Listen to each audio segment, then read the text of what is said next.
Welcome to the OverPower Spotlight Series, featuring battle beasts from Invincible. Battle Beast is another aggressive offensive powerhouse. He wants to be the ideal against any battle beast looking to target KO characters while set together. They bring friction, kills, and pressure land attacks that KO characters multiple angles.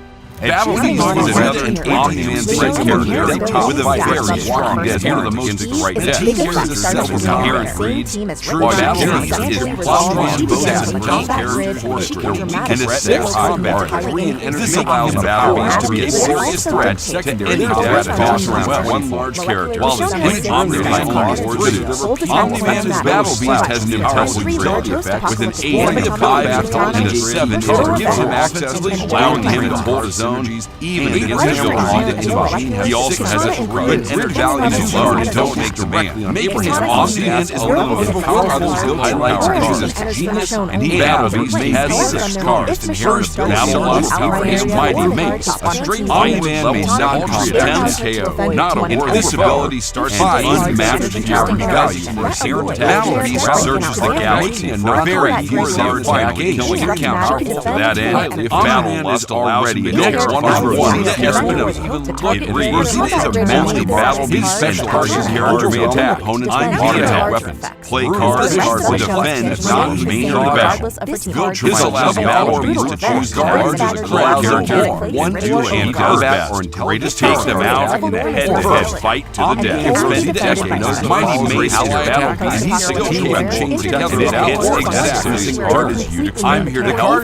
This level 10 Omni-Man's attack gives Battle Beast sacrificing energy to confront any of the warrior card like a team with no downside just absent one hit from this mace is their most characters have way to be cumulative card. This card represents when Ross utilize of his survivor remind your opponent that great heroes like an animal to negate any. This card attack represents a hit back fighting style. It can also go level 6 through that attack that if successful generates opposing character hit with playing special enough to score main battle. This card is a great tool. Next, because our opponent is hit cards and Battle Lust are right moment block. And if this card is already in play when not together is a Battle Lust card not even this character flaw to negate.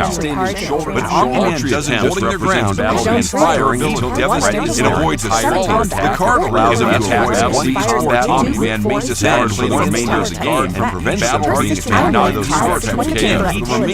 This card is a one threat of this combination, so somebody takes or removes this effect. The Battle Beast strikes more than the deck when energy tracks each stays mastermind level. In addition to continue the theme of Battle Beast, has one-on-one victory outtank. He has not a worthy foe. This card acts as a opponent combat. This card or intelligence succeeds, and it may not be a home card like combat type.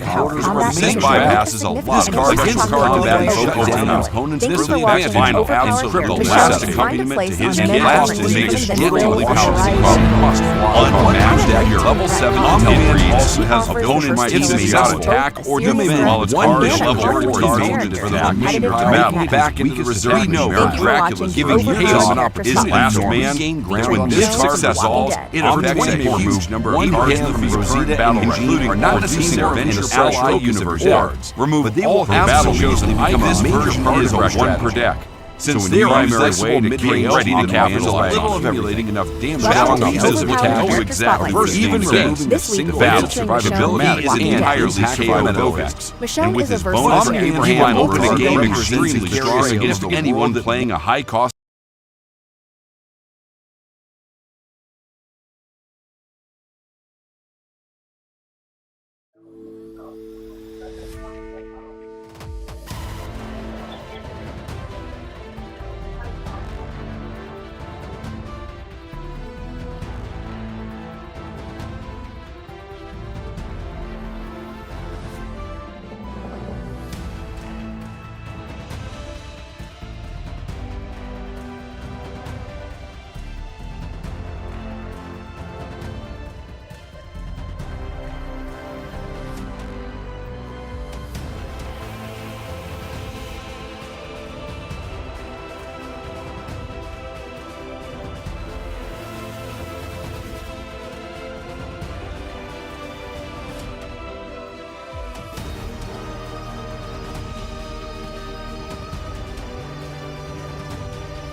Welcome to the OverPower Character Spotlight Series, featuring Atom Eve.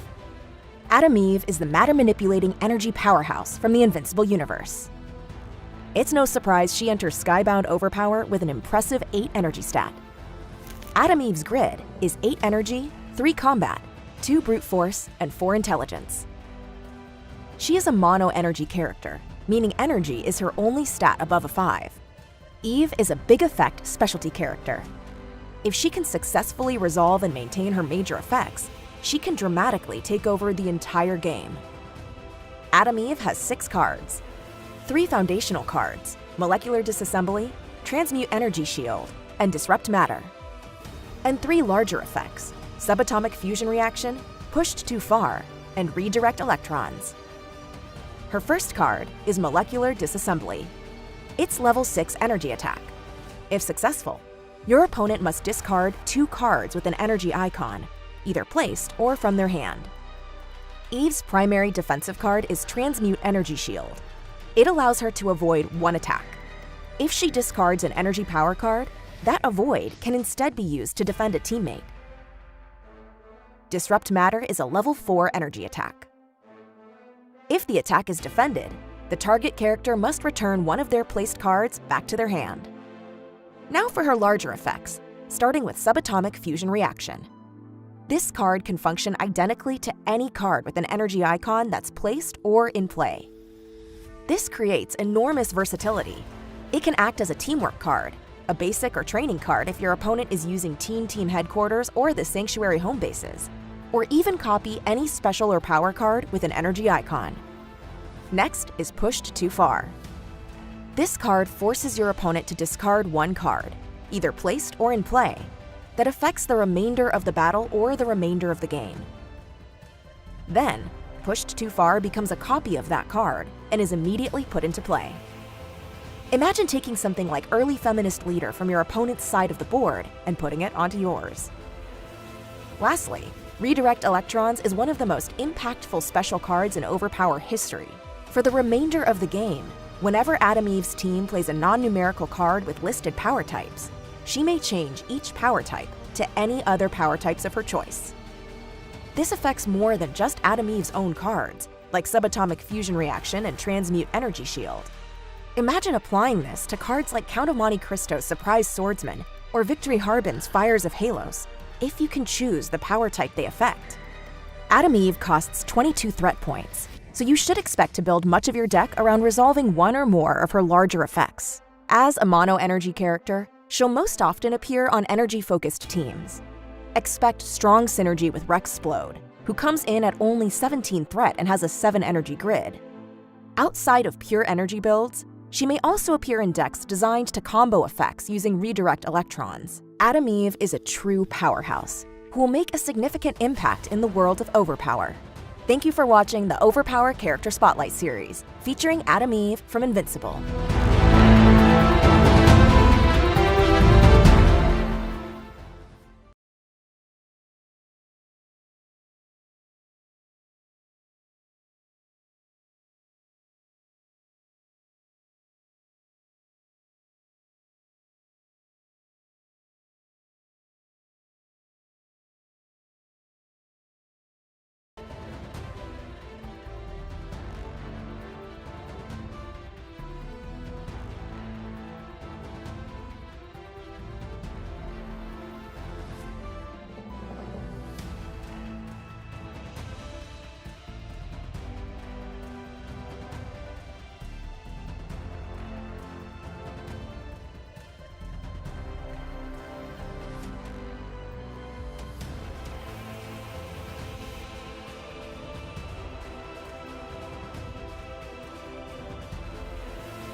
Oh, what was I about to say? I forgot. Oh, I'm going through my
Welcome to the OverPower Character Spotlight Series, featuring Omni-Man from Invincible. Omni-Man is an aggressive, offensive powerhouse.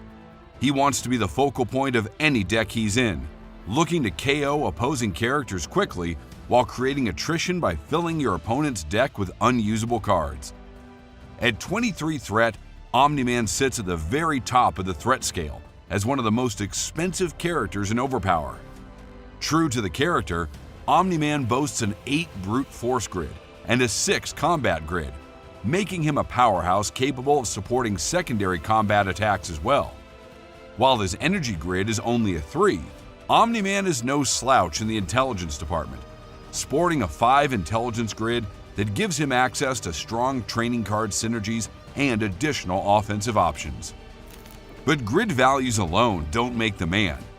Omni-Man is one of the most powerful Viltrumites in existence, and he has what may be the strongest inherent ability in OverPower history to prove it. Omni-Man may not be Spectrum KO'd. This ability starts the game in effect, and because it's an inherent ability rather than a card effect, very few cards in the game can counter it. Omni-Man is already a terrifying force before we even look at his personal cards. His 6 personal cards are I'm Here to Help, Brutal Efficiency, Not Who You Thought, Viltrumite Physiology, Guardians of the Globe No More, and Earth's Greatest Hero. First, Omni-Man spent decades as Earth's greatest hero, and he's still capable of protecting his allies when necessary. I'm Here to Help is a full avoid for Omni-Man or a teammate, and it immediately ends the opponent's turn. If it avoids a card like a teamwork card, it can shut down an entire chain of follow-up attacks. While I'm Here to Help is a powerful defensive card, Omni-Man's true strength lies in his offense. Earth's Greatest Hero is a level 8 brute force attack, and if it succeeds, the hit gains an additional +4 venture. That means a successful attack generates a massive 12 venture, enough to swing most battles heavily in Omni-Man's favor. Next is arguably the strongest card in Omni-Man's arsenal, Not Who You Thought. This card functions as a level 9 brute force attack, which is already one of the most powerful attacks in OverPower. But Omni-Man doesn't just defeat his opponents, he devastates their entire team. If the attack succeeds, Omni-Man may discard 1 placed card from each of the target's frontline teammates, and he chooses which cards are removed. This combination of raw power and disruption is a major reason behind Omni-Man's 23 threat cost. In addition to his game-changing bombs, Omni-Man also has access to strong, repeatable attacks like Brutal Efficiency. This card acts as a level 6 combat attack, but if it succeeds, the target cannot use cards with a combat icon for the remainder of the battle. Against combat-focused teams, this effect can be absolutely devastating, and often makes Brutal Efficiency a must-block card. Omni-Man also has Viltrumite Physiology. While it's only a level 4 intelligence attack, making it his weakest attack numerically, the payoff is enormous. If successful, Omni-Man may remove 1 hit from his current battle record, reducing venture pressure, or remove all hits of a chosen icon from his permanent record. Since the primary way to KO Omni-Man is by accumulating enough damage to cumulative KO him, even removing a single hit can dramatically increase his survivability. Omni-Man's final card represents his betrayal of the world that once celebrated him as a hero. Guardians of the Globe No More. Omni-Man KOs one of his teammates to move any number of mission objective cards from the defeated mission pile back into the reserve mission pile. As an added bonus, this card may be placed without using one of Omni-Man's placement slots. That means you can keep it ready as insurance against falling behind on missions while still placing one of Omni-Man's other powerful cards. At 23 threat, Omni-Man is a character that entire teams will be built around. Expect him to lead teamwork attacks, score KOs, disrupt opposing placements, and help stabilize missions when his team falls behind, all while applying relentless offensive pressure. Omni-Man is incredibly difficult to eliminate, and rewards decks that can keep him on the battlefield as long as possible. Look for players to pair him with healing effects, ways to recover his personal cards from the dead pile, and strategies that funnel damage onto Omni-Man to keep more vulnerable teammates alive. Of course, Omni-Man's incredible power comes at a cost. His 23 threat value requires players to pair him with lower threat characters, limiting team building options and making many of the more expensive home bases difficult to include.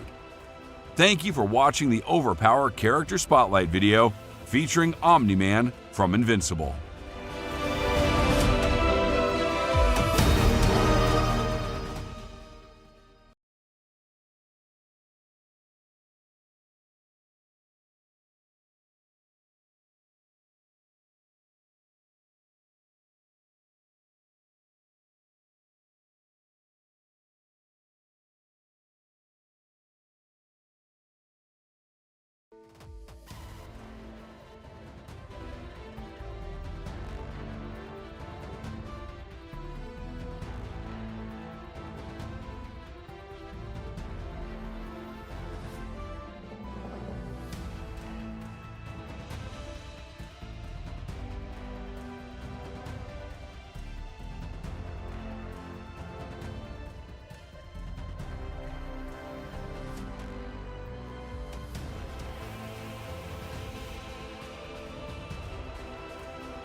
Welcome to the OverPower Character Spotlight series, featuring Battle Beast from Invincible.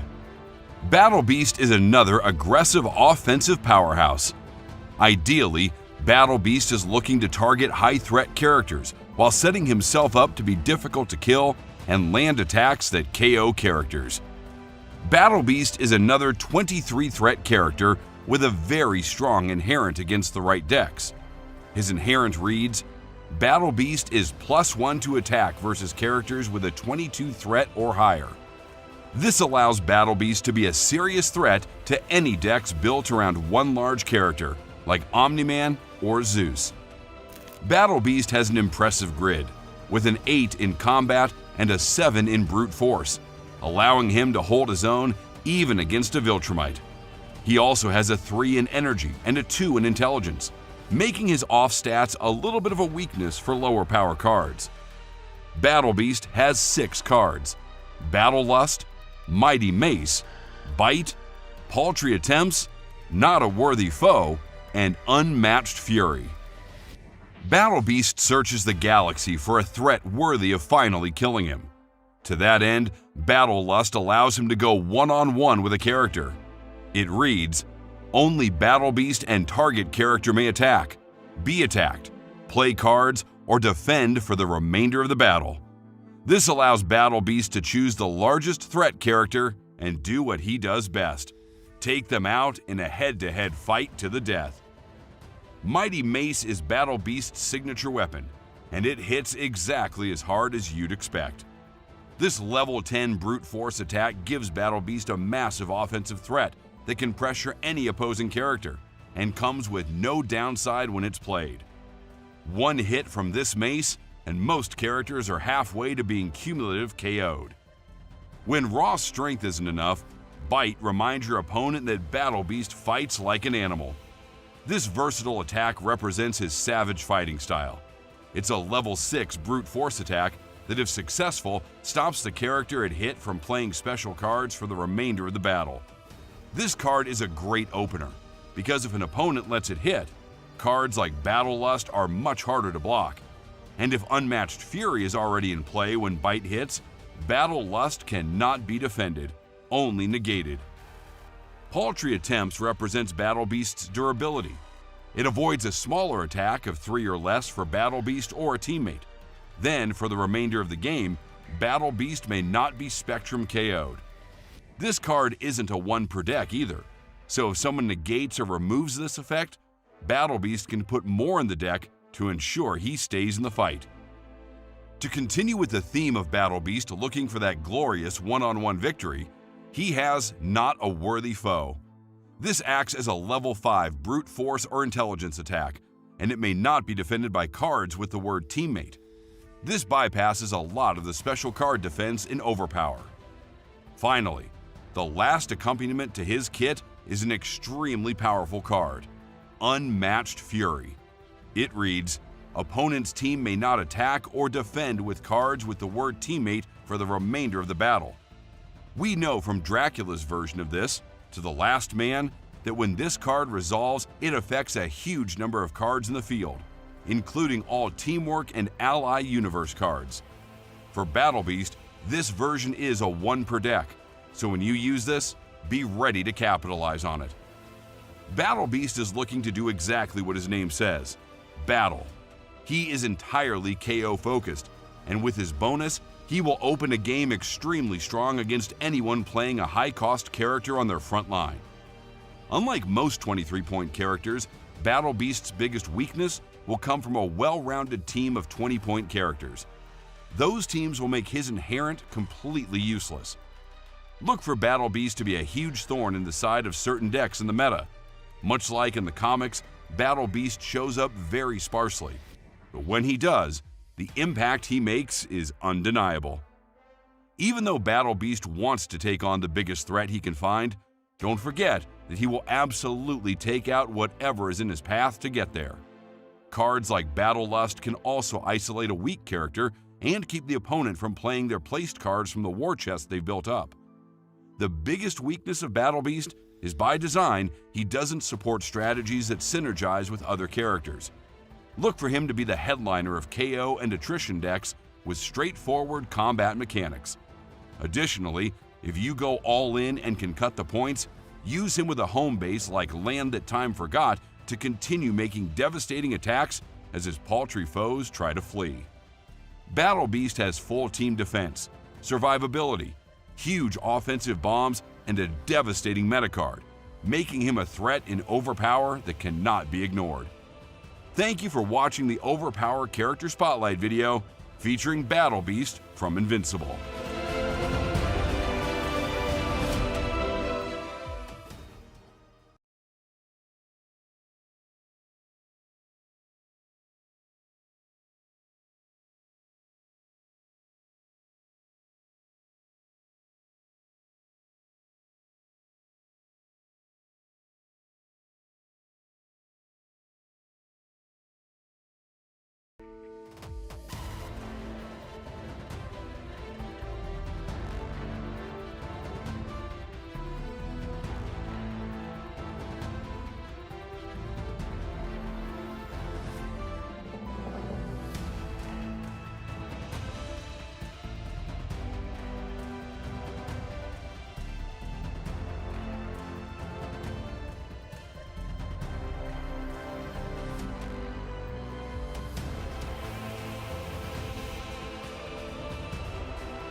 we'll figure out the date for that when you guys come back.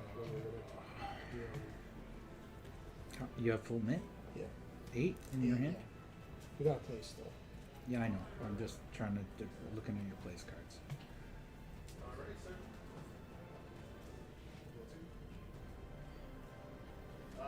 Early, like 9.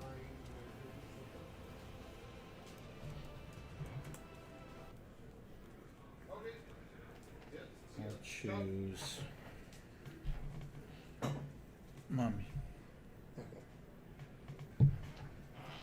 Alright. It's my place. Ready in place? I got. Yeah. Let's do it. Avoid.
mystery cards.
Welcome to the OverPower Character Spotlight Series. This week, we're featuring Michonne from The Walking Dead. Michonne is a versatile character with multiple build paths. At her core, she's an offensive character, but depending on how you build your team around her, she can boost her own stats or add additional defensive capabilities for her teammates. Coming in at 19 threat, Michonne's inherent ability is the key to her first build. If she starts the game on the same team as Rick Grimes and Alexandria, she begins with a combat grid of 8. This significantly increases her offensive power, but it also dictates 3/4 of your team composition. Michonne has 6 special cards: Bold Attack Plan, Survival Skills, Post-Apocalyptic Lawyer, Katana, Brutal Revenge, and Walker Camouflage. Like her inherent ability, Katana improves depending on her team composition. Katana can be used as a level 6 combat attack, or as a defense for Michonne only. However, if Michonne starts the game with Alexandria or the Hilltop on her team, Katana can also be used to defend her teammates. This creates an interesting interaction. If paired with Rick and Alexandria, her combat grid will be 8, and she can defend teammates with Katana. If paired with Alexandria only or the Hilltop, her combat grid remains 7, but Katana gains the ability to defend teammates. The rest of Michonne's kit remains the same regardless of her teammates. Brutal Revenge brings back a classic mechanic from the original OverPower. It functions as a level 3 brute force attack and may only be defended by a special card. Post-Apocalyptic Lawyer introduces a dual function card with a completely new mechanic. It can be used as a level 5 intelligence attack or as a defense for Michonne only. Alternatively, if your opponent causes you to discard 1 or more cards, you may discard Post-Apocalyptic Lawyer instead. And it's versatile, as the discarded cards may be placed or from hand. Bold Attack Plan acts as a level 6 intelligence attack, and may also be used to attack the reserve character. Next, Survival Skills is a straightforward defensive card. Avoid 1 attack. Walker Camouflage is a 1 per deck card. You must spend a turn putting it into play offensively. Once active, any attack made against Michonne's team can be redirected to this card. It absorbs a single hit and then is discarded, making it one of the strongest defensive cards in OverPower. Michonne's grid is 1 energy, 7 combat, or 8 on the correct team, 2 brute force, 6 intelligence. Her 6 intelligence adds significant versatility in deck building, allowing her to fit into a wide range of team compositions. Michonne can fill several roles on your team. She can act as a team defender with limited offense by focusing on Katana and the right team setup. She can serve as a balanced mid-range character by stacking additional numerical cards. Or she can be built as a fully offensive threat, using Brutal Revenge, level 6 attacks in both combat and intelligence, and Post-Apocalyptic Lawyer for flexibility. Michonne can find a place on many different teams and fill a variety of roles. At a 19 threat cost, she offers the versatility to be both a serious threat and a commonly used character in the competitive tournament meta. Thank you for watching the OverPower Character Spotlight Series, featuring Michonne from The Walking Dead.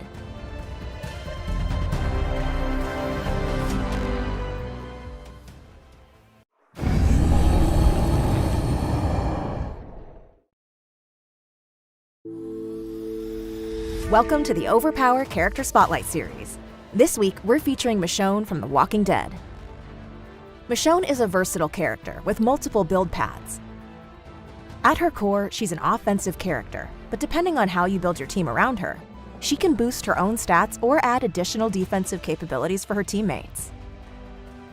Coming in at 19 threat, Michonne's inherent ability is the key to her first build. If she starts the game on the same team as Rick Grimes and Alexandria, she begins with a combat grid of 8. This significantly increases her offensive power, but it also dictates 3/4 of your team composition.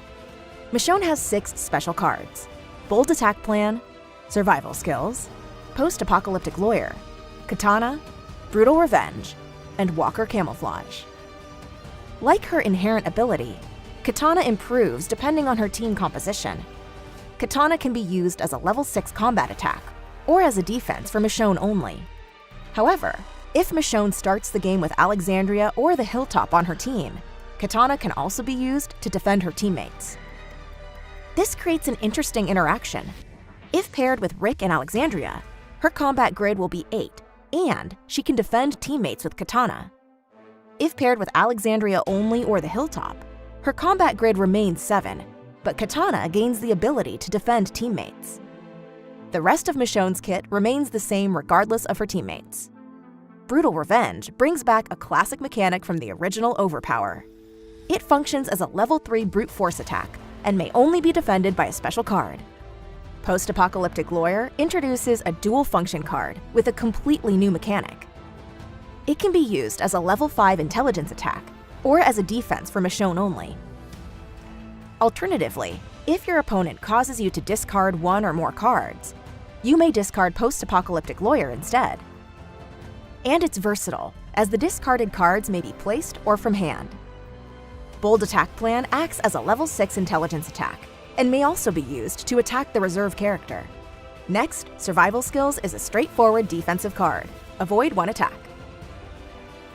Walker Camouflage is a 1 per deck card. You must spend a turn putting it into play offensively. Once active, any attack made against Michonne's team can be redirected to this card. It absorbs a single hit and then is discarded, making it one of the strongest defensive cards in Overpower. Michonne's grid is 1 energy, 7 combat, or 8 on the correct team, 2 brute force, 6 intelligence. Her 6 intelligence adds significant versatility in deck building, allowing her to fit into a wide range of team compositions. Michonne can fill several roles on your team. She can act as a team defender with limited offense by focusing on Katana and the right team setup. She can serve as a balanced mid-range character by stacking additional numerical cards. Or she can be built as a fully offensive threat, using Brutal Revenge, level 6 attacks in both combat and intelligence, and Post-Apocalyptic Lawyer for flexibility. Michonne can find a place on many different teams and fill a variety of roles. At a 19 threat cost, she offers the versatility to be both a serious threat and a commonly used character in the competitive tournament meta. Thank you for watching the Overpower Character Spotlight series, featuring Michonne from The Walking Dead.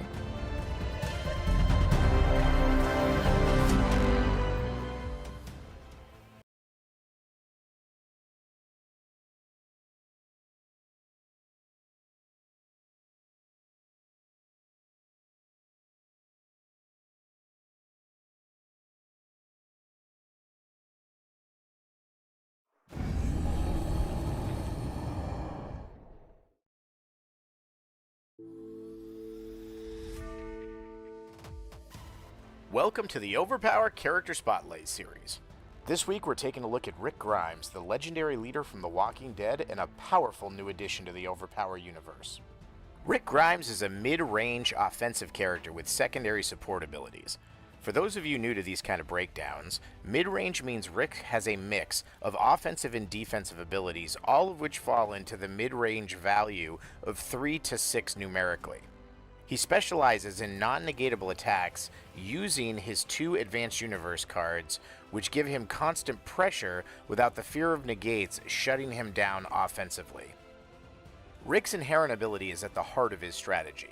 It reads, bonuses on teamwork cards played by Rick are +1. If you've played with legacy teamwork cards, you know how deadly a boost to follow-up attacks can be. This inherent ability shows that Rick doesn't just fight, he leads. With support tools like Protect the Family, Rick boosts the attacks of himself and his allies, giving your team a clear edge when it matters the most. Rick's overall kit has a total of 6 personal cards, made up of 4 special cards and 2 Advanced Universe cards, as well as the impactful inherent ability we just discussed. First up is Rick's personal teamwork card. This teamwork card is a level 6 combat or intelligence attack. When you factor in Rick's inherent ability, it becomes the strongest teamwork card in Overpower. Each follow-up ultimately gets +2, making this card a serious threat and a must-answer card in modern play. Next, we're going to look at Rick's Colt 45, his iconic weapon. It's a level 6 energy or combat attack, and thanks to its small white shield icon, it doubles as a personal defense in a pinch. Being that it's an Advanced Universe card, as well as Rick's Teamwork, both of these allow Rick to utilize his Universe card placing slot while still being able to play one of his other special cards. Utilizing this Universe card placing slot in this way gives Rick more flexibility than most characters. Learn from Our Enemies is a special card that taps into Rick's darker moments from the series. It's a level 3 brute force attack that cannot be blocked by cards with an intelligence icon. That shuts down some of the more common defense options, such as multi-power cards. And it's especially frustrating for decks that run a low number of intelligence power cards. Rick also brings 2 strong defensive cards. Riot Gear is a simple card that allows Rick to avoid any one single attack, perfect for dodging large value hits. While Morgan Jones is a team protecting card that allows Rick to shift any one attack made on an ally to himself. This shift can move an attack into your Riot Gear or your Colt 45, or it can allow Rick to simply take the damage to keep the heat off your teammates. Whether Rick defends the attack or not, his team gains +2 to Venture total the battle when Morgan Jones is played. Last up is Protect the Family, one of Rick's most powerful cards. To continue with the theme of leadership, Rick rallies his troops, granting them +2 to all numerical actions for the rest of a single battle. This card also has a shield icon, which means you can sneak it into play defensively, provided you need the +2 in order to make the block. It can be played offensively as well if there's a strategic reason to do so, such as following up an ally card. However, remember, if played offensively, the opponent still gets his defensive action and can negate it as it's played. Once active, even though this card only affects a single battle, it can shift the momentum of an entire game. Rick Grimes offers a balanced mix of personal offense, team support, and clutch defense, but his true power comes from who you pair him with. Rick thrives when initiating teamwork attacks, however, he can only play teamwork cards through his combat grid, which is 7. So look for characters whose special cards can also be used as power cards, allowing you to make large numerical follow-up attacks to Rick's teamwork cards in non-primary power types. Synergies also matter. Take Michonne for example. Michonne's inherent raises her combat grid to 8 if she starts the game with Rick and Alexandria on the same team. This reflects how much more deadly Michonne can be when her friends are intentionally keeping the enemy's main focus. Or try pairing Rick with characters from ERB and the World Legends like Van Helsing. Rick's Protect the Family special can turn Van Helsing's right tools for the job into a level 5 energy attack with an additional power card follow-up that's also +2 to hit, both of which can't be defended by a special card. That's a threat capable of KOing a character with only 1 hit on them and is very hard to defend. Rick excels at attrition and forcing KO pressure. Rick wants to land early hits and force his opponents into tough decisions while supporting his teammates across the board. Rick's biggest weakness is his ability to generate Venture. While his cards offer great Spectrum KO threats, they're all less than 6 Venture, and Colt 45 will often be used defensively. That means Rick needs to rely on teammates to contribute to the Venture, or he needs to win through raw KO pressure generated by his Spectrum and his attack bonuses. Rick Grimes is an iconic character from The Walking Dead who brings leadership, grit, and strategy to the Skybound OverPower set.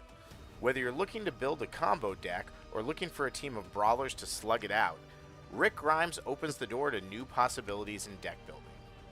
Thank you for watching the OverPower Character Spotlight series, featuring Rick Grimes.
Now start.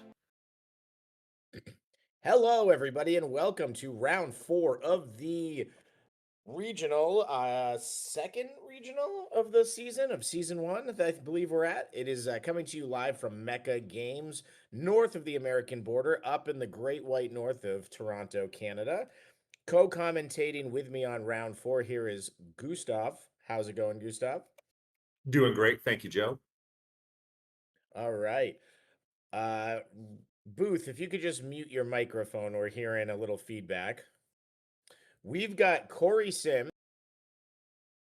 with Jessica Sims, both 3-0. The Sims siblings having to have another show off, but they made it to round 4 before they had to play. So it is going to be it's going to be a great match. I'm excited to see this sibling rivalry play out yet again. I know that there was a lot of playtesting done by the Sims family leading up to this event, and I'm excited to see how this develops. Very good, very good. Give me 1 second here. I'm having a little bit of technical difficulty. Mute YouTube, Joe. Yep, thank you. I just figured it out. All right, let's go over to the table and see what they've got. Sorry, guys, I'm not always the most technically sound. So thank you for being with us. I was at Gen Con. We didn't plan on doing commentary, but everything over there is going great with our amazing team of volunteers. So I decided to get off my feet for a day and come over here and watch some of these, what I believe is going to be the last regional with just ERB. We got Corey Sims, who's still rocking Merlin. I love seeing that. You know, what we talked about last tournament, Corey never misses those triggers on Merlin to look at his deck after the venture phase. And it looks like Jessica is playing a new version of her Joan of Arc female deck. So she's got Mina Harker, Wicked Witch, Morgan Le Fay. I think that's a little different, but either way, she played a version of this very well with Morgan Le Fay last time. And I'm sure both of these players are looking to keep this going in top 8 as fast as they can here, get that 5-2. Gustav, you've been watching a little bit earlier today. Do you know if they're playing 7 rounds or 8 rounds? I think there may be 8 rounds today because of the number of players, Joe. Okay, we'll confirm that before we get into the next round.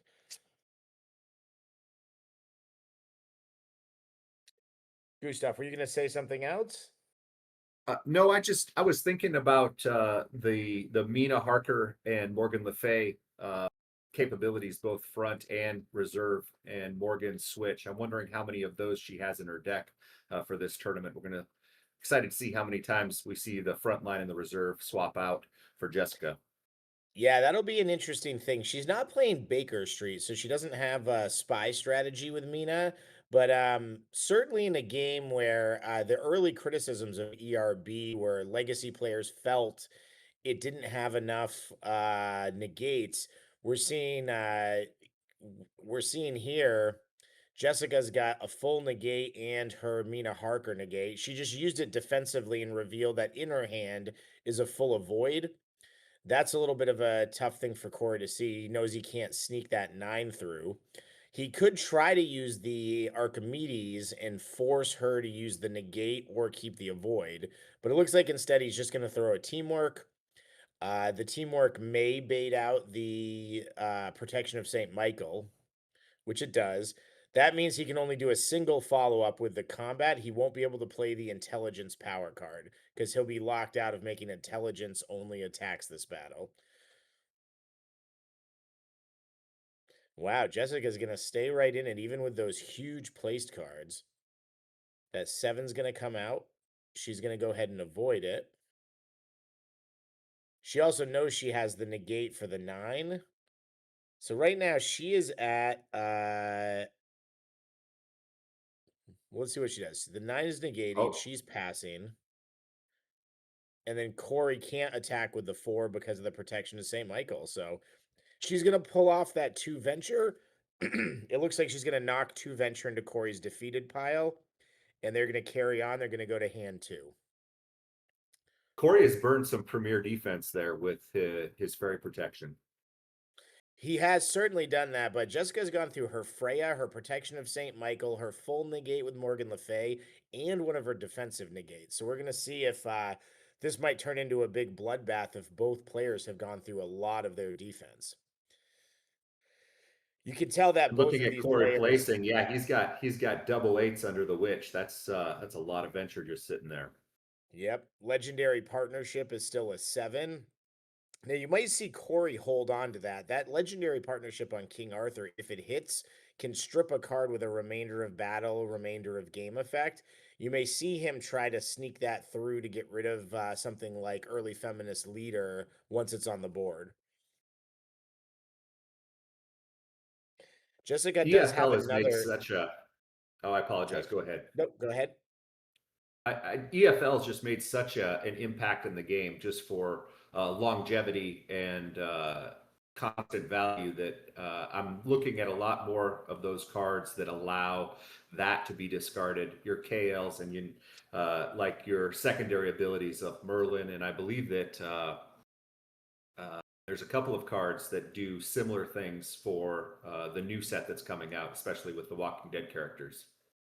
Yeah, it was really important to us from a design standpoint to make cards that had really impactful remainder of battle and remainder of game effects, but also make sure we had a lot of ways to get rid of those if players wanted to be able to hedge against certain effects. Jessica does a big place out here and then runs away. Corey loses one of his 6 or less avoids.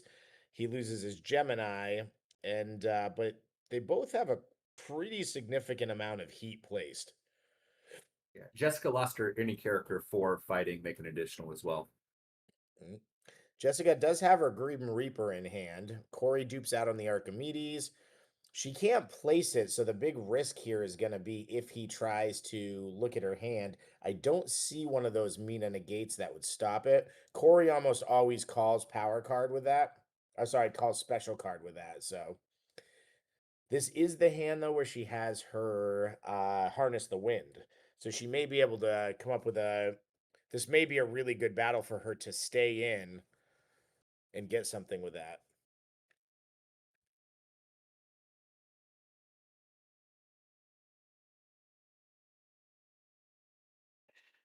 I think that Harness the Wind is a prime target for the Merlin any hero negate placed to Baker Street.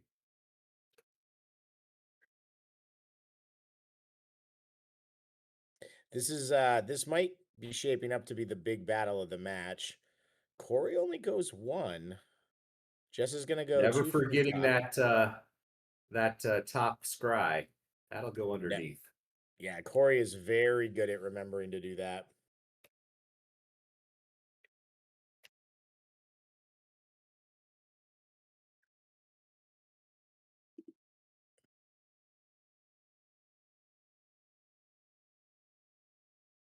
Get a chain attack started here.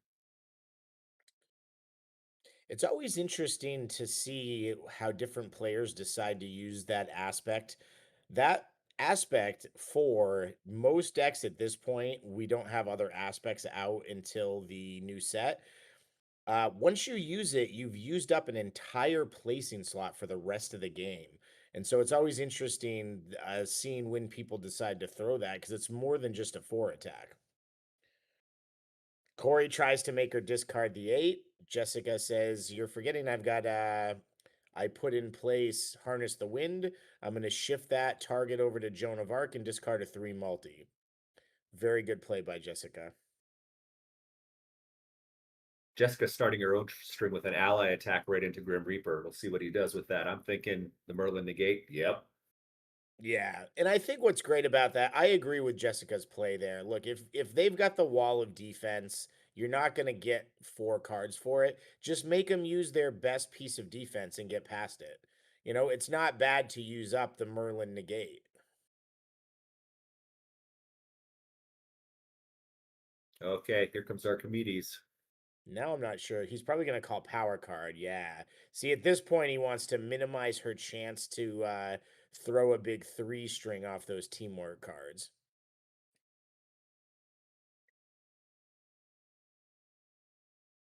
That also might have stranded the energy teamwork card. Mina Harker's got a 6 in brute force and a 6 in energy. So without that one, she actually can't follow up that teamwork that's placed to Wicked Witch. Jessica used Gemini here, and she has a few really high value targets in her dead pile. Yeah, that's so interesting. What do you think she's going to get? I think defense. She still has a lot of heat placed. I think she needs a defense in her hand. Yes, she There's a did. That's the Joan of Arc.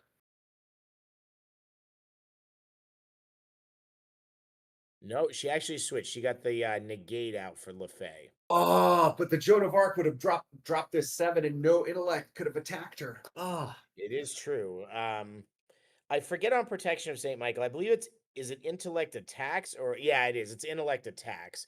So it wouldn't Yep. stop the 8 multi off the Wicked Witch. It might have got something in their hand.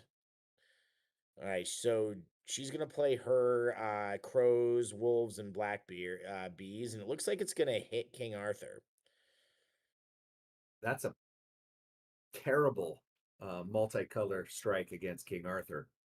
It's also very telling that Corey is not going to be able to defend that character. There's And if you can defend an 8 multi on that character, I think you're going to. yeah, and she has the ability to spectrum KO if she's got any power cards in her hand right now. Well, she also, I believe, can follow up the teamwork. So if he can't block that 4 brute force on the teamwork, that alone is a spectrum. And then if he follows up with the 7, I'm not sure. Is that I believe that hit is a 5. John Harker solicitor. So the 7 any power would have been for the kill as well. Yeah, he had to run. No, we were both seeing where King Arthur got that much paint on him. Corey knows King Arthur's value, and he takes it on the run. These matches are always so interesting as well because both of these players, more than any other group of players I see, Doug Sims' crew, I think, does the most preparation.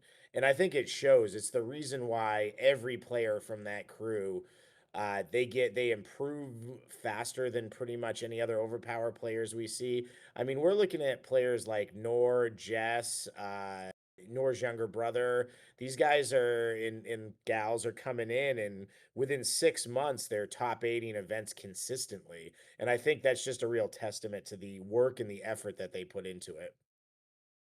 Yeah, it helps that they're family. That is true. It's a nice family activity, but I think it just shows that they really are the best type of competitors. Like they love the game, they love to win, they put the work into it. But at the same time, they're just the nicest group of people you're going to get to sit across the table from. And we're looking here at a significant venture. Jess knows that her brother has Hades placed. She's probably not going to give him any extra cards at this point, even though he duped again on the 8 that's placed to the witch. Yeah, he There ran. ran again. So there goes one of Mina's discard of place cards and one of her negates. I believe this puts Jess at a 2 for the win situation. Oh I man, wasn't really paying a lot of attention to this, yeah. but one thing that Jess's deck is doing is she's running the dual target character discard a place card off Mina and Wicked Witch. And I think that's so powerful in this format to be able to cherry pick those 8s off. Well, it's not looking good. No discards for Jessica, and she has at least one premier defense with fairy protection in hand. Yeah, she's really, and when I get to these points too, a lot of times I look at that fairy protection as an ability to take 1 hit, maybe 2 hits, and then lock them out. Sometimes that one card sort of makes 3 cards the opponent plays useless. Especially if she's going to try to KO pressure and get a couple of characters here. Yeah, I don't think he's going to be in a position if she ventures too where he can concede anymore. Unless he Hades.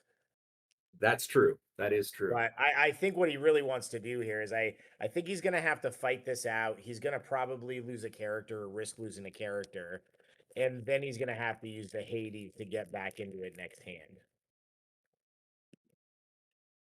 It looks like Jessica has 2 or 3 card advantage right now. Corey's completely placed out.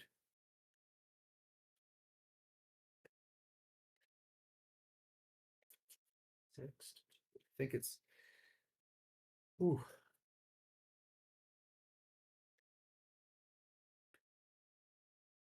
She starts with a chain. That ally 4 again. Must block situation. 4 strength would be the spectrum for King Arthur.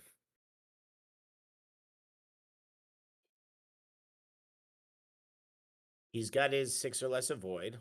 Now, I believe it's a 6 or less because he's on the team with Merlin.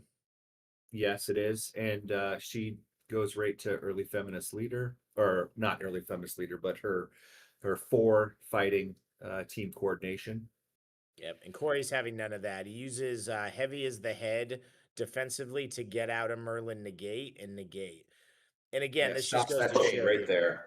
Yeah, stops the chain, and I think it's just another good example of how good Merlin can be, especially when paired with King Arthur. And I think Corey's been, Merlin got a lot of hate early on. We were so used to the legacy game of being able to have 17-point characters that are this is interesting. So she's not going to use the negate defensively. She's going to give Corey the option to discard it. And I guess that makes sense. It's the best card. He's clearly going to pick the negate. And then she essentially is negating it without showing her hand. And that's just the kind of tactical calculation that really shows how good of a player Jess is. Yeah, she does not want to give up the fact that she has fairy protection in hand. That is too much information for Corey to know at this point. Absolutely. Absolutely. Oh, that'll do. That's going to draw out the fairy protection. Corey looks a little frustrated with getting through that. But the benefit is Corey now knows he can, he's pretty certain he can play the Hades and run now without her. He's seen the Mina negate. He's seen the Morgan Le Fay negate. I don't think Jess has gotten her any character negate, so he's got to be a little cautious. But I think we're gonna see a Hades before the end of this hand, I believe. I don't know though. Jess is running out of cards. She's down to 2.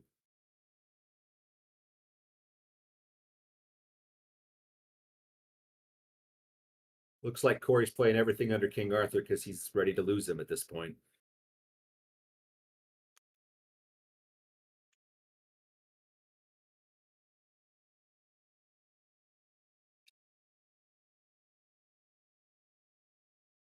Jess blocks the teamwork.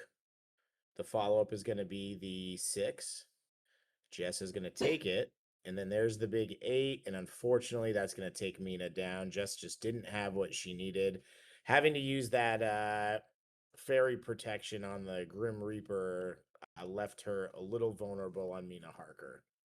And she loses that 7th place 1 per deck under Mina as well. So that was a pretty big venture swing there for Corey. And Corey had his own premier defense with Freya there to keep King Arthur alive. So Jess is still in a commanding venture lead, but she has lost her Mina. Now, I will say at the same time, we've seen a John Harker Solicitor, we've seen 3 negates, and we've seen the Hunger. And we see our target character discard a placed card. Now, I'm not sure how many cards she's running from Mina. I can't imagine this is going to generate more than 2 or 3 at the most discards throughout the rest of the game. Wow. And so he offensively removes the 8 multi with one of the Merlin negates. Uh Interesting. I think Corey's gonna commandingly win this hand now and not even have to use his Hades.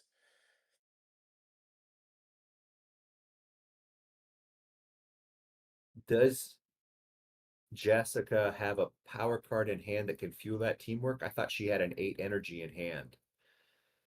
that could fuel that teamwork that's placed to Joan. I mean, if that's true, I think you do. If she's got both attacks, I think you got to pressure Wicked Witch. I mean, Yeah. it's enough to if the teamwork hits and the 8 hits, she dies. If that's what's in her hand, Yeah. she's gonna feel it out with 1 eye. Now that just becomes a 7 intelligence if it's played on a frontline character. Corey's gonna take it, putting Wicked Witch at 16. I mean, Corey Which means can't it'll be concede here. nope.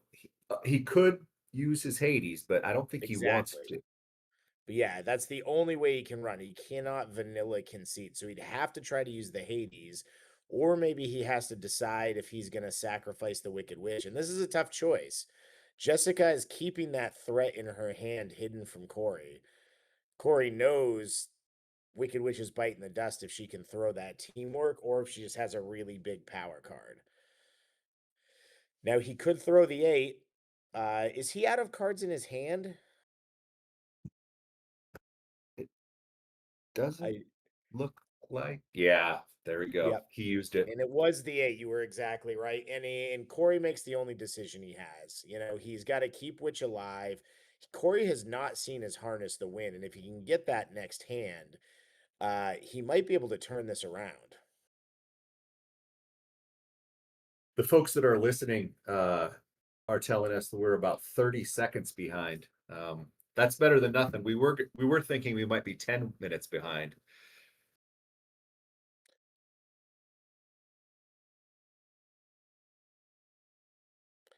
So that's interesting. Where are they watching it where they can see that we're behind? They're supposedly watching it on YouTube as well. Interesting.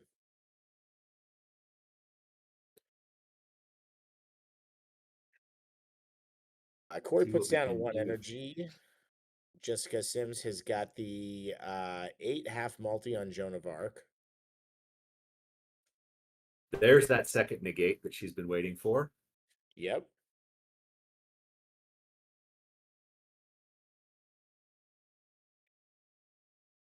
The camera on Discord.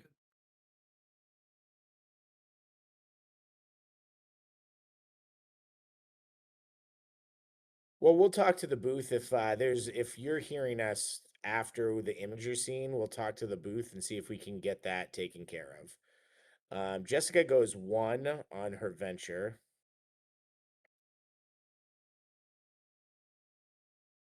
Corey bets 1, 2.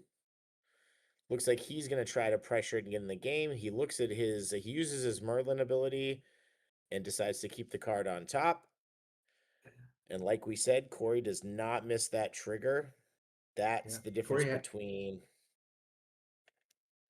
Go ahead, Gustav. 5 cards in hand for Corey, 3 cards in hand for Jessica, but she is not running. She's staying in it because she's going to pressure the Witch as much as possible here.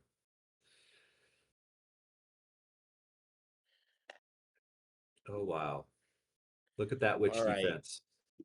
Gustav, I'm going to switch. Can you switch over and actually just watch it on the Discord, and then we won't be behind? We were both watching on the YouTube, I think.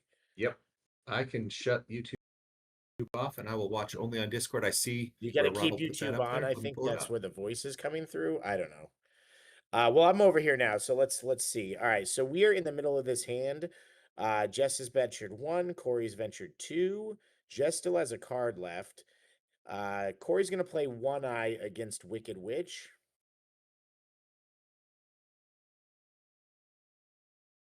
Jess is going to take the hit. We missed a little bit of a play, but it looks like Corey is main decking Aquaphobic and was able to defend some kind of universe attack against. It was a 3 intellect ally. He was able to block. That's great. Jess has thrown out the Isis. It looks like it's going to hit, and then this is going to trigger Corey to use his Harness the Wind. Corey's front line is real beat up, but he's not giving up, and he did manage to get out of that last one with the Hades. Let's see what he can figure out here. Yeah, he's using Select the Slain. What does he have in his top 5 that could rescue this situation? If he's got another negate from Merlin and he could offensively negate that 8, that wouldn't be bad. But he's also contending with Jessica's negate, so he's got to deal with that somehow. I mean, honestly, probably the best thing he could get would just be another 8 energy power card. Throw the 6, That throw a big hit, try to kill Wicked Witch and get out from under the negate, and then do something with the special cards after that. He's going to take a is 3. okay. I don't know what the I- other 4 cards were, but that's a pretty low power card. He may just want to do a 1, 2, 3 off the any power teamwork. And Jessica doesn't wait for it. Oh, interesting.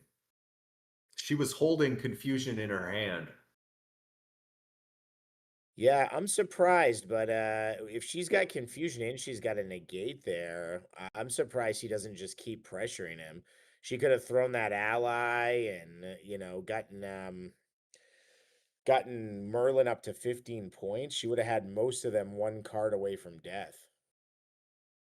Yeah, that ally into she has early feminist leader placed. Right. It seemed like a good play. Well, there's the 8 she hasn't been getting. Just dupes on 2 8 energies. That hurts. She also, though, does have Avalon's Warmth.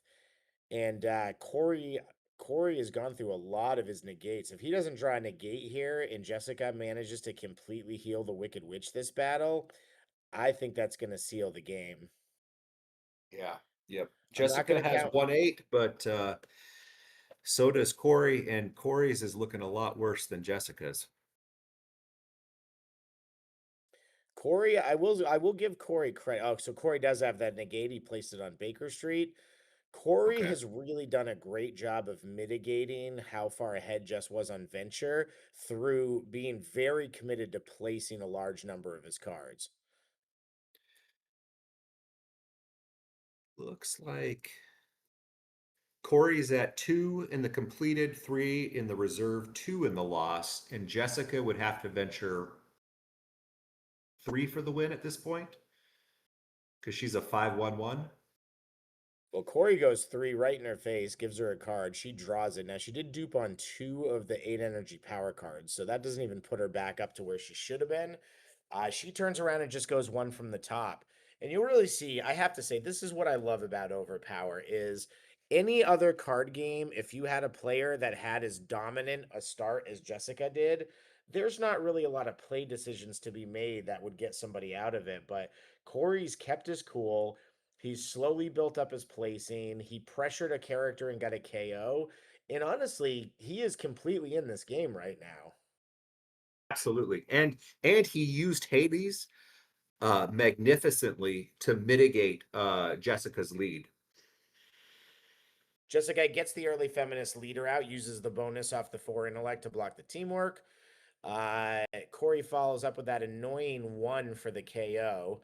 She's gonna have to use something for it. Probably not the 8, but she does have a 6 in hand.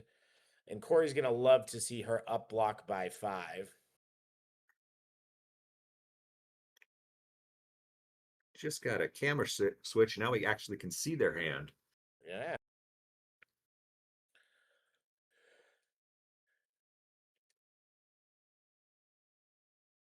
Looks like Jessica's turn to fire off a teamwork. And Still that's pressuring the witch. these teamworks are so they're so devastating in this deck. That's coming across as a 6. And then the follow-ups, if she does a combat follow-up, is also going to get +2. And she made sure she pointed to early feminist leader in play and active, confirming this is a 6 to block, Corey.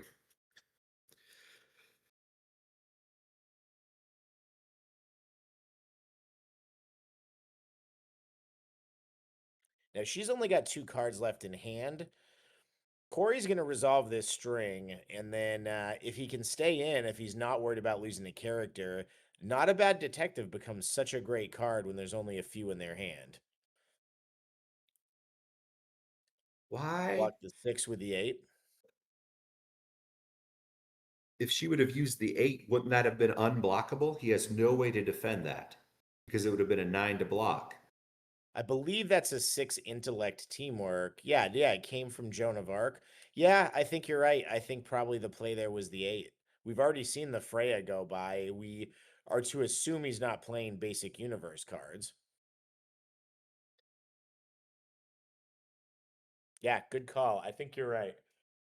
Then she could have had a 6 in hand to defend her other characters, and all the witch has underneath her is just the negate. Yeah, this might have just been one of those cases where she had it in her head like she didn't want to give up the defense. But I think you're right. I think if she went over the top, she wouldn't be facing this 8 multi right now either.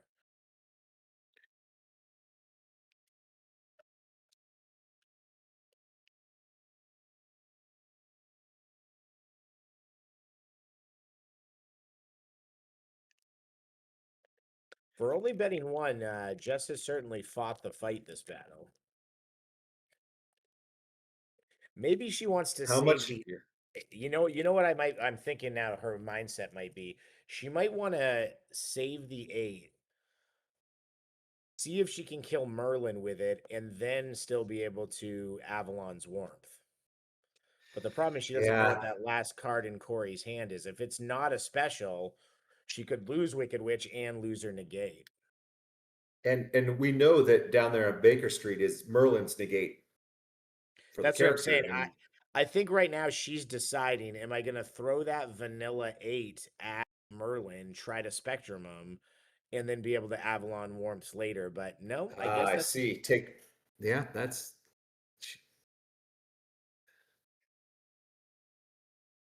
she may try to negate a hit off Wicked Witch or negate the 8 multi too.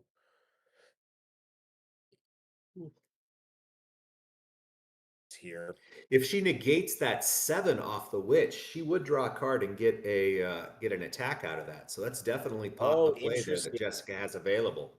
Yeah, that's a great point. I forgot she was playing Asclepion because we don't see she doesn't use it a ton in there. All right, King Arthur has the 4. Oh, nope, it's a 5. It's a 5, Corey. He does use the 6 or less avoid. Now she's got to play a card here. Mhm. Here we go. She's going to target the 7. Exactly right. So now Corey has to decide. Well, if I stop the 7 from healing, she won't get the card draw. But then she's just gonna do it next with the Avalon's Warmth and remove them all and draw a card. Yeah, so her this combo that Jessica has played into is pretty amazing because she doesn't have to attack with the card she draws. She can attack with the 8 and take Merlin out, and that negate is gone. So he has to use the negate now. There we go.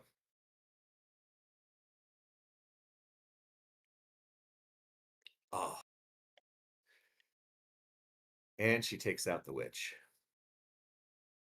That was a bloodbath. Oof. Yeah, I guess you do want to get rid of the witch in this situation. Corey still wins the venture. And again, now look at the situation. Jess was going 2 for the win. Now she's in a situation where Corey could potentially just go 3 for the win, I think. Yep, he went 3 last hand. If she dupes again or has a lot of discards from her 2 lost characters, Morgan and Mina, she may be in a situation where that extra card's not going to matter. So Corey's gets to discard the 8s, the 8 that came off the dead character into the dead pile because it goes at the end of the battle, and he's gonna get to discard both of the 8s from his hand into the dead pile. Oh, is that not true? Oh, okay.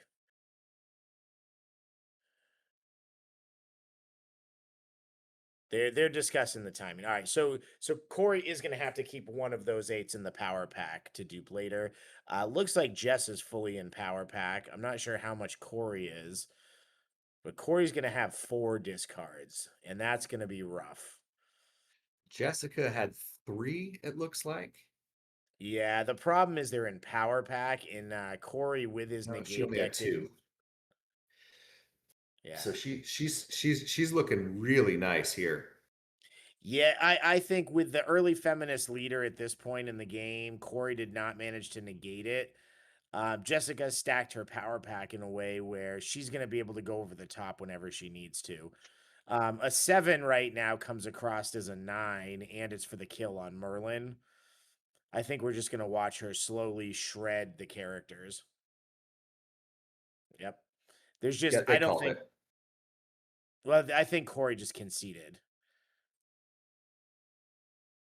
So that's going to move up to the victory. And I think, again, I'm going to be shocked if Corey finds a way to pull this out. He does have a placing advantage if he could just not get a ton of dupes. The problem is a 7 at this point is unblockable, and a 7 energy is going to kill either character. A 7 or, oh, wait, no, the 7 energy doesn't get the bonus. Interesting. Yeah. The Yeah. 7 So intellect wouldn't kill King Arthur. You're right. This could end up still being pretty interesting. And don't count out that not a bad detective. That does give an advantage. it's the 8 that the witch is going to draw that is going to take out either King Arthur or Merlin. That I don't think they have an answer for. Because 1/8 energy will spectrum KO either of those remaining 7s.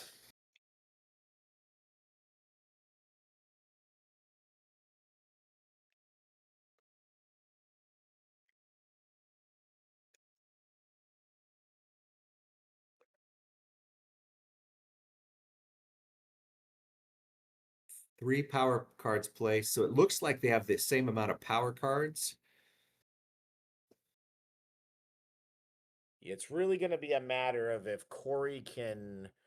He goes 2. She only goes 1, so she's not completely sure about this. Corey's able to block with the 7. She must not have had the 8. Nope, she didn't. No 8 in her hand. She does have a 5 multi, though, which now is going to come across as a 7. So with Corey's 7 gone and not having an 8, that 5 multi is an auto kill on any character he puts it on. Yeah, so I think she's going to weather the storm of this. Remember, early feminist leader stays in play even if Joan dies. So she's going to weather this teamwork attack, throw that 5 at King Arthur, kill King Arthur, and make him lose his 6.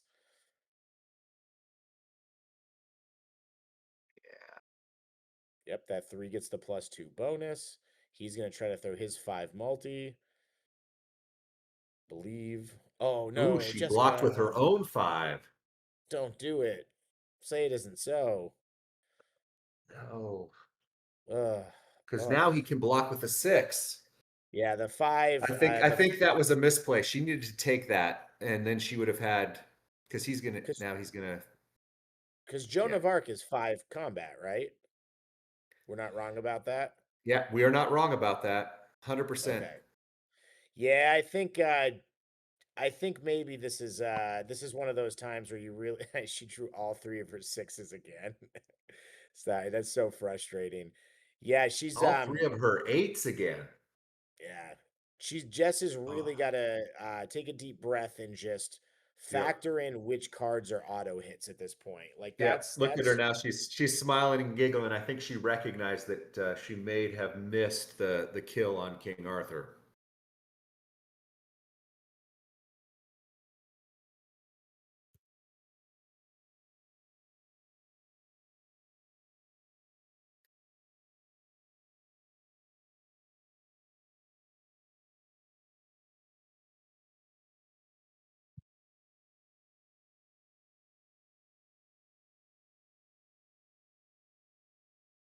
Corey is going 3 for the win. Jess is going to draw a card.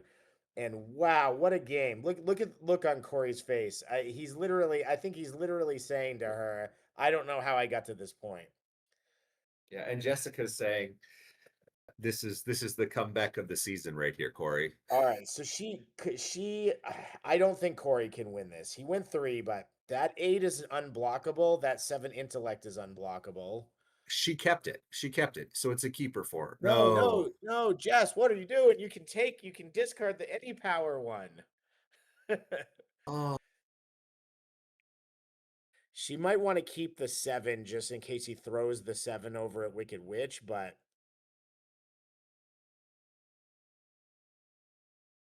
Yeah, take out King Arthur with the 8. That's the one. Please. Okay, that ends one.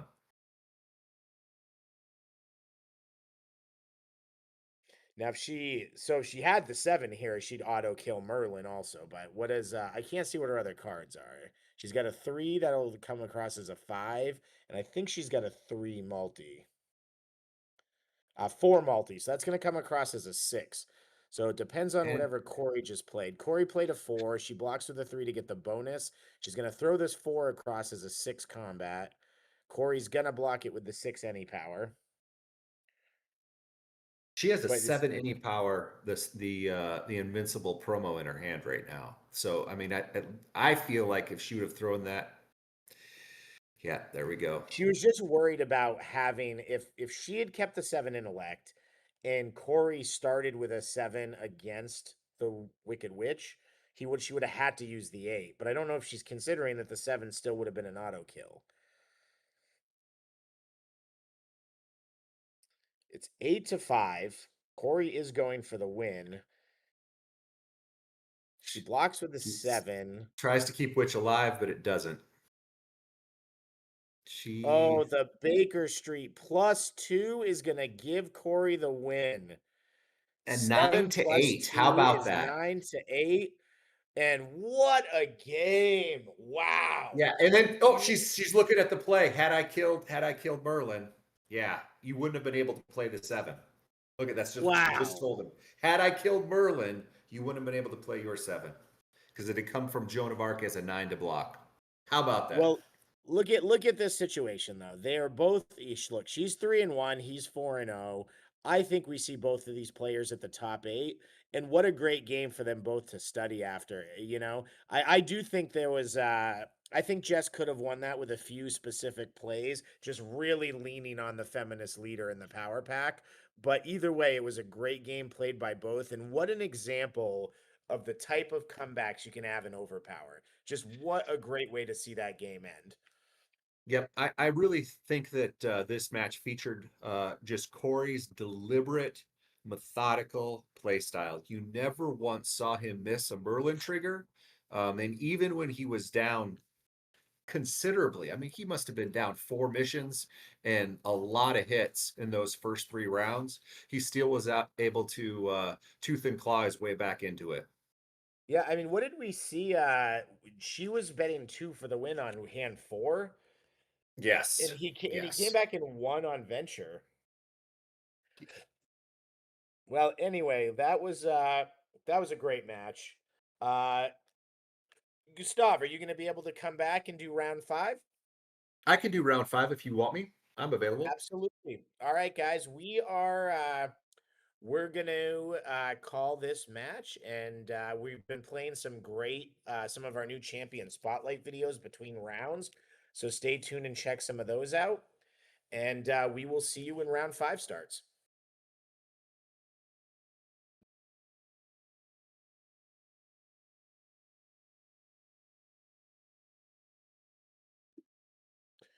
You still there, Ronald?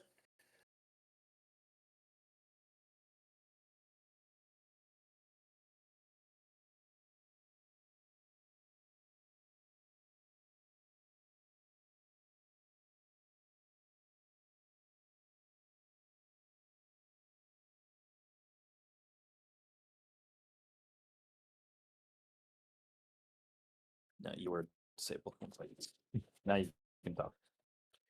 All right, guys, we're gonna do just a microphone interview with Corey and get his thoughts on how that match went.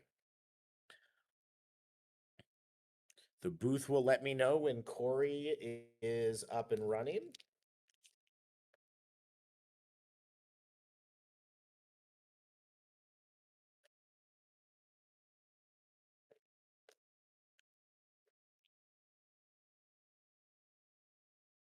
Okay, Corey, give me 1 second. Okay.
Sorry, guys, I just went and grabbed a quick bite.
Can you hear Joe? I can. Hi, Joe. Hi, Joe. Well, I can't really hear Corey. Can you turn him up at all? How about now? He said he can't really hear me. Can you turn me up? Oh, I can hear you now. That's Now better. he can. Now he can. Cool. That's Joe, how you doing? Great picture of me on top of Rex's head. That's fantastic. awesome. Thank you. Corey, what a match. Wow. Did you think you were going to win that match at any point? No until way. The last hand? Never. I never thought I was going to win that game. Now I'm not hearing anything from his microphone. He says now he's not hearing anything from the microphone.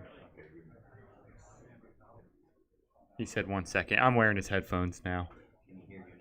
Can you hear me now? Joe, check, check.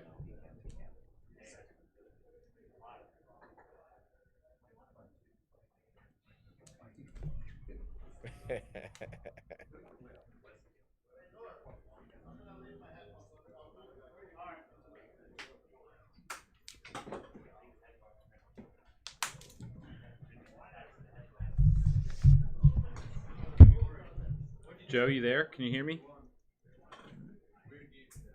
Oops. Joe? Joe? Hey. Hey, can you hear me? Hey, can you hear me? Oh, I can hear you great now. Okay, wonderful. Yeah, that seems like the way to do it. Sorry, I was just saying, she came out of that with a commanding lead. She was betting 2 for the win on hand 4. Yeah. I can't imagine you felt like you were in that game. Never did I think I was in that game. From the opening hand, I was like, man, I got a long way back if I have any chance. Let's just try and make it a game for the camera, is how I was feeling. So there's some pretty big pivotal moments. I think getting the kill on Mina Harker wasn't that she'd already gone through at that point.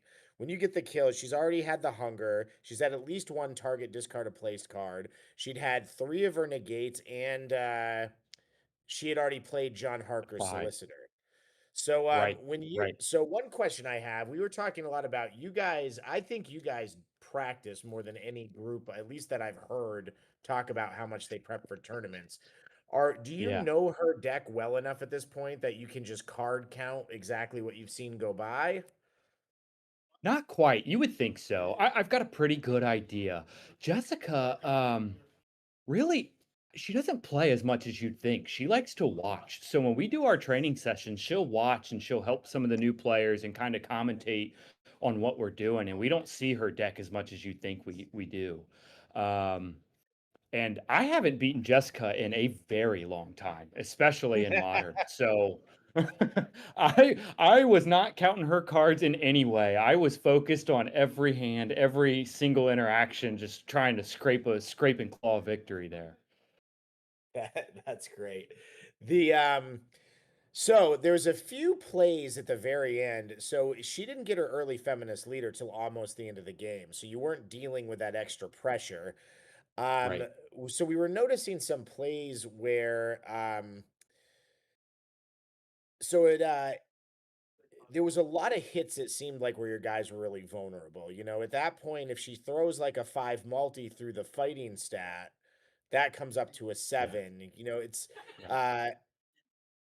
Really, honestly, you'll hear it when you hear the commentary. I sort of felt the second you went to Power Pack that that was the game. You know, she was going to be able to Yeah. just auto throw sixes and sevens and just kill both guys.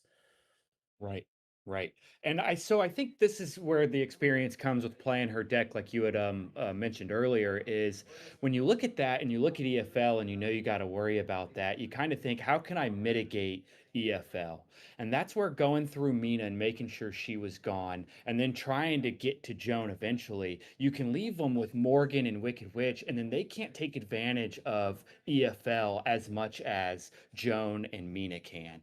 And so if I can kind of consolidate it down to one character that I'm worried about, I know that I can defend the intelligence and the combat through Wicked Witch and through Morgan, then I have less to worry about. And if she's grabbing Joan cards to use for EFL, then she doesn't have so much defense for Wicked Witch. So you got to pay close attention in the power pack and watch and see which card she's choosing to take and which one she's choosing to discard. So Well, you so see there's the a seven intellect go in the discard pile, you know a nine's not coming.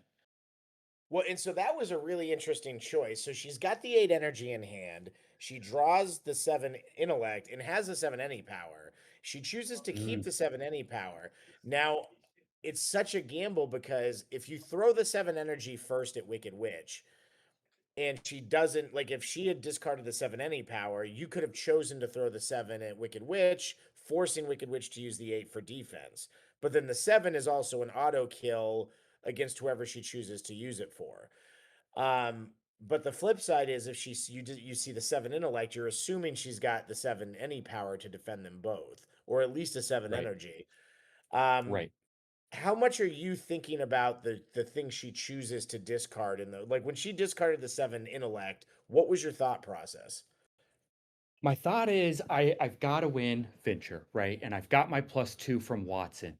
So how can I overcome an 8? Um, and it was honestly, it's just hoping she misplays. And because I can't, if she plays it perfectly, there's nothing I can do. Because even throwing the 7 early on Wicked Witch doesn't force out the 8 because she could have a 5, and Wicked Witch is a 5 intellect. And so it was really just a gamble and hoping that by the end she throws the wrong thing or defends the 5 for the KO, which she did. And then that would allow me to throw the 7. And that's why I ventured 3 for the win in that hand because I can't go round and round with an 8 in EFL and play in the power pack. I had to find my window Yeah, and it's use it. you got to win in the situation you were in. If you don't win that hand you won, I think it's just quicksand. You're not going to get up Yeah. past the that constant +2. Right. Especially with my Well, characters on the ropes. yeah, I mean, you had so much damage after the hand where you played Harness the Wind. So, Right. look, Right. that what a great win. I mean, one of the great comebacks that we've ever seen. You're going 4-0. So, are we playing 8 rounds today or 7? Yes, sir. 8, and we are breaking for lunch now. So got a All right, half so we're half gonna of have it left. all right. So, two more wins and you're an auto in, I think. Are we taking all 5 and 2s or 6 and 2s? 6 and 2s, no. But I believe James did the math and he said 8 rounds should be a clear cut for six and Okay. twos. So should be 6 and 2s. Yes, sir. All right. Well, I think there's a good chance we see both of you two again in the top 8. I Yeah. would love to see a Sims Yeah. versus Sims final table. Um, Oh, me too. good luck, everybody, and thanks. And I will be here doing commentary now for the rest of the day. So we will see everybody at home after about an hour lunch, a 30-minute lunch. 45 is what he gave us. All right. We'll see you guys in about probably 40 more minutes. Cool. Thanks, Joe. Thank you. Awesome. All right, so we'll take I'm gonna order a little Thanks, lunch and Ron. then Gustav will be back here in a bit. Oh man, I'm sweating.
Welcome to the OverPower Character Spotlight Series, featuring Omni-Man from Invincible.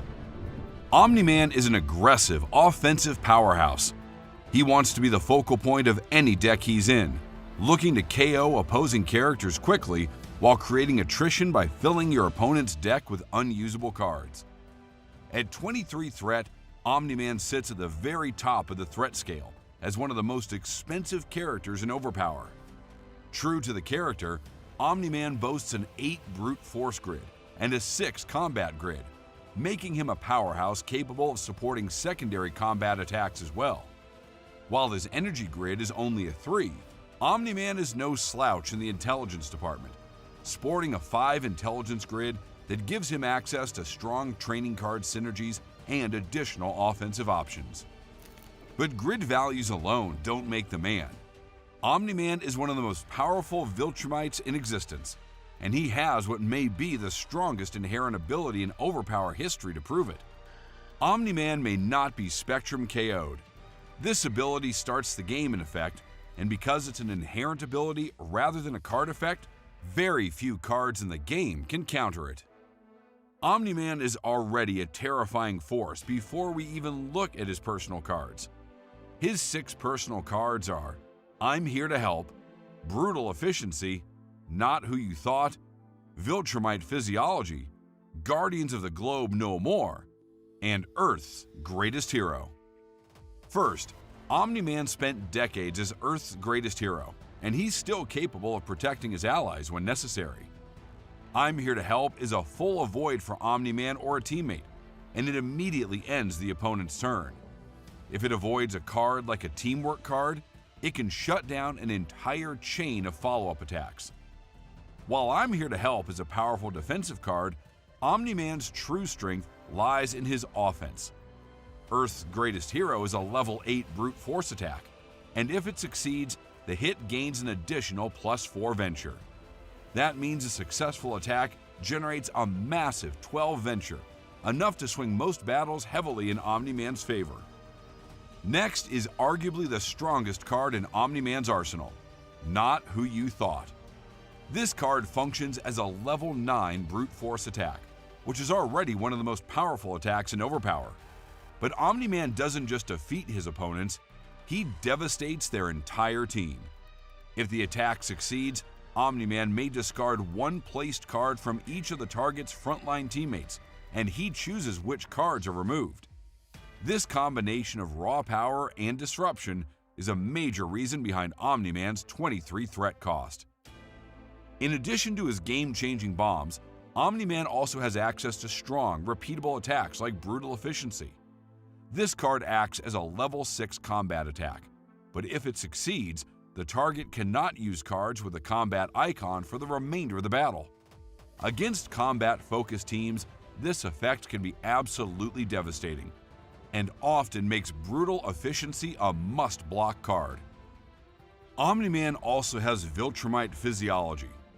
While it's only a level 4 intelligence attack, making it his weakest attack numerically, the payoff is enormous. If successful, Omni-Man may remove 1 hit from his current battle record, reducing venture pressure, or remove all hits of a chosen icon from his permanent record. Since the primary way to KO Omni-Man is by accumulating enough damage to cumulative KO him, even removing a single hit can dramatically increase his survivability. Omni-Man's final card represents his betrayal of the world that once celebrated him as a hero. Guardians of the Globe No More. Omni-Man KOs one of his teammates to move any number of mission objective cards from the defeated mission pile back into the reserve mission pile. As an added bonus, this card may be placed without using one of Omni-Man's placement slots. That means you can keep it ready as insurance against falling behind on missions while still placing one of Omni-Man's other powerful cards. At 23 threat, Omni-Man is a character that entire teams will be built around. Expect him to lead teamwork attacks, score KOs, disrupt opposing placements, and help stabilize missions when his team falls behind, all while applying relentless offensive pressure.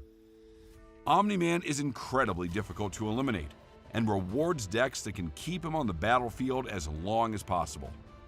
Look for players to pair him with healing effects, ways to recover his personal cards from the dead pile, and strategies that funnel damage onto Omni-Man to keep more vulnerable teammates alive.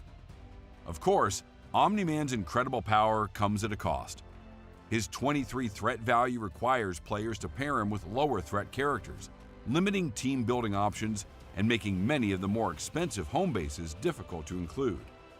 Thank you for watching the OverPower Character Spotlight video featuring Omni-Man from Invincible.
Just tell me when.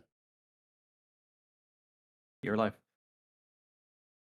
Hello, everybody, and welcome to round 5 of our 8-round Swiss up at the St. Catharines, Ontario Season 1 Regional, being brought to you by the fantastic MECHA Games. Very happy to be here. We was at Gen Con, so we were not able to do the first few rounds, but I will be with you now for the rest of your day. We are going to go over to the table, and we are going to see what I believe is Zach Veneri playing a newcomer. I don't think I know Ethan, but I'm very excited to see what he's bringing to the table here. Co-commentating with me is Gustav again from round 4. How's it going, sir? Glad to be here. Thank you, sir. And all right, we will be also, we've taken care of the delay. We'll be watching this match right on Discord, and we're very excited. So they are going to get started. Round 5. Both of these guys are 3-1. They're looking to definitely put that 4th win away and get comfortably closer to their 6 wins that they need to guarantee a spot in the top 8. Let's head over the table and see what decks these gentlemen are playing. Love to see the good sportsmanship, a little fist bump to start the match. Mm-hmm.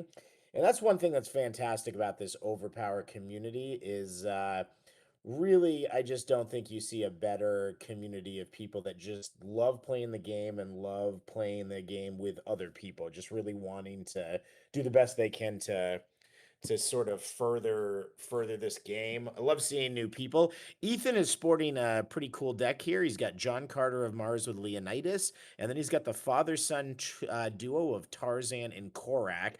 That means Korak's defense of 6 or less avoids is going to be on.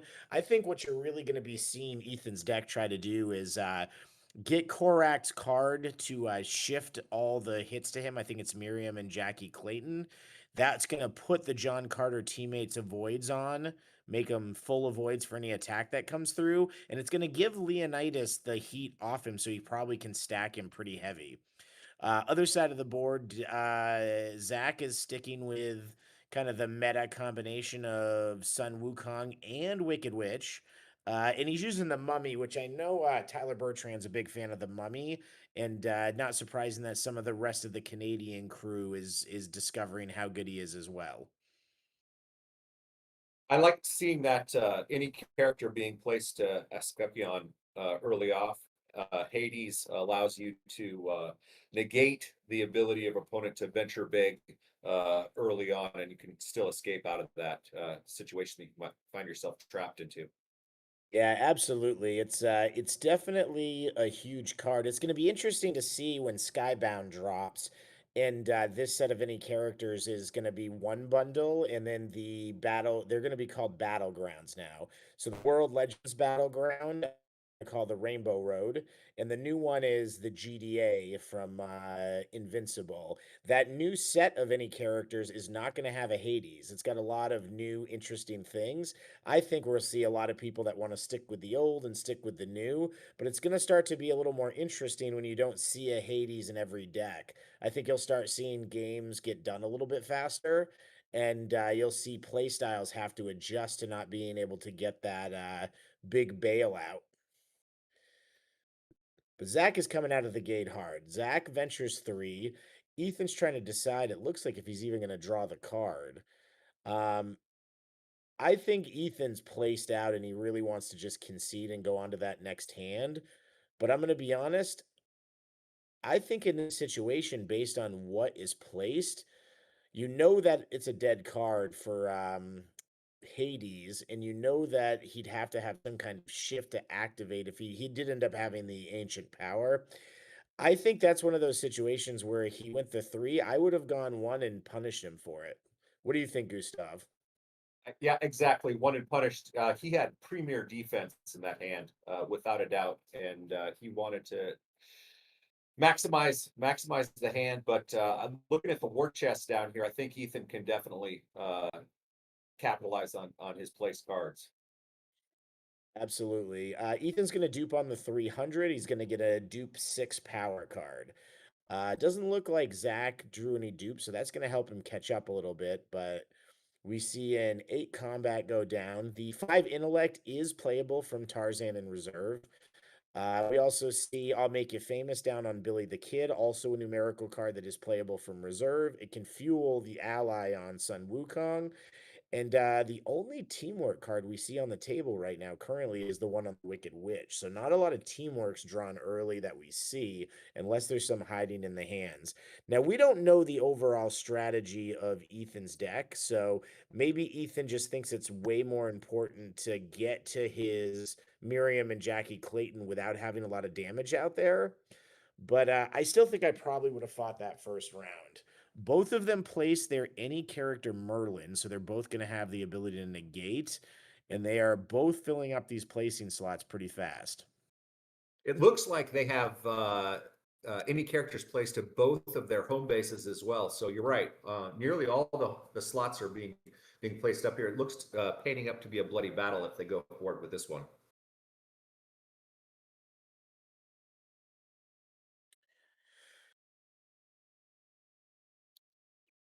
Ethan's also got the ability to throw some speed here. He's got an ally into a 4 make an additional attack, any character card off round table, meaning he's representing a 3 string that isn't going to be just power cards. He could easily throw the 5, which if successful a character can't play placed cards, as a 3rd attack, or he could throw something like the 800 or the 300, which is a level 8. So That 5 can be really tricky sometimes because if you throw it over on Wicked Witch at this point and he doesn't have the right defense for it, Wicked Witch could not be able to play the negate for the rest of the battle if he doesn't want to waste it on the 5. So a lot of times that 5 is really underestimated off Tarzan, but I've seen it do some nasty stuff. It's a tricky card for sure. Both of them ventured too, so it looks like we're going to see how this plays out. I'm not sure exactly what's in each character's hand, but I will say again, this goes back to he hasn't really gained anything this hand for this to be the hand to fight. And with the two duplicates, I actually think fighting this hand is a worse position than had he fought the last hand. Zach throws an ally. He follows it up with the Tenacious Pursuit from the Mummy, which is just a 2 intellect, but he can throw it after somebody concedes the battle. Looks like Ethan's gonna really decide. Now, there's something to be said for letting the 2 hit. It's gonna be very hard to spectrum John Carter with superhuman endurance plays because he won't be able to get an intellect or sorry, a brute force or a combat hit through. So Ethan decides to let it hit, and he attacks back with his own ally card. That's the chain we saw happening right off that the ally into the speed for the any character for energy. It'll be interesting to see what he makes for that third attack. So it looks like the ally hit. The 4 was defended.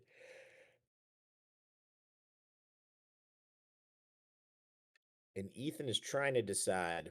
I personally like the 5 on Wicked Witch. He's probably got something in hand to defend it, but it's certainly going to draw out a defense. He's not going to let his negate get pinned down. Yeah, I would like him to keep those 4 cards in hand, but he may be considering. Nope, almost. Is Ethan one of the Team Canada players?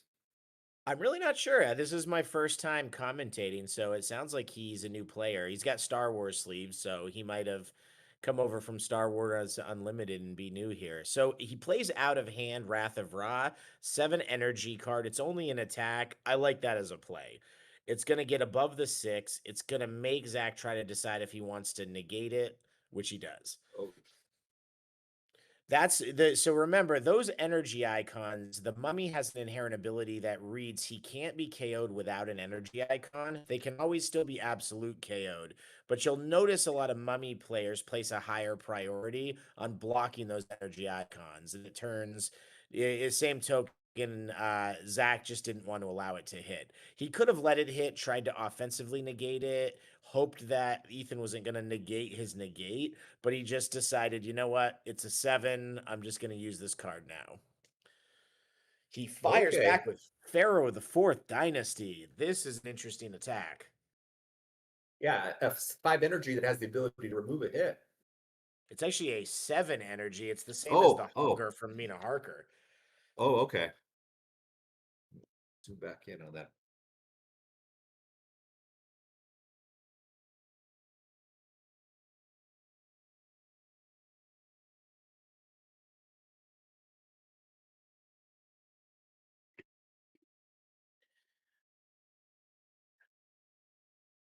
Interesting. So he gets the perma shift and play like he wants. Now, this is where if I'm Zach, I'm definitely going to try to immediately offensively negate that card. He's going to use his full negate to negate the negate, but that's fine. He's got more legendary journey negates for the mummy than Ethan's going to have full negates.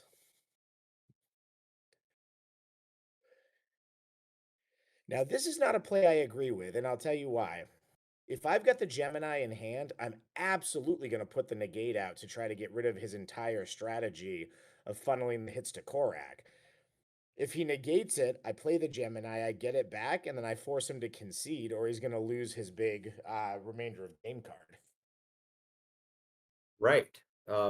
and I don't know if he was thinking that maybe he had enough juice still in the tank to fight this one out, but just looking at their war chest and playable cards, Ethan clearly has the lead here in venture total.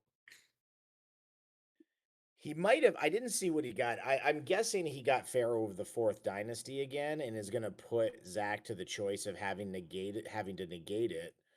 Oh, he got. Oh, wow. All right. Oh, Slow clap to Zach. He took the gamble. He got out the teammate avoid a power card, and was able to avoid it and draw a card. He gambled that Ethan would throw the 8 over at Wicked Witch and stop going for the mummy since he didn't have the energy icon, and it worked perfectly. Zach is now trying to do exactly what I said. He's trying to negate the Miriam and Jackie Clayton that puts all the attacks on Korak. And Ethan's trying to decide if he's going to let that go or if he's going to spend a full negate on it. I think you spend the negate on it. That's such a clutch part of any Korak strategy. yep, there he goes.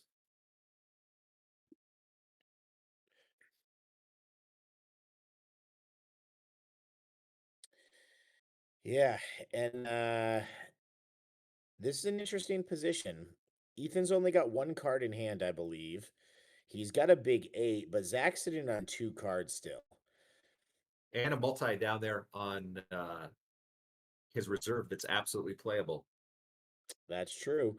Looks like Ethan's just got a 4 brute force power card in hand, so he's gonna throw the 8, and it's gonna hit. So that puts Ethan at 11 venture to Zach's 2.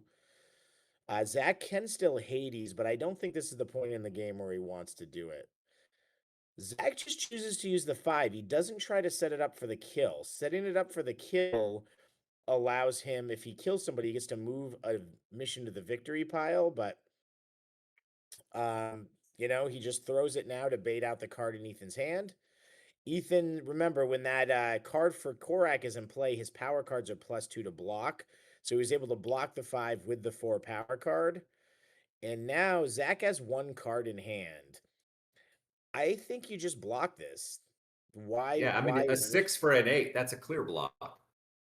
That's not an 8, it's a 5. It's the mummy Okay. 5 energy. Is there a way for me to zoom this in? Because I'm not seeing as detailed as you all are. So the big risk here is if he blocks the 5 with the 6, and Zach has an 8 in hand, then he could throw the teamwork in an 8. But he must have drawn another teammate avoided power card. He Gemini'd the 7 out to try to heal that 3 off the mummy when he attacked again and take the venture away. But Ethan's gonna block it, and he's gonna force Zach to use his Hades. Zach is gonna end up having to retreat here. They're not gonna lose any of the venture, but he's gonna go into the next hand with only a teamwork placed, and Ethan is now set up his shifting all the attacks to Korak, which is so clutch for his defense. I think too, we haven't seen any of the teammate avoids yet, so he might be able to use 3 of these teammate avoids.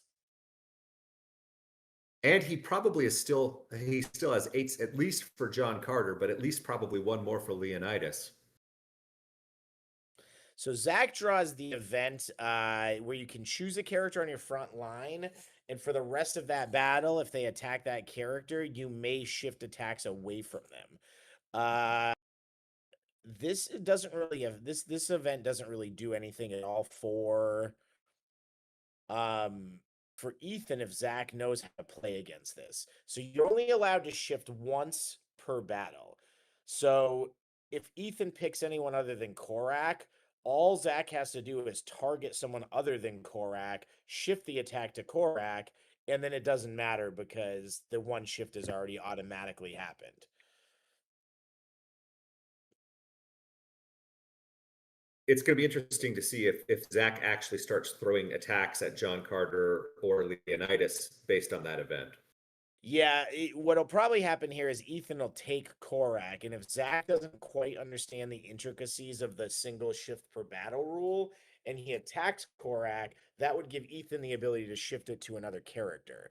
But I'll also say a lot of these more experienced players already know. We saw in the first event ever, Andrew Taylor had a pretty big match against someone that had this card in play, and Andrew immediately knew to call out that he was attacking someone else and shifting it. Yeah, they're going to leave that event front and center so everybody remembers. Interestingly enough, he's playing the Korak Venture card that he just placed, and he's not playing the events to go with it, which would make it, I believe it gives it extra Venture if you're playing the Tarzan events. Interesting.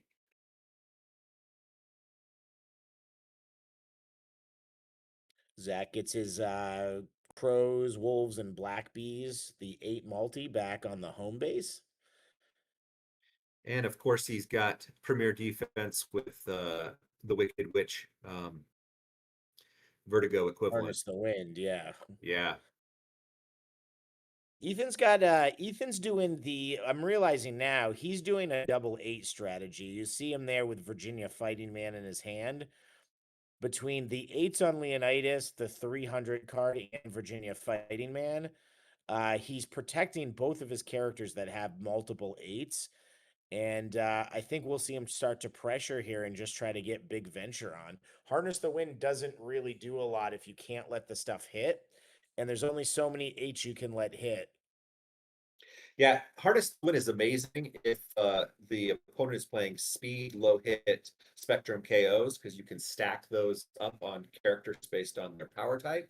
But if you're just throwing 8s, you don't want those to hit anybody. Absolutely. That's exactly right. I'd say even though Zach's taken a little bit of an early lead, he's also gone through some of his powerful cards. If Ethan can just make this a grueling couple of battles and force him to use that Harness the Wind, Zach's really going to find himself without a lot of bombs left. He's still got Sun Wukong. We haven't seen the 11. We haven't seen the Avoid. We haven't seen Transformation Trickery, Grasp of the 5 Elements. So Sun Wukong's still kind of fresh. Well, there we go. That, I believe, is Transformation Trickery right there. Yeah. Now, again, And Transformation... that's Sun Wukong's shift, right? So with the shift event in play, you still have to remember only one shift per turn for both players now. Exactly. So that's exactly what I was going to say, is that Transformation Trickery does not combo that well with Harness the Wind. So there's also some ways to play right now to minimize the effectiveness of that.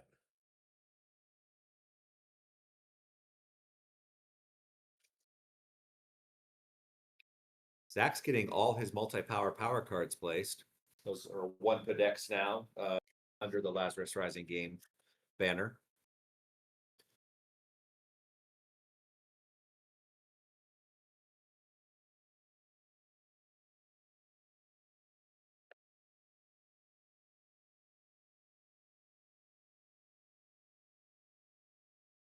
It'll be interesting to see if Zach draws another one of those mummy negates and tries to hold it in his hand to be able to negate,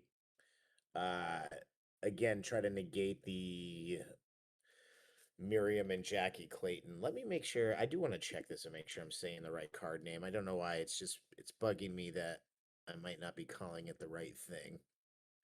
I'm going to go to the Oracle text real quick and just confirm the name of that card.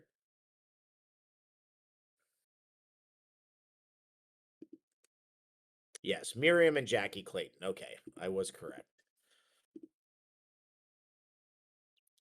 It looks like, was that 2 that he just went? I think he did. Even if Zach had the 11 for Sun Wukong, it would not count for venture total because he has no cards in the loss pile. It looks like he's taking 3 more, which would leave him with only 1 in the middle. Now remember, fairy protection is significantly less good here. Again, this is the subtlety of that rule. If he places fairy protection on Korak, Zach can attack someone else and it will shift underneath the fairy protection. So that essentially makes fairy protection only avoid 1 attack. There's no lockout aspect of it because of his own card that's in play. I've seen a few versions of decks that are doing this trick with Korak to protect teammates, and I've actually seen a lot of them don't play the fairy protection. They'll play one of the other cataclysms. I do think Lady of the Lake is highly underplayed. Card advantage is huge, and I like to draw cards. Yeah, for sure. So Ethan plays his Hades from hand. We've got Zach over here with 7 cards, and that's going to be to Ethan's 6. So we're going to see what they draw, how they've built their decks. What they dupe here is going to be important. But that's a nice bet 2, and then Zach almost went 3. He only went 2, but Ethan's able to get out of that hand and do a little refocusing here. Now, there's also something to be said when you have that Hades in that situation. Trying to poke with a few attacks, see if you can get him to activate one of the 2 shifting cards, then use the Hades and run away. So they're wasting one of their big pieces of artillery. Ethan's thrown a lot of his 8s here. We've actually seen him dupe on the 300, play 1, and then so this is the 3rd copy of the 300 that's placed to Leonidas. Probably the last one. Now, we've only seen 1 8 any power from John Carter. We've still yet to see any teammate avoids go by. So I have to think I would be thinking he'd be running 3 of them, but he's got to be running at least 2, right? I would think 2 of each.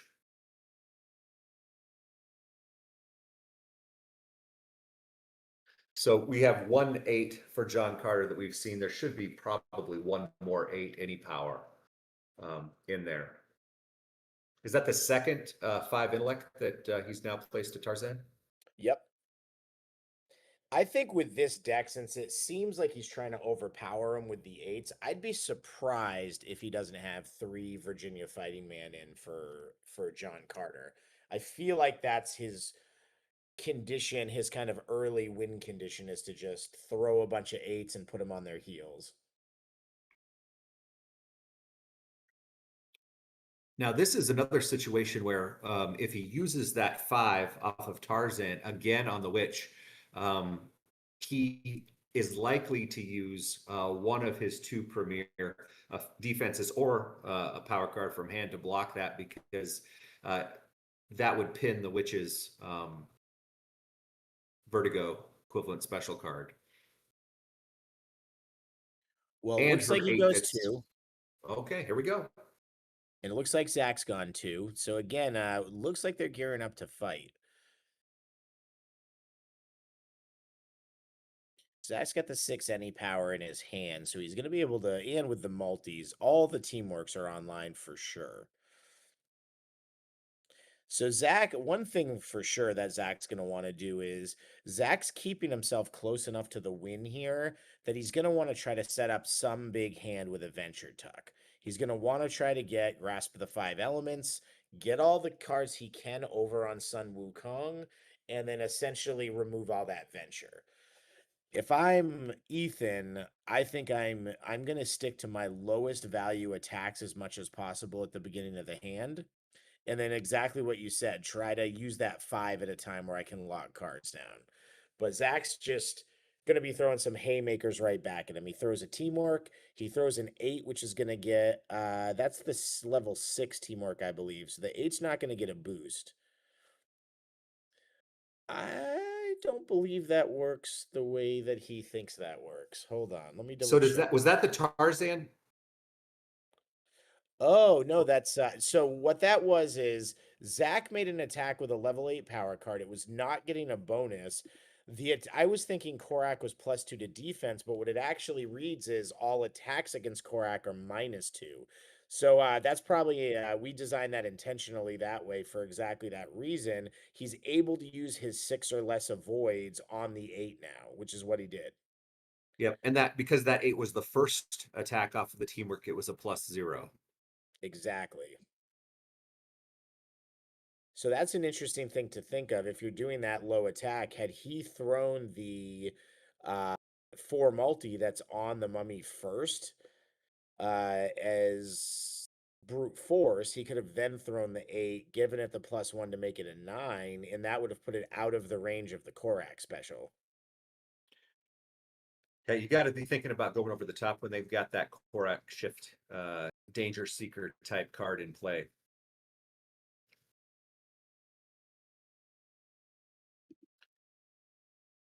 Because that probably would have forced him to use the fairy protection, because he does not want to have an 8 hit on Korak. So this will be interesting to see with this any power teamwork. You can sort of throw anything you want. It's really hard to predict. He's already got 9 damage. If the 6 hits, that's going to put him at 15. That's going to get Korak dangerously close to death. And he took it. The fun thing about those any power teamworks is that both attacks have follow-ups that are +0. So you don't have to worry about being gone over the top with that. All right, he has played the fairy protection on Korak. Now it's time to see if Zach has a good enough understanding of the shifting rules to know that he isn't locked out here, that he can continue to attack.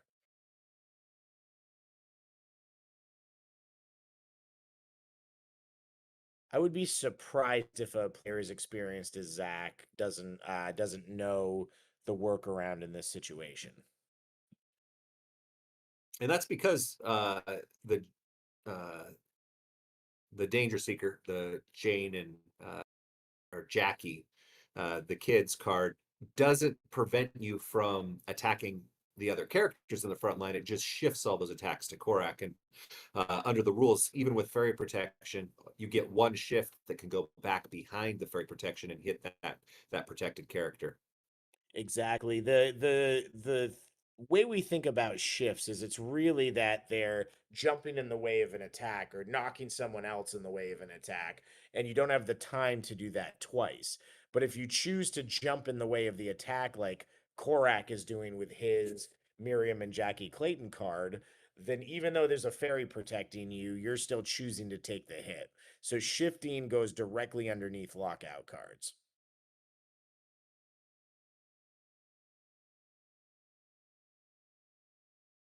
All right. The slain have been selected. Zach gives the tap on top of the deck. And then it's going to return over to him.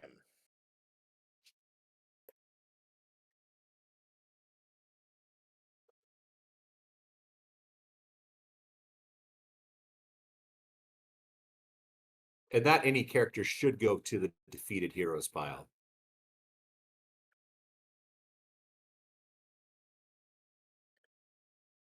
After it's played.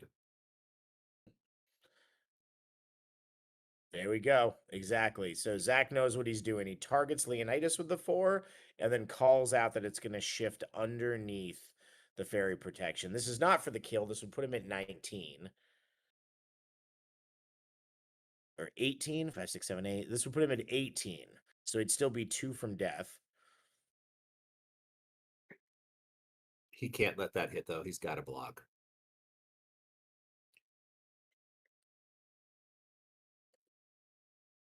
There's a lot of big things. I mean, he might be dealing with 8 coming through just after that.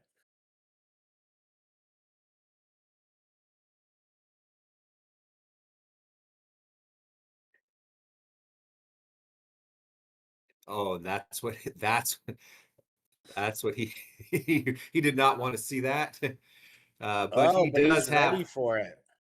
Give them nothing. Give them nothing is a card that allows Leonidas or any teammate to avoid 1 attack. So after the shift, it does protect him from the Grim Reaper, and that was a pretty vital play. Ethan tries to get some speed going, but Zach disorients his opponent and says, no, I will be ending the string of attacks right there. These two really battling it out for these 2 venture. It'll be interesting to see how much Zach commits to this. I think you'll see Zach commit everything to winning this hand. I think he really wants to be able to bet big with one of those 2 win conditions next hand. Yeah, I don't think you're going to see him this hand use either Harness the Wind or his shift for Sun Wukong. I don't think either of those. He's going to wait for the next hand to do that. But we haven't We'll seen see, though. everything that Ethan has. The only reason he might use one of the two is I think he wants to keep his venture where he can make a big bet and go for the win.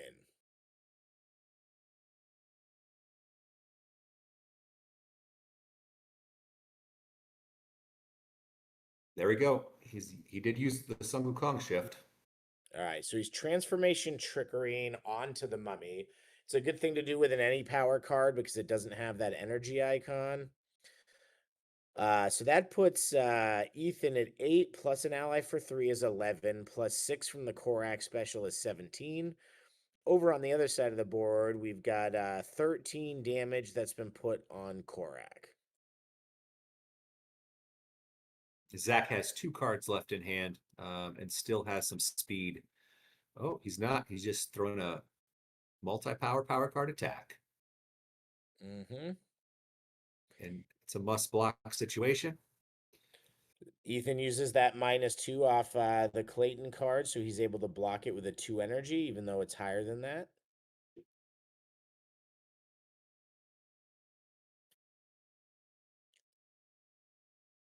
We didn't call it out earlier, but Ethan's playing Pre-Natural Healing to try to remove permanent record hits and activate that Asclepion trigger. Asclepion, extremely powerful home base. I don't feel like it sees enough play. It'll be interesting to see. We definitely made a second card in the any character set, the GDA set for the new Skybound set that goes along with it. It'll be interesting to see if people playing that home base lean toward the new battleground instead of the old battleground. And he shifts again to the mummy because the mummy doesn't mind intellect attacks. Additionally, if for some reason he wanted to play the card Place to the Wicked Witch, he'd be able to now. All right, he throws a 6 down. He does the same thing. He targets and lets it shift under. That's a 6 any power, and that's going to be enough for the cumulative KO. I don't know what the last card is in Ethan's hand, but if it's not a 4 or better power card or one of his full teammate avoids, we may see the death of Korak right here with this attack. Ethan's thinking about it a long time. I think he might be at a decision where he can win the battle, but he's going to have to let Korak die. He has to decide how important is that 2 venture and how important is it to keep Zach away from being able to go for a win in a battle where he has harnessed the wind.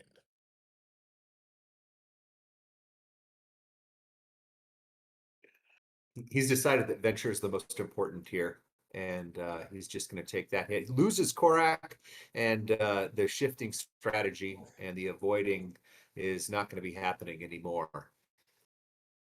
Yeah, that's a tough one. You know, you're so overpowered when that Korak card is in play, especially with the team he's designed very well here. You don't want to be in a position where you don't have any missions in the completed pile when they manage to punch their way out of that trick. Well, there is a 5 multi-power card that he does not want to shift to the mummy. Wow. After all that, the Zach still decides to concede. So that's going to be it. That puts Ethan in a much stronger position. He's got a lot of damage out there on Zach's guys. Zach runs, so Zach would now have to bet 6 for the win, which I don't even think he can do. I think he's got, what is he, 2-2-3? The most he could venture is 5. So now, even if he plays Harness the Wind, Ethan has put Zach to a place where he can't shove a big bet for the win.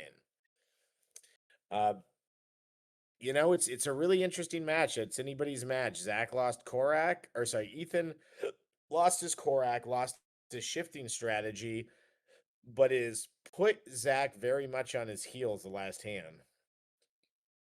Same And event we saw before from Ethan. both of these players playing that shifting event.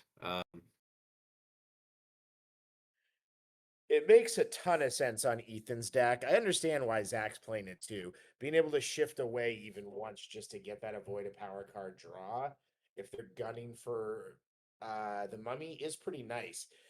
especially in a hand where if you get that and he doesn't have the energy icons yet, being able to just shift the energy icons to another player keeps Mummy alive for an entire battle.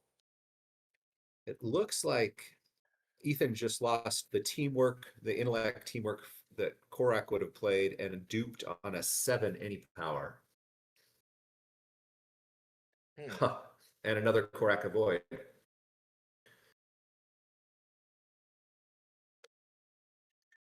Yeah, I know these decks stack pretty heavily, and I don't think he can be super excited about losing Korak.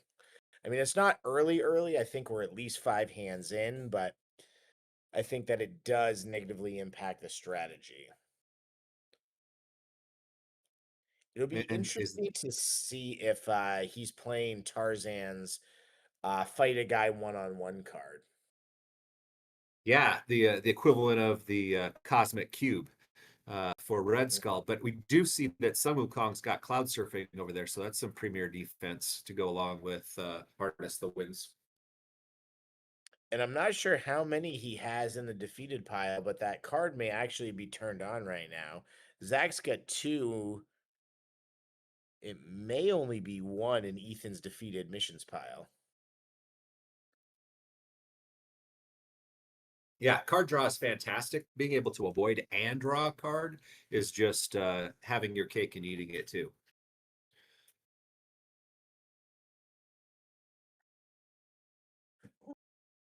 I know we got started a little late, but the round timer is around 12:45. That means even if we're a little off on the time, these guys are definitely getting near to their time.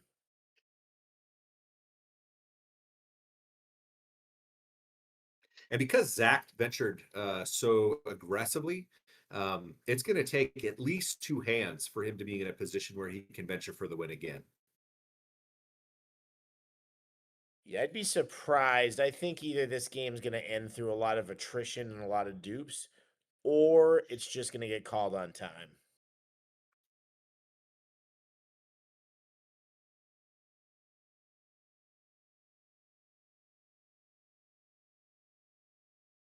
I'm being told by the booth that we're about 4 minutes behind.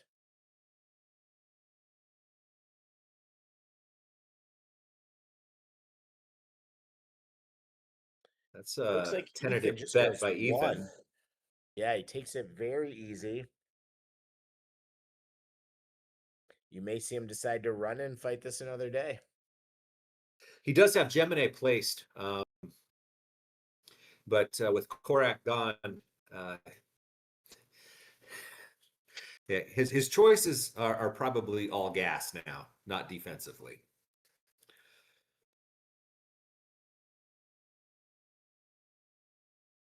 Zach's debating, I believe, 2 or 3.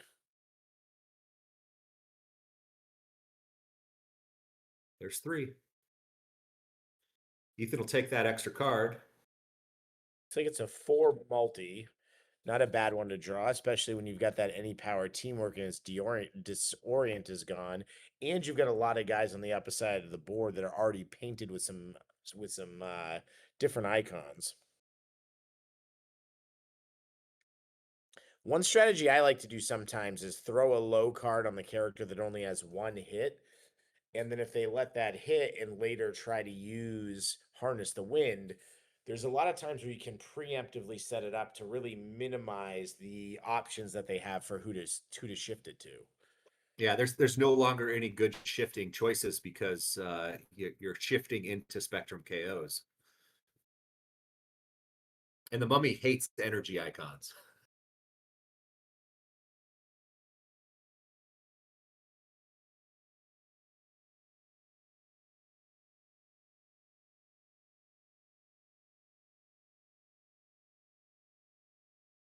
Are we waiting for Ethan to start this round out? I'm not sure exactly what's going on here. I mean, Ethan's wagered. I think he's just really thinking about his first play. So it looks like he's going to use the Gemini, and he's going to fish through his deck and try to find something that's going to close this deal and knock Zach back 3 venture. Trying to think of what I would be getting if I was here. Maybe another Virginia Fighting Man if I'm just trying to rack up a lot of big hits.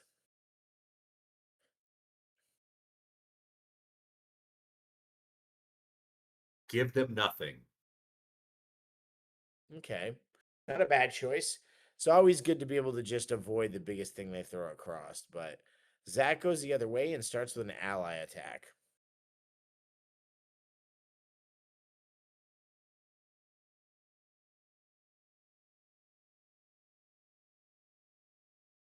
Right, they are strategizing.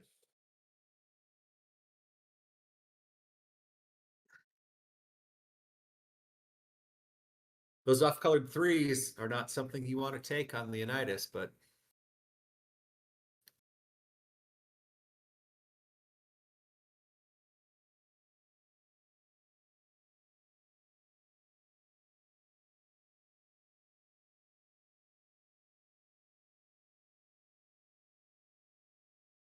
All right. You get what late in is these games, this? there's so many different options, there's so many different ways things could happen. A lot of analysis goes into it. Wicked Witch is targeting John Carter, and it looks like trying to make him discard his 7. And Ethan's going to use the card that he fished out with the Gemini to say, nope, Leonidas is going to help you avoid that attack. So Ethan's down to 2 and Zach has 3 in hand. Wonder if Ethan is going to play that teamwork that he was trying to preemptively play after the ally before the special card was played. Yep, here he goes again. There's the any power teamwork.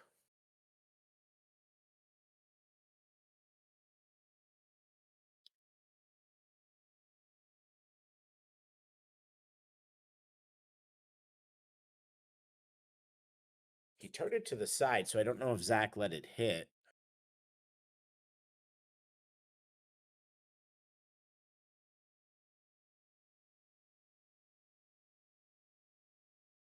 And there is that 4 multi that he drew, which would put the energy icon on the mummy.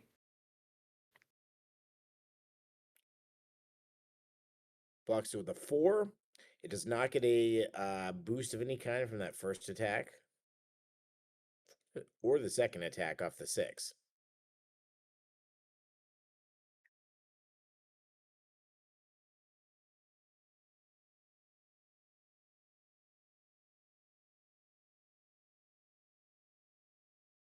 Man, Just a those little low one. hits. Those low hits.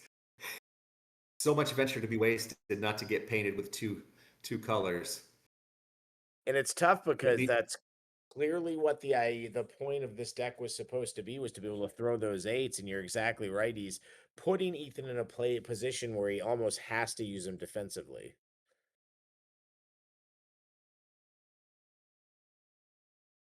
Wow. That's cloud surfing for you. And he draws the card.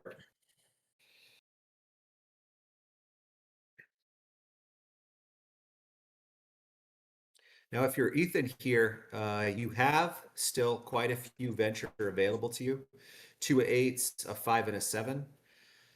But you're playing open-handed with no hand. Yeah, I think this is one Ethan just needs to get out of. Ethan can go into the next turn. He either needs to get out of it or he needs to fully commit. I don't think he can be in the middle on this one. He needs to know exactly what his plan is. He stays in. It's trading hits. Now, the mummy will not be able to block. He uses a shift and uses a 7. Now, Ethan's not super upset to see that because that takes 2 cards out of Zach's hand, leaves him with only a card in hand and an 8 multi. Zach is also significantly ahead on venture. He's, what is he, an 8 plus 1 plus 3, so he's 13. No, 12 away from the 12 total to Ethan's just 6. But Ethan also has 2 8s placed and a 5.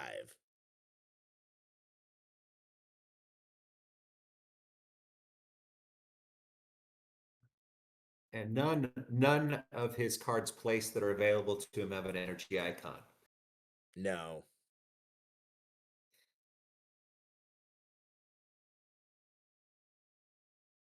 Well, that seems like an easy block.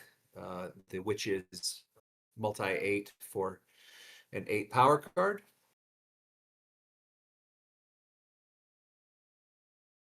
I'm not really sure which one he should use. He certainly got to use one of them.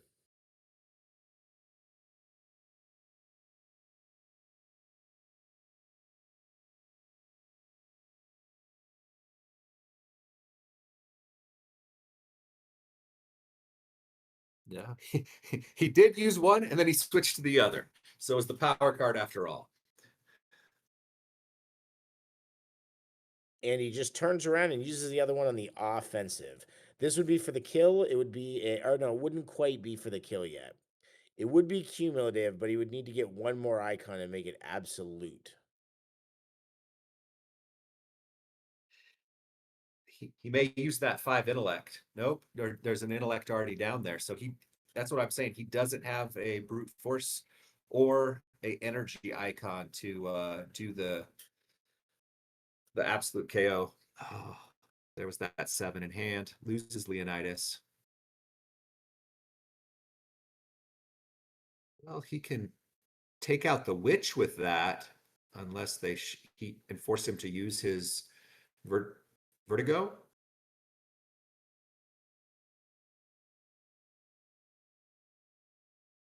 Why would he do that?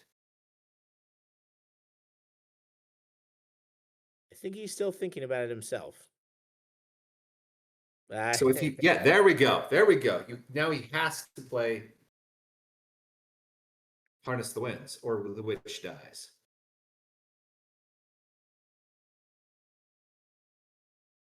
Yeah, there we go. Oh, all right.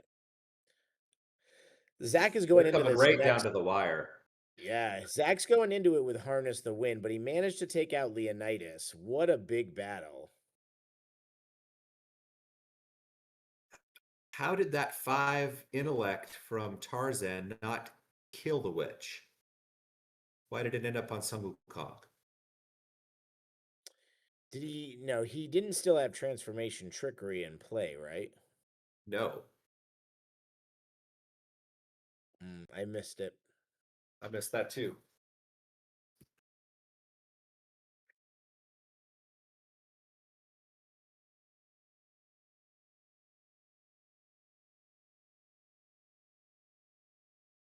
It looks like they're speaking to somebody. I think they might be getting told that we're getting close to last hand here. So even though our round clock has about 1 minute and 15 seconds left, there's truly 5 minutes left. That's 3 discards for Ethan. He's got an 8 for Leonidas. He's got the Leonidas 6, and I believe he had a Korak card. They're having some fun table talk. You know, Ethan doesn't want to be up against the Harness the Wind, but at the same time, he might be able to put these guys in a position where it doesn't matter where the hits move, everything becomes for the kill. I believe that superhuman endurance is going to come into play a lot. Zach can't use that 7 brute force against John Carter. He can't use combat attacks against him.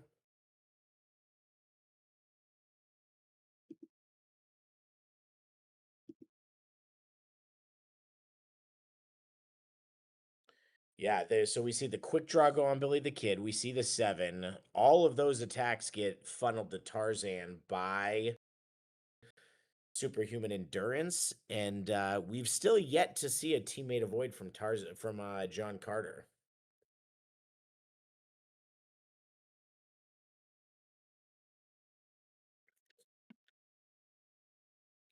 Well, there's some defense down there on the round table. We've got a Freya. It's really true. Ethan, he's down to 2 characters. He had 3 dupes, but he's got good cards. Now, was this a push last time? I noticed they haven't moved their venture.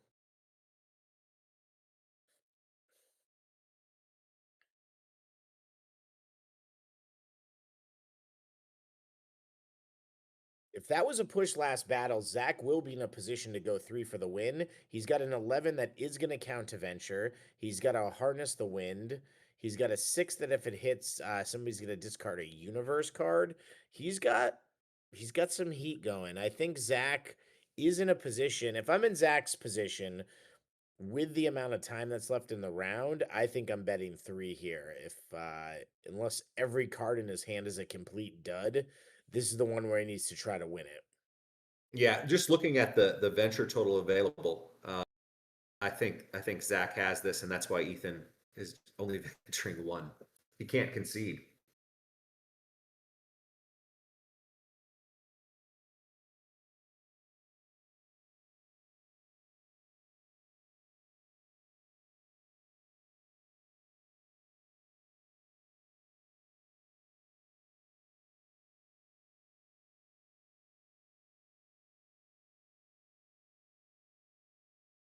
Zach only ventures 1 from the win. Oh, there we go. There's the one from the reserve as well. So that would. Oh, so wait, it's not going to be for the win. So Zach will end up with 1 in the reserve pile if he wins this. He'll move 2 to the top. He'll move 1 from the bottom to the top, and he'll have 1 more slot. So he can't go for the win here. But if this is last hand, he'll put himself at least in a position where whoever wins this hand is going to win the battle.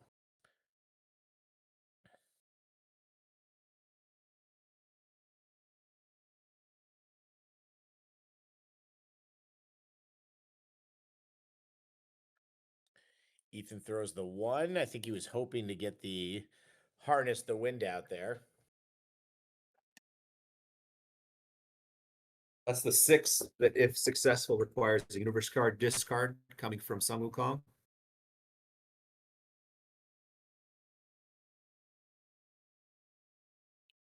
One second.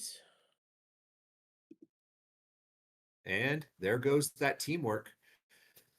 So if it was, it looks like last hand was called during the previous one. So since they were in the middle of that hand, or it wasn't, so it was called for this hand, I believe it was. I'm hearing from the booth. So they may have one hand after this hand.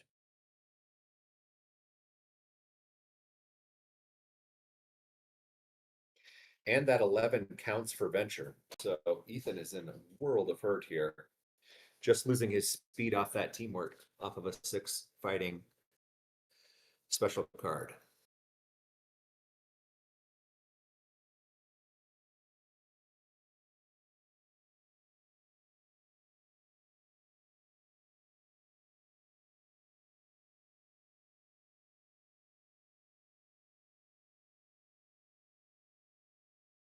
Some simple back and forth. Tarzan throws a 3.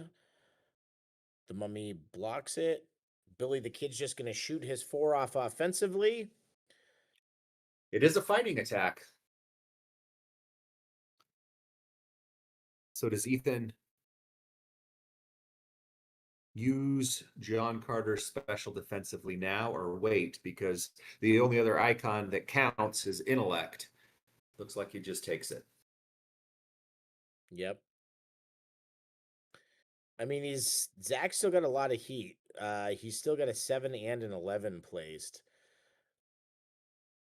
So it's officially confirmed. This was last hand was called this hand, so there will be one more. Although I will say, if Zach wins this hand, I think he puts himself in a position where he can just bet 1 and concede. Because I think at that point he'll be at 5 points. Ethan will have 2 in the bottom, 1 in the top, and 4 in the middle. So even if he goes 5, Zach would have to bet 1 at the most, and so he'd end up at 5 points. That would go up. And that would go up to there. Yeah. Yeah, I think that would only put Ethan at 4 points. So I think if Ethan doesn't pull out the venture this hand, Zach will be able to just go 1 and concede. Did draw out Harness the Wind to shift that to the mummy. So this is actually kind of hilarious. You know, Ethan is playing so much any power that he's not able to get the absolute KO on the mummy. The mummy's got a combat icon on him.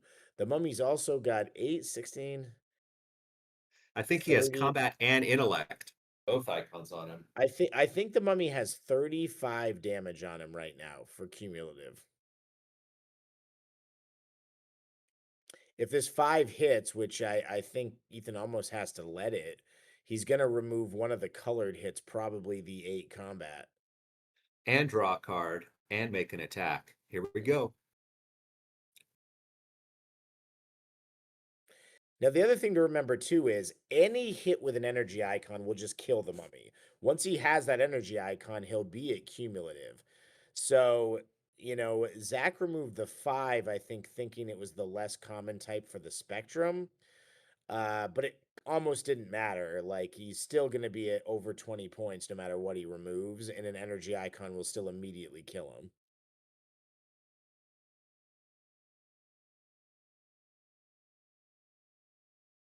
All right, this is the time where I think he's got to use the superhuman endurance. It'll stop the 7. He's still got the avoid for the 11. Right now, it would be 11 to 8 for the venture. I don't know. Ethan's in a pretty tough place here. And Ethan's playing open-handed. He's has no I think cards. he's just he's just out of cards. So yeah, he can't win this. I think he's just in the position he's in. They're gonna pass. Zach's gonna pass and not use his 11. Now, interestingly enough, Zach's 11 does not count to venture anymore. Right. And they get this truly is the last hand. This will be the last hand. As I said, I believe if the missions are where I think they are, Zach could just bet 1 and concede. Unless Ethan has a trick in the middle of the battle, which I don't really know what he could do with either of these characters. I don't believe there's a way that he can actually pull this out. He could, in theory, I guess, kill each one of Zach's characters, and then if Zach is not ahead on venture, if Zach's You would not have ahead 2 on, live characters. Yeah, 2 live characters to 1. So well, you'd be going down the tie breaks. Zach will still win on. I think no matter what, there's not like Ethan can bet every single card that he has, and he won't be ahead of Zach. If Zach loses, his middle mission goes to the bottom. That's 1 minus 6. He's at 5. Ethan right now has 2 in the bottom, 1 in the top, and 4 in the middle. So if he bets 5, he'll end up with 5 at the top, 1 in the middle, 1 in the bottom for 4 points. So if Zach literally just concedes right here, he wins the game since time is out. But he may not know that. Like, he may not. A lot of people get confused with the tiebreaker math.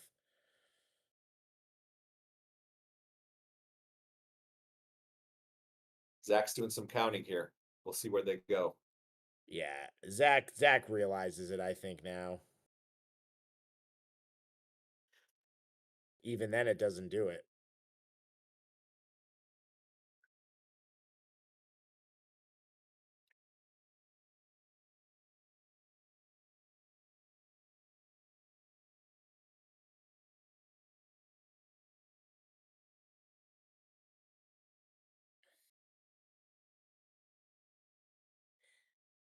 And I know you don't like to win this way, but if I'm Zach too, like, you don't want to go into the hand and have something crazy happen. I think we've already seen both people's Hades, so you don't need to worry about that. And I know the card pool well enough. I don't think there's anything John Carter would be playing that would make a big difference here. But there's still the chance that if Ethan kills all 3 of Zach's characters and Zach isn't ahead on venture, then it doesn't matter about the tie breaks. It would just go directly to character KO being a victory condition. We knew that Freya would take out that 11. We got some stats over on the right. We're seeing where people are currently with their points.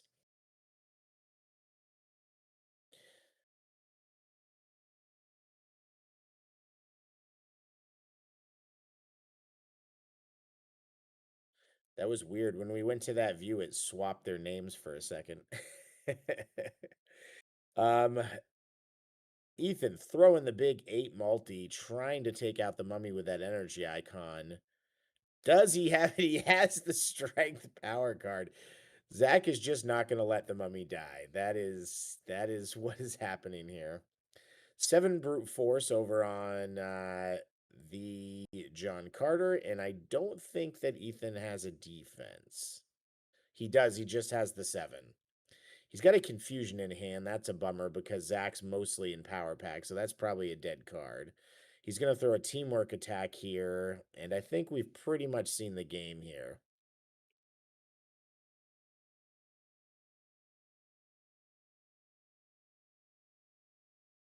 One goes down. His follow-up is...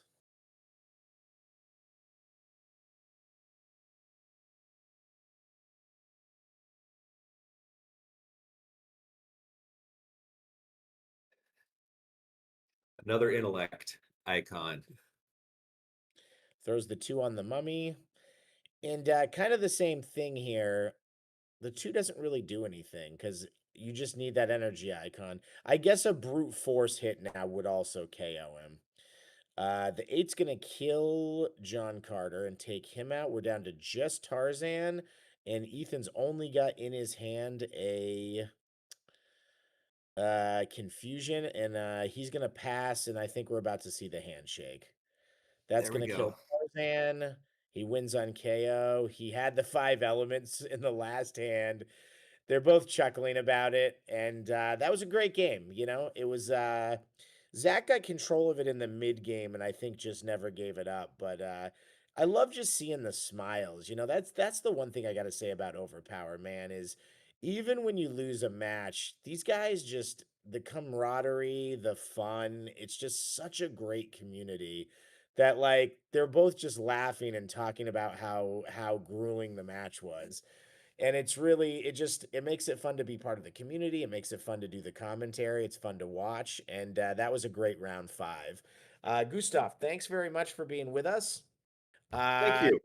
Are you able to be with us for another one, or what's it looking like? I'm gonna have to step out for the next round, but I do appreciate being able to give some commentary. I might be able to come back in about an hour and a half. Yeah, but I gotta shoot step us a out. message. We would love to have you. Hey, thank you so much for your time. Take care.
Welcome to the OverPower Character Spotlight Series, featuring Abraham, Rosita, and Eugene.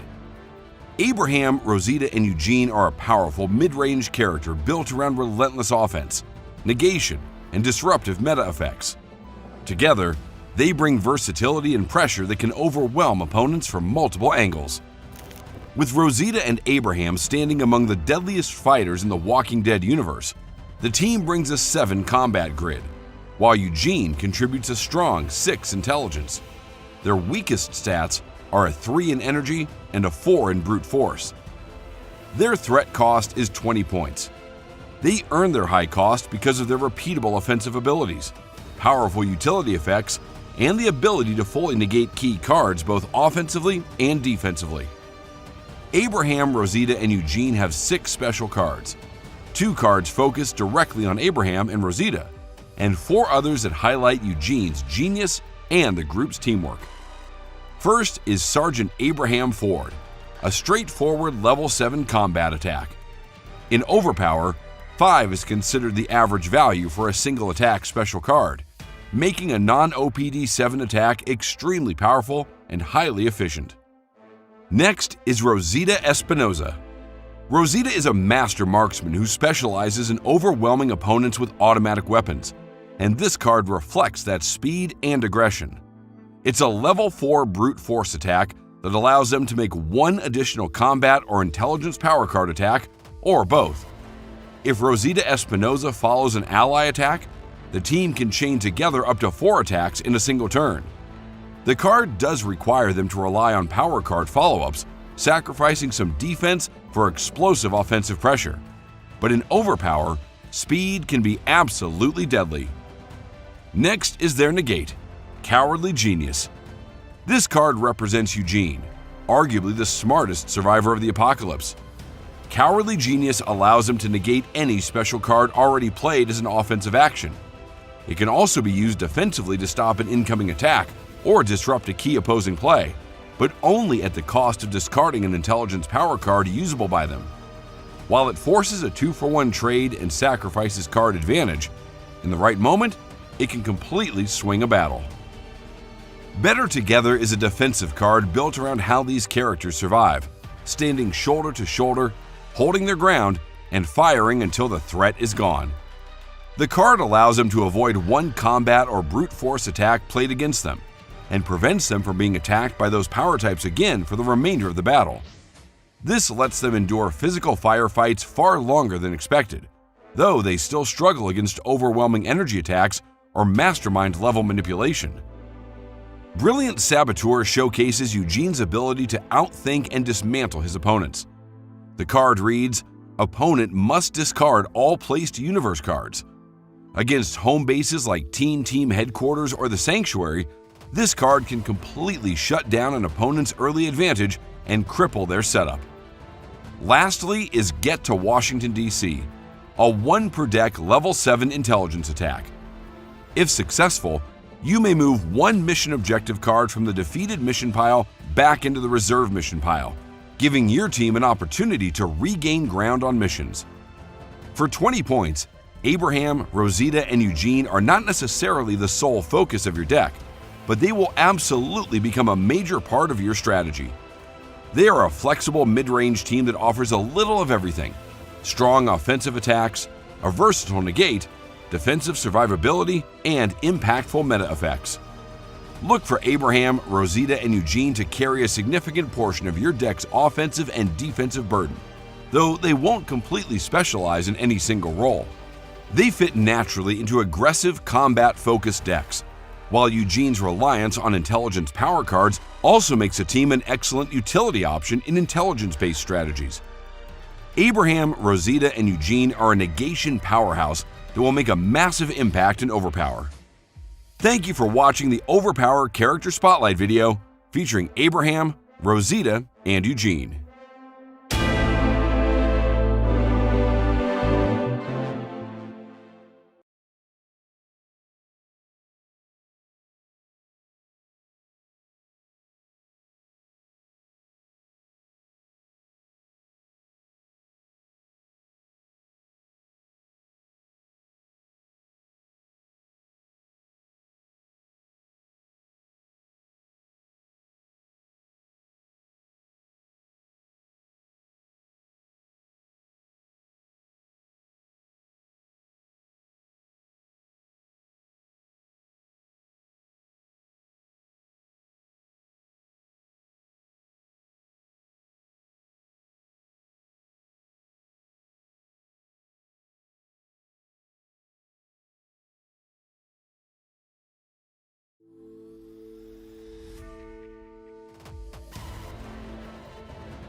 to the Season 1 Regional. We are jumping right into Round 6. We just had a barn burner of Round 5. Round 6, we have two undefeated people. Corey Sims, we saw him win his Round 3 against his sister, Jessica Sims. He won his Round 4, and now he's going to look to be putting away another one against Raymond Bordier. We've seen Raymond a little bit now. This is not his first match on camera. I believe the last one I did with him, he won. He's clearly having a great day today at 5-1. Both of these guys, this is what we like to call the win and in. If they win this 6th match out of the 8, they know they have the top 8. So their top 8 is being decided by if they win this one. Not to say they can't win one of their other ones too, but this is a win and in match for either ones. Whoever win this will secure their place in the top 8. Corey is running that Merlin deck that we've been seeing. In an interesting deck on the other side of the table, we have Joan of Arc without any other female teammates. We haven't seen this yet. This must be a speed deck where Raymond is looking to get out Joan of Arc's her ability to coordinate her team, throw that level 4 attack, and make additional attacks after that. So it's going to be really interesting to see. I also love seeing Raymond rocking the Spartan training ground.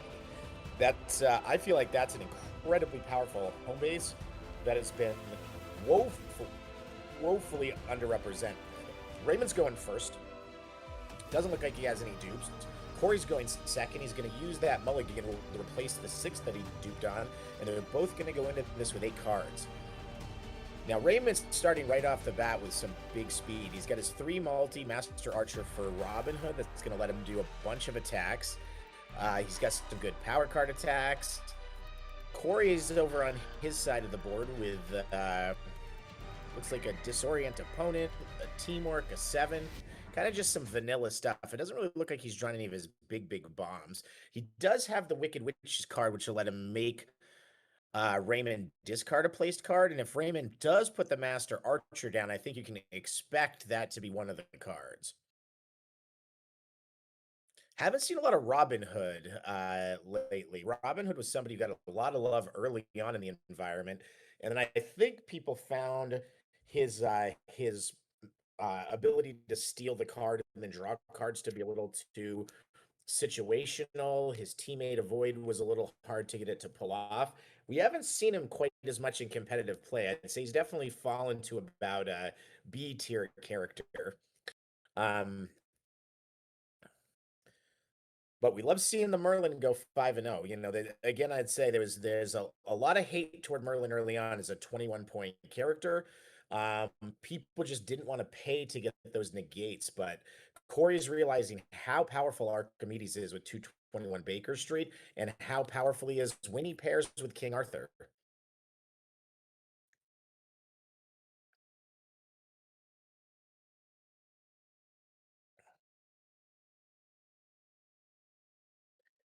Now, Raymond, very clever of Raymond, he put the Master Archer on the home base. Wicked Witch's target character discard a place card cannot get the Master Archer off the home base.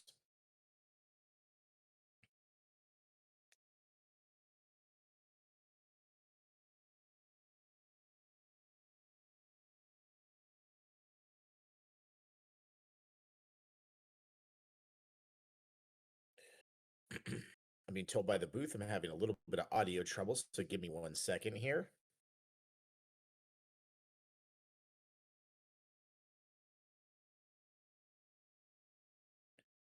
All right, I just reloaded the page, so hopefully that's going to help my voice a little bit more.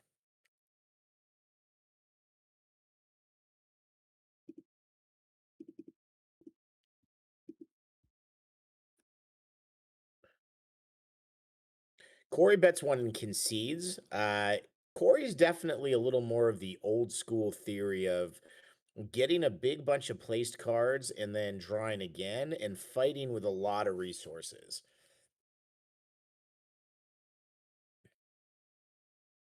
Raymond's going to dupe on one of his inspirational leaderships.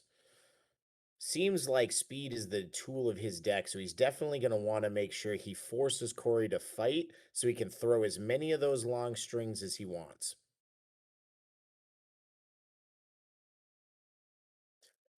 And these guys are already laughing and having a good time.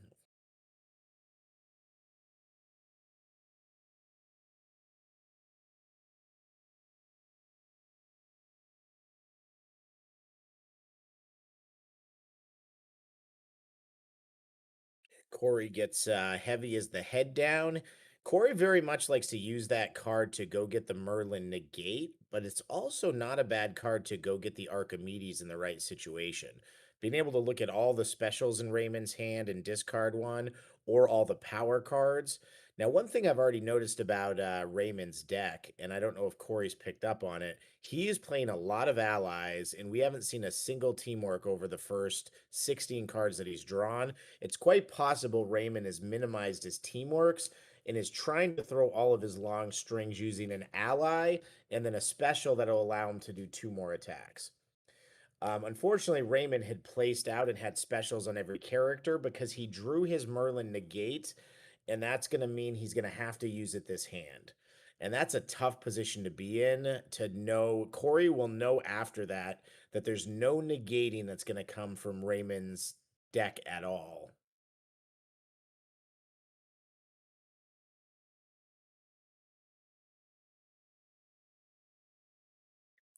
Didn't really tell from that. It looks like Raymond just went 1.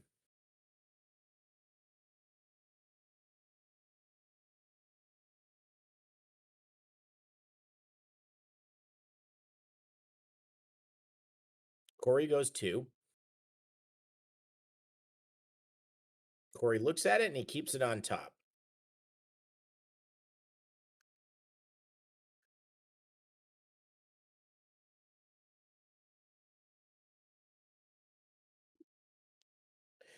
Another reason Merlin is underestimated is that ability to look at the top card. Keeping it on top is actually ironically less powerful. It's more that when you know there's a dupe, you can put it on the bottom. And then if anything happens where you draw a card or somebody runs away and you don't get to use the dupe of it, you know you're not going to dupe on it next time.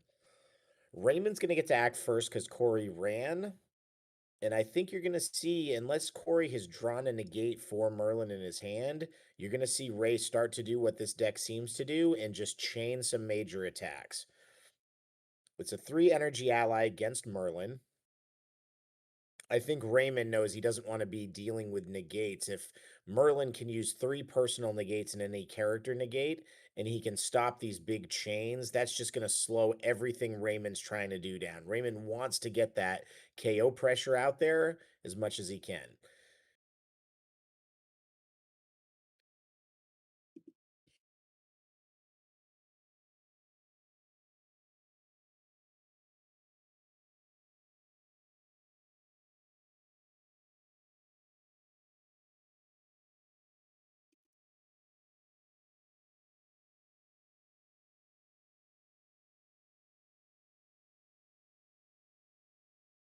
Or is going to hit. Now, once that 4 is played, each other character can make 1 attack, but you can't make a continuous chain after that. Chains are capped. If one character grants other people the ability to make attacks, they are limited to just 1 attack per character. Now, Ray has chosen for his attack not to do something numerical. He's done target character, discard a placed card. We don't know what he's targeting, but I would assume he's targeting the 7, but maybe he wants to get rid of the defense. Oh, he gets rid of the defense.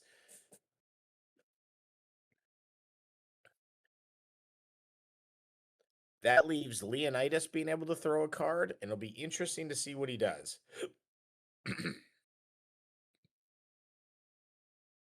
He's going to bring his 300 Spartans and just start adding up to that cumulative KO. It's going to be an 8.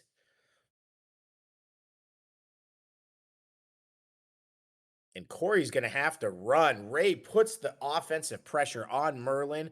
Wow. Corey has to discard his 9 half multi Excalibur. He has to discard the 8 multi for Wicked Witch. He has to discard an 8 energy. And it just goes to show you that is the power of speed in this game. You can have the best hand in the world, and if you're one of your characters that you rely on for your strategy is going to die, you just have to get out of dodge. Corey has a whole board of placed cards. clearly had a lot of heat in his hand, and he has to run away with that. That puts him at 3 in the bottom. Ray is loving this where he still has the 3 multi. Corey, though, now has a negate, but he's shown it. So he's had to discard a duplicate negate. Discard, I'll have those silver shoes. Target character discard a placed card that he would play against Raymond. So he's down to 6 cards, what he has placed. And Raymond has still got the 3 that allows him to make more. And that card is going to make it really hard for the fighting part and the intellect part of Corey's deck to function. Ray's played Protection of St. Michael, and it is doing a lot of work. Oh, wow. Raymond's playing the 5 Any Power training card. I'm wondering if we're going to see on this deck, if we're going to see him playing Greatest Soldiers in History. Both people have their Grim Reapers this hand. And Corey has a way to defend it. I don't know if Raymond does have a way to defend it. This is going to be a very interesting hand, but man, I would love to see if Raymond's playing Greatest Soldiers in History. Greatest Soldiers in History will allow Raymond to reshuffle all the training cards back into his deck that have been used, and every time one's played, he gets to draw a card. It just makes those training cards insanely more powerful, and they're already pretty good for just spending 2 deck building points.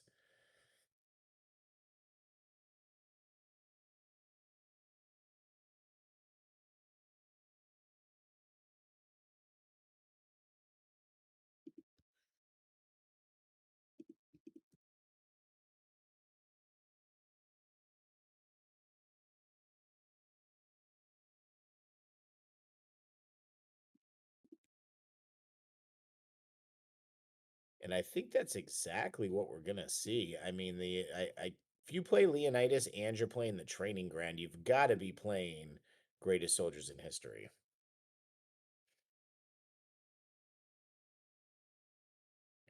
Another combat hit on Merlin. That puts him at 15. This 4 is going to put him at 19. We're not sure who it's from, but probably Robin Hood, because then if he's going to negate the 4 right there.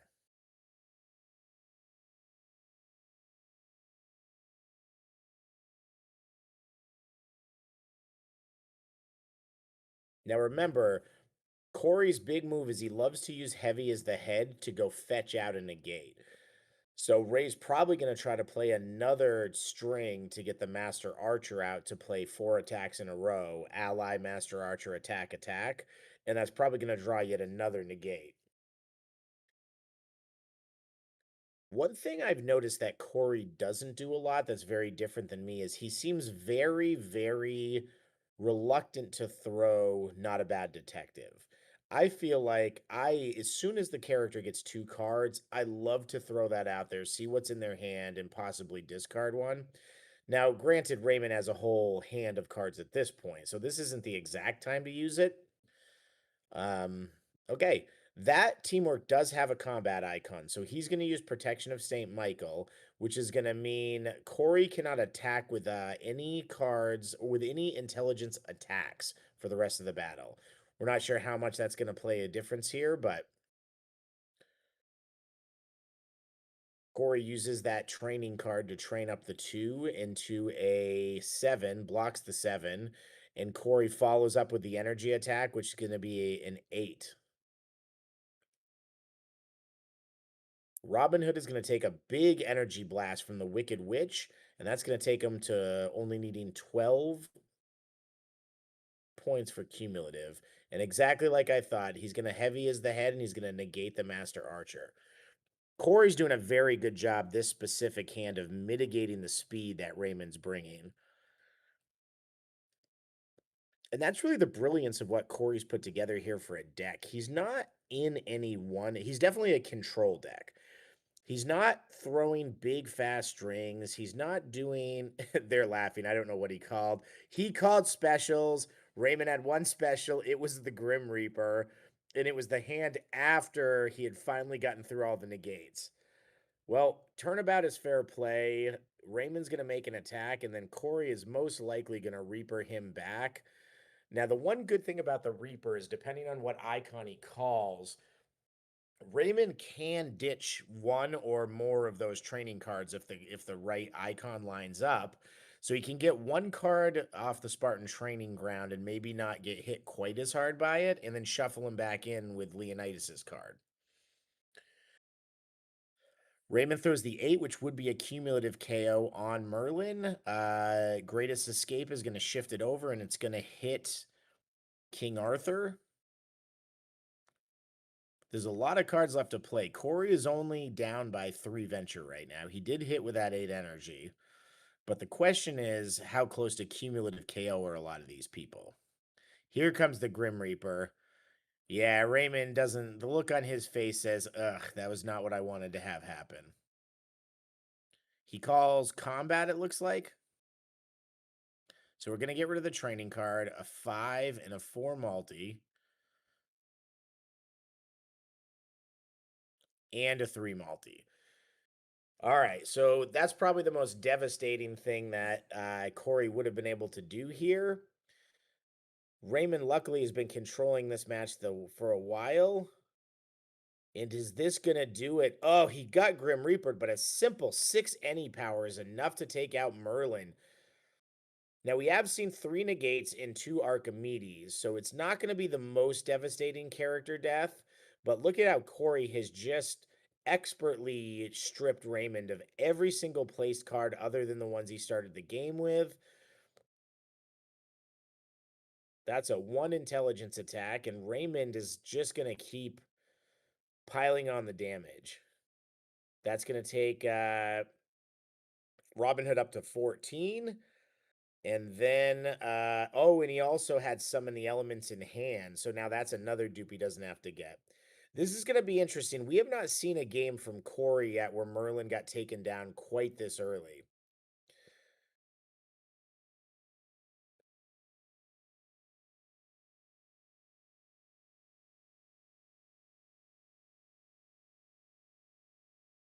Let's see if the attrition hits any cards from this hand.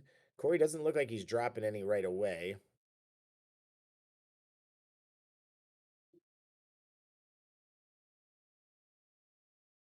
He does dupe out on Not a Bad Detective. See?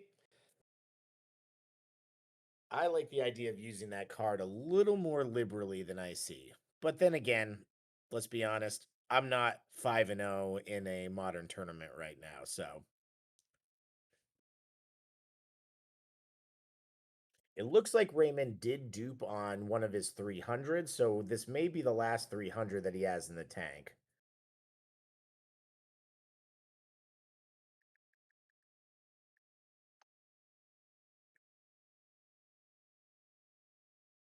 Corey gets Soup A placed down on his aspect on his home base. Corey places Legendary Partnership, the 7 that if it hits, it allows him to get rid of a card in play that affects remainder of battle or remainder of game. Not a big deal yet, but if Corey's really forward thinking, he may want to keep that. And if Raymond is playing Legendary Partnership, that 7 could be one of the only ways to make those training cards back into regular training cards. And in fact, if Raymond has to shuffle them all into the draw pile, and then he gets rid of the ability to let him draw one card when they're played, he could actually really gum up Raymond's deck and make him suboptimal.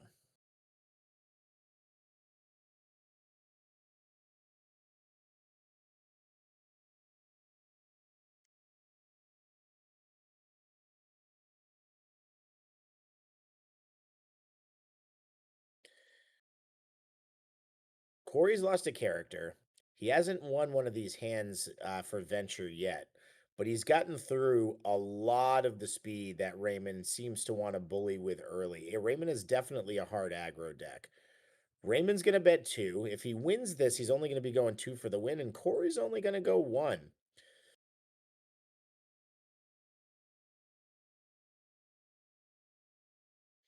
Is Corey in this hand? It looks like Corey's going to stay in. It looks like he's going to let him throw a card. It's going to be a teamwork. It's also the first teamwork we've seen from Raymond. He's placed in any power one and he's got a combat one.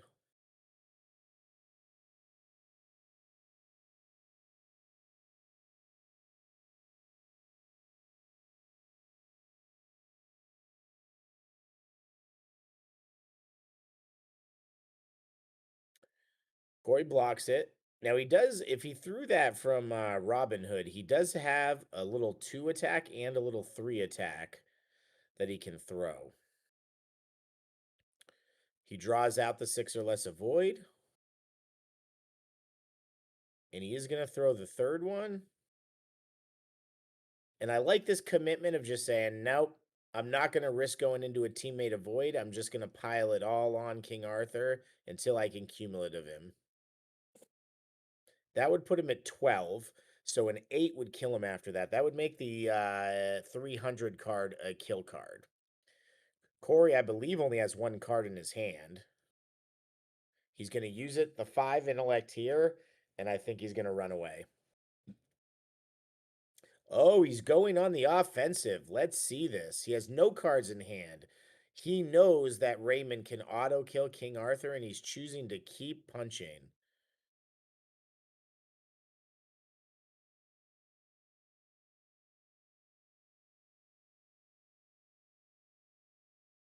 Actually, the 8 won't be for the kill because he blocked the attack. So that'll put him at 11 and put him at 19. King Arthur is hanging on by a thread. But Corey's going to take out Robin Hood. He's not going to win the venture.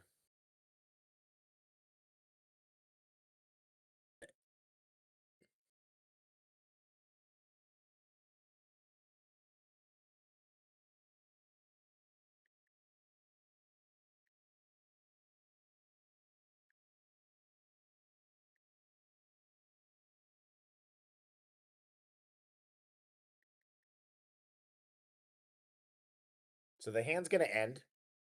Corey's just going to or did they push? I might have missed something on the count. They're not moving their venture, so maybe there was a push here.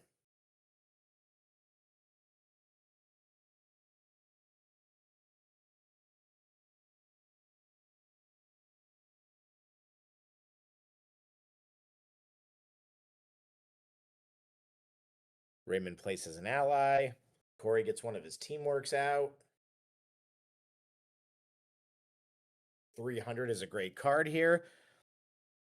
I didn't realize this is a few games in of watching Corey play, but I have to say he runs a lot of teamworks for this new format. Again, we lowered the value of the teamwork from a 6 to a 4. We were told that we were basically neutering teamworks and they weren't any good, but I think also people are realizing how good they still are, even with the less powerful version. And Corey's certainly playing a lot of them here. All right, so it must have been a push. Raymond's going 2 for the win.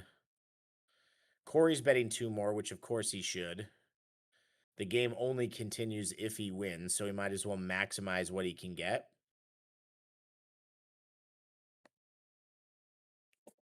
Now, Raymond had some dupes. He's only got 6 cards here total. And King Arthur has no defense. So even the little teamwork gets rid of him. He gets rid of a teamwork that was placed to him. That's going to help him a little bit. Corey has still got a lot more cards, though.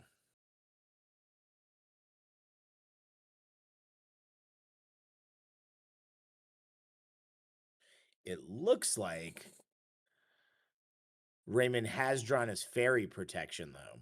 So Raymond can allow a character to take a couple hits and then lock him out to make sure he didn't get the death. That any power teamwork allows 2 big follow-ups, and he immediately paints Doc Watson with an 8 and then a 7. Puts him right to 15. Let's see what Corey's got in store for him. He's got a 3 ally for Leonidas. Raymond says, you know what?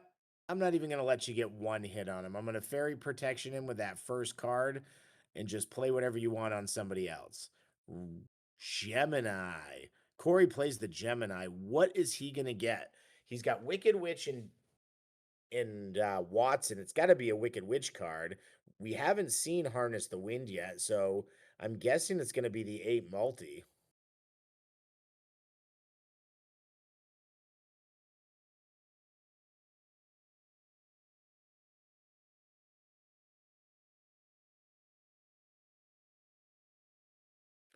Corey was in a similar situation last game. I think not quite this bad, but I think he's doing the same thing and he's trying to figure out if he has a way to get out of it.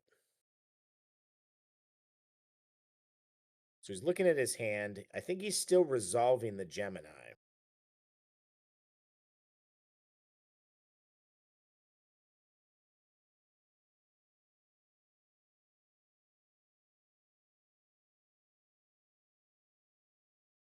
All right, he's selected something.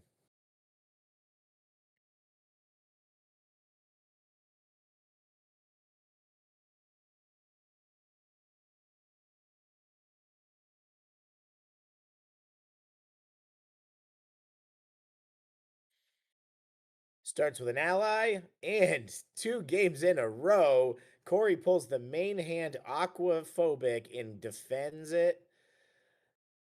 That's great. So Wicked Witch is locked out from being attacked by cards. Now, I don't believe the reshuffle is a May. So the avoid on the This is Sparta card, I think Raymond does have to shuffle it back in the deck. And the shuffle happens immediately. Maybe he forgot, or maybe he's waiting to do it at the end. And it looks like we see what the Gemini has gotten out. It's gotten out this 8 multi. He throws it at Billy the Kid.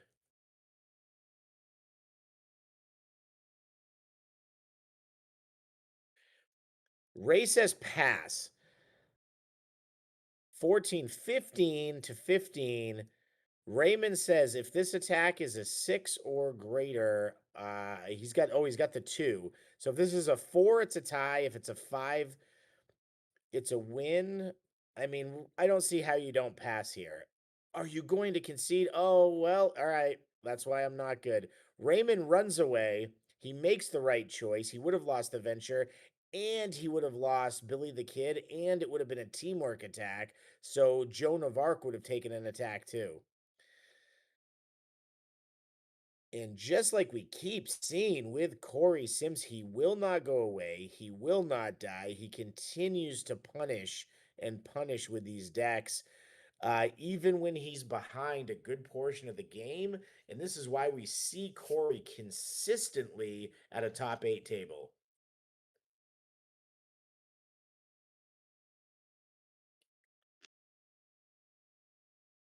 Raymond's got a Robin Hood card. Corey's got a King Arthur card. Surprisingly, with 2 characters dead, Corey has not had a lot of duplicates. The 8 power card is placed on the Wicked Witch. The 8 half multi is placed on Joan.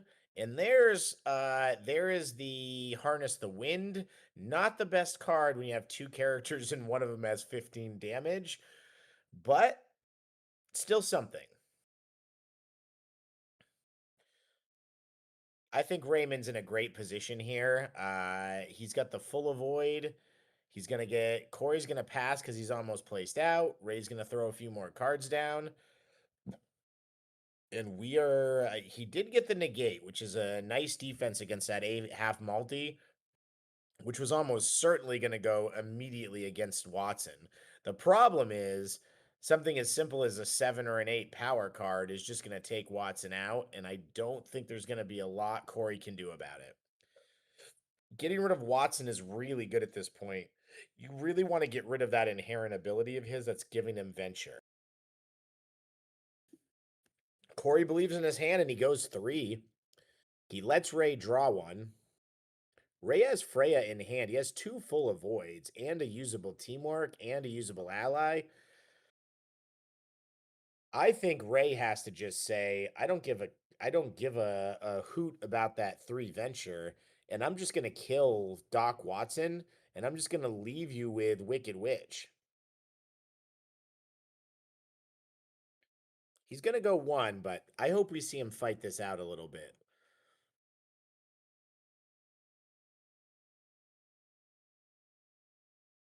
I suspect we're going to actually see Corey use Not a Bad Detective here as well.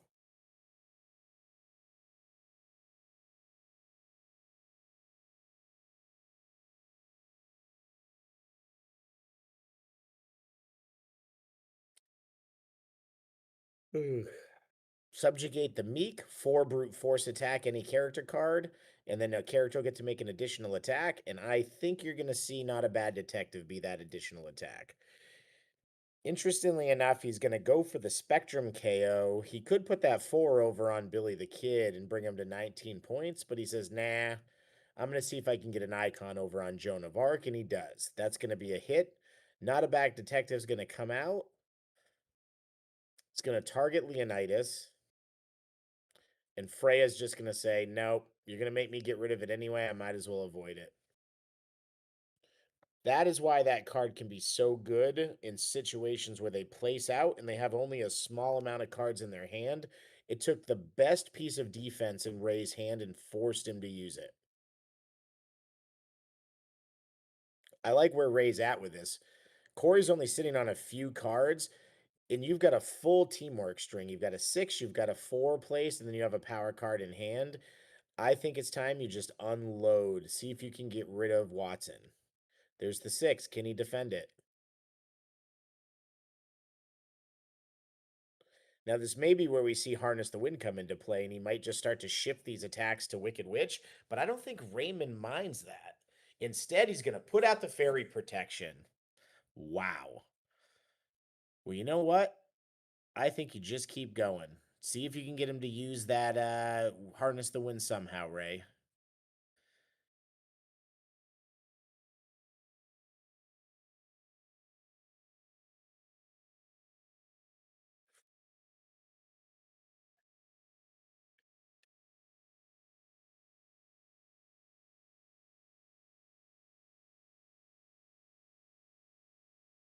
Five multi.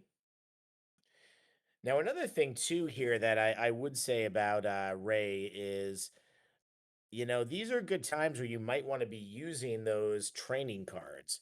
I think I would have combined that one of those training cards there. Maybe he couldn't do it. Maybe he didn't quite have the stat. I think he could have thrown it from Leonidas as a brute force and made it a 9 attack, and then uh, forced him to have a 5 multi on Wicked Witch because he couldn't shift it uh without killing Doc Watson, which he's not going to do.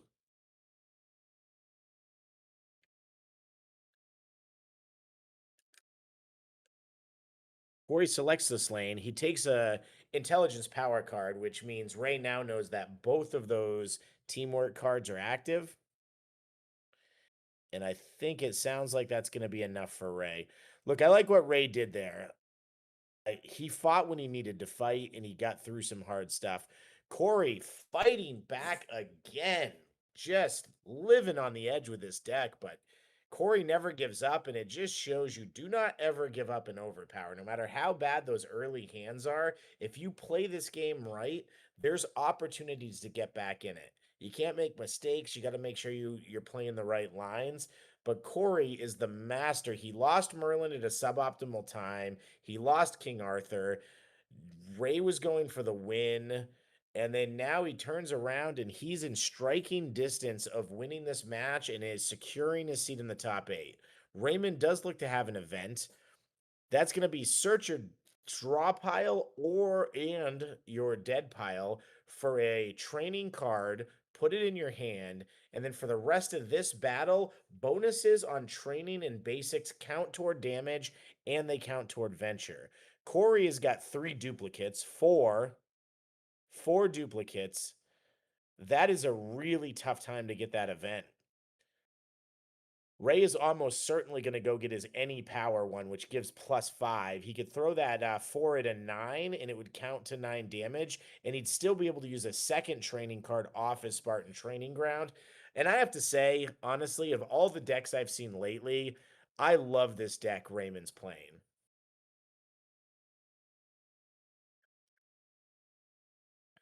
And incidentally, we haven't seen Early Feminist Leader. There's a chance he might not even be playing that card.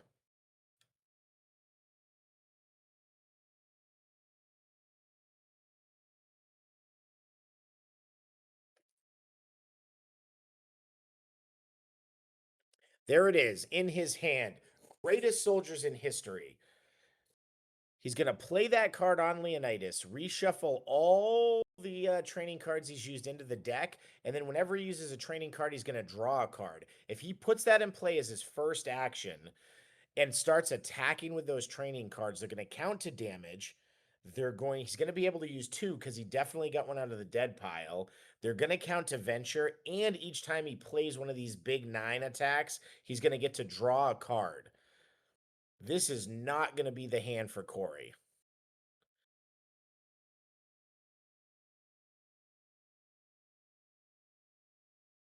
Now, he didn't place it, and I think what you're going to see is he's going to throw the 8 to try to bait the negate out. Obviously, Corey is going to mindlessly save that negate for that card if he knows he has it. So he's going to hope to be able to get around it. He's throwing what becomes a vanilla 7 intellect for the kill on Billy the Kid.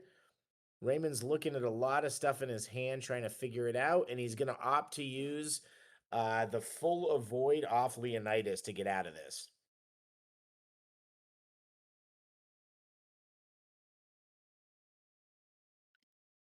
I think this is a perfect time to throw an ally at the Wicked Witch, throw your 8 half multi, and bait out that negate.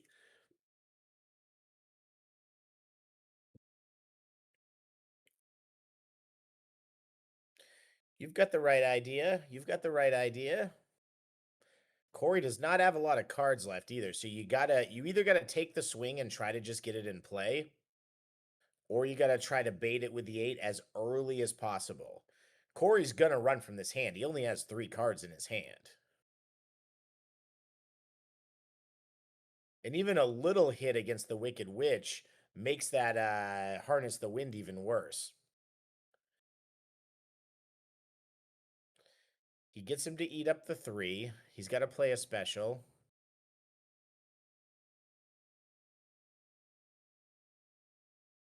Looks like he's going to try to put out an early feminist leader. The truth is, at this point, he almost doesn't even need greatest soldiers in history, but he's going to try to do it.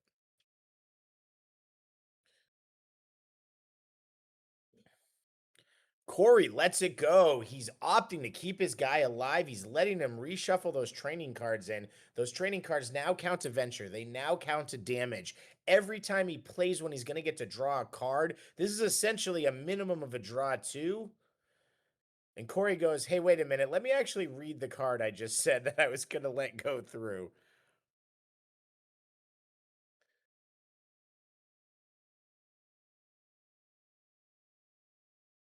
I think it might. I mean, look, it's a little late to negate it, but we'll see. We'll see if maybe he's second guessing himself. I think the problem here is I don't think Corey has a defense for the 8 half multi, but I think what Corey probably wanted to do there was spend his negate and then just get out of dodge and run away. Raymond is still so far behind in Venture that it's not going to be that big of a deal if he gets, 3 at the top and 1 in the middle.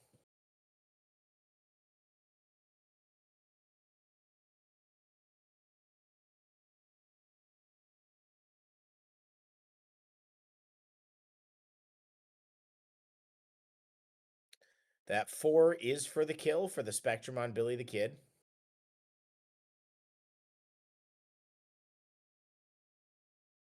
He's going to use that defensively.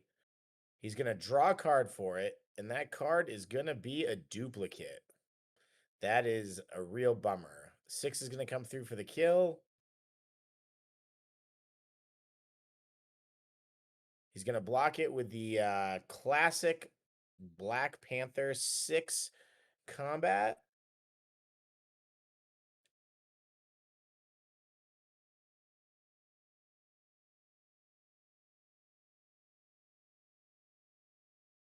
He throws the aspect card of Wicked Witch for 4 energy.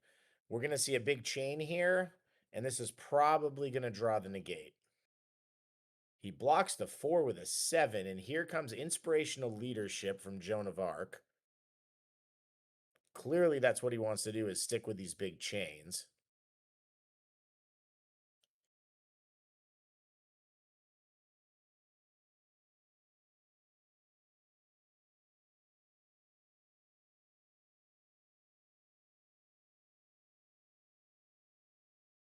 He's gonna throw the he's gonna throw what looks to be a level 9 attack at Doc Watson for the kill. It does count to damage.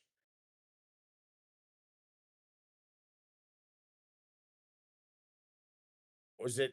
Oh, maybe. Hold on. Maybe it's just Venture. Let's check the Oracle text real quick. Let me get to my section with all of the mission cards. That mission card reads,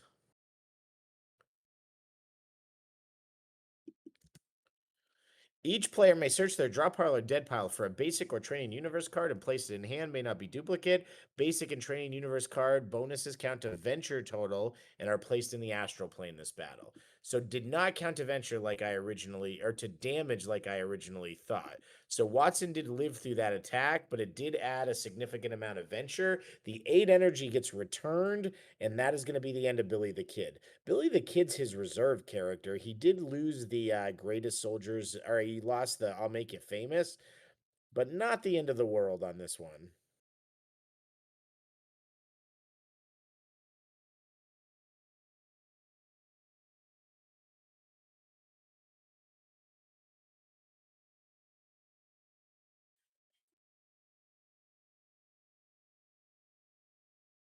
And I think he's put Corey to the real question here. And he's gonna do it. Of course he is, because if Doc Watson dies, it's a useless card. Corey's got a teamwork. He's got a 5 in hand. He's almost definitely has to block this. But then he's gonna take the 5 multi. Corey, I believe, is out of cards.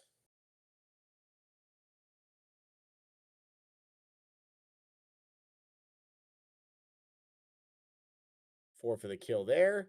He's going to move it over, and then he's going to run. Ooh. What a brutal hand. Just the amount of damage that guy dealt out there.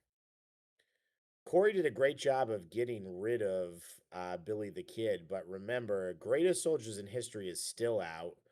There's a training card shuffled into the deck. There's a training card placed. Both of those still are going to let Raymond draw a card when he plays it.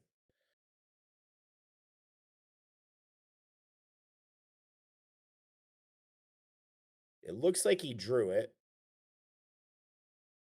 So now, not only is he, I believe he's pretty close to power. He might be in power pack here as well. He's got a dupe 2. Now, this is going to put Corey in a really tough position, because those training cards are going to be able to just create some huge attacks. And I love seeing this. We have seen Leonidas be one of the most used characters in all of Edgar Rice Burroughs and from the World Legends set. For all of this 18-month season 0 into season 1, one of the most played characters, and not one of the most winning characters. Did not have the most top 8 appearances. He seems easy to play, but people haven't figured it out. Here comes Raymond a year and a half after the environment started and says no one's using his 1 per deck with Spartan Training Ground, comes up with this deck, and is a few card plays away from going 6-0 and securing his place in the top 8. It just goes to show you the groupthink on a lot of these cards in these new sets could not be further off. If you think something's a good idea, if you think something's like a fun mechanic, play it. The one thing I'll say about the new environment is people don't understand it yet. They haven't fully mastered it. And we're seeing new innovations constantly create new decks that are winning these tournaments. With Skybound just around the corner, there's going to be so many opportunities to innovate a new deck combination and win with something that nobody's even thought of.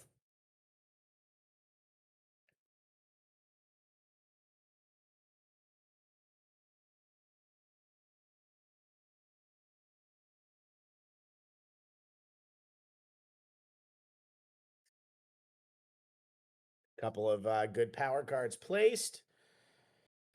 Corey goes 5. Going 5. I believe that's for the win.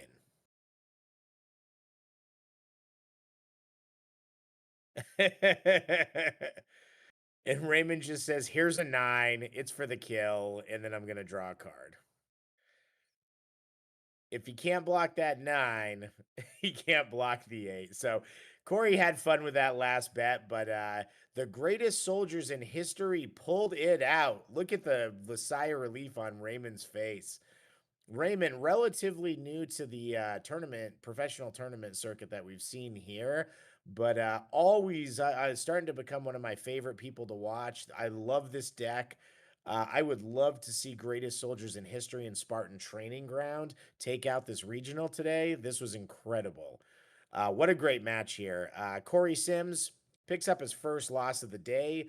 I think we can tell with that deck and how well he's been playing it, there's going to be another, there'll be another win right down the road in his future. All right, everybody, that was round 6. We have 2 more rounds of Swiss. We're almost at time for this round, so it's not going to be a long time. Co-commentating with me, I believe, next round is the original designer, co-designer of OverPower. Mr. Ron Peraza is going to come hang out with us for a round. So you're not going to want to miss that. We're going to have a lot of fun. Come on right back here and be with us soon.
moment.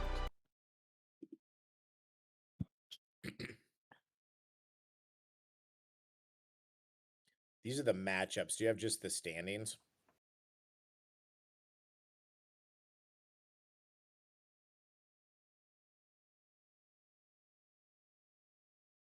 Nice. Sean Ballantyne's doing good. All right, just tell me when you're ready. You're live. You're live. Oh, how's everybody doing? Welcome to the Season 1 Regionals coming at you from St. Catharines, Ontario, with our partner MECHA Games, who is being a fantastic host. A lot of players. I'm not even sure what they had today, but just for the drafts last night, they had over 50 players drafting the new Skybound set with Invincible and Walking Dead characters. As a very special treat, co-commentating with me this round is the legend himself, one of the original co-designers of Overpower, Ron Peraza. Thanks for being with us here, Ron. Thanks for having me. This is your first time commentating, right?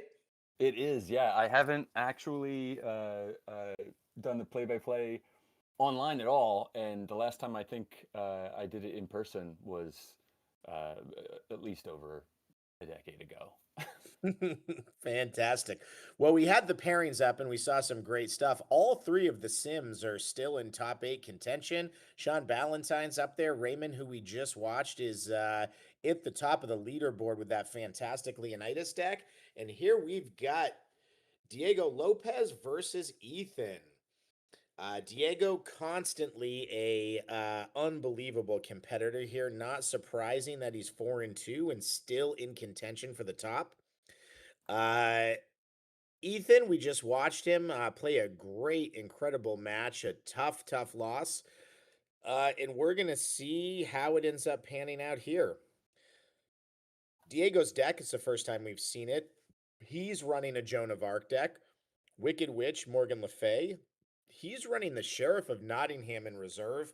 Great choice. Sheriff of Nottingham was one of the characters that didn't see any play throughout the early rounds. And then Andrew Taylor brought him in the reserve spot for the Nationals and won the Nationals with it. So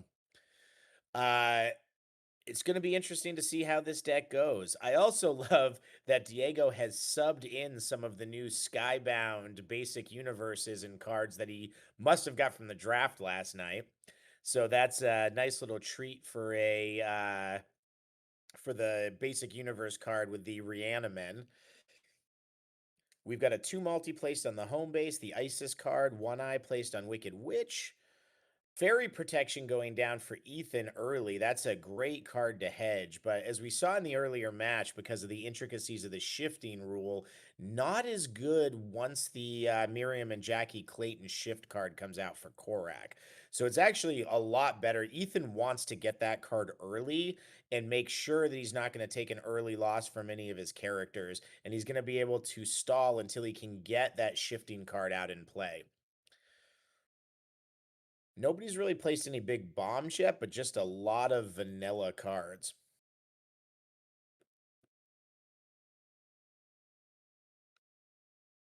Ron, we've been at Gen Con also. I'm doing the commentary from Indianapolis. We've had a great reception there. We've got about 18 seats, and they've been filled pretty much nonstop all 12 hours of the day. I mean, it's incredible to me, the response that this is getting. And you and I just saw it at San Diego as well, with the demos there. It's really kind of fascinating, kind of encouraging to see how many people have jumped right back in with the new sets and the new cards.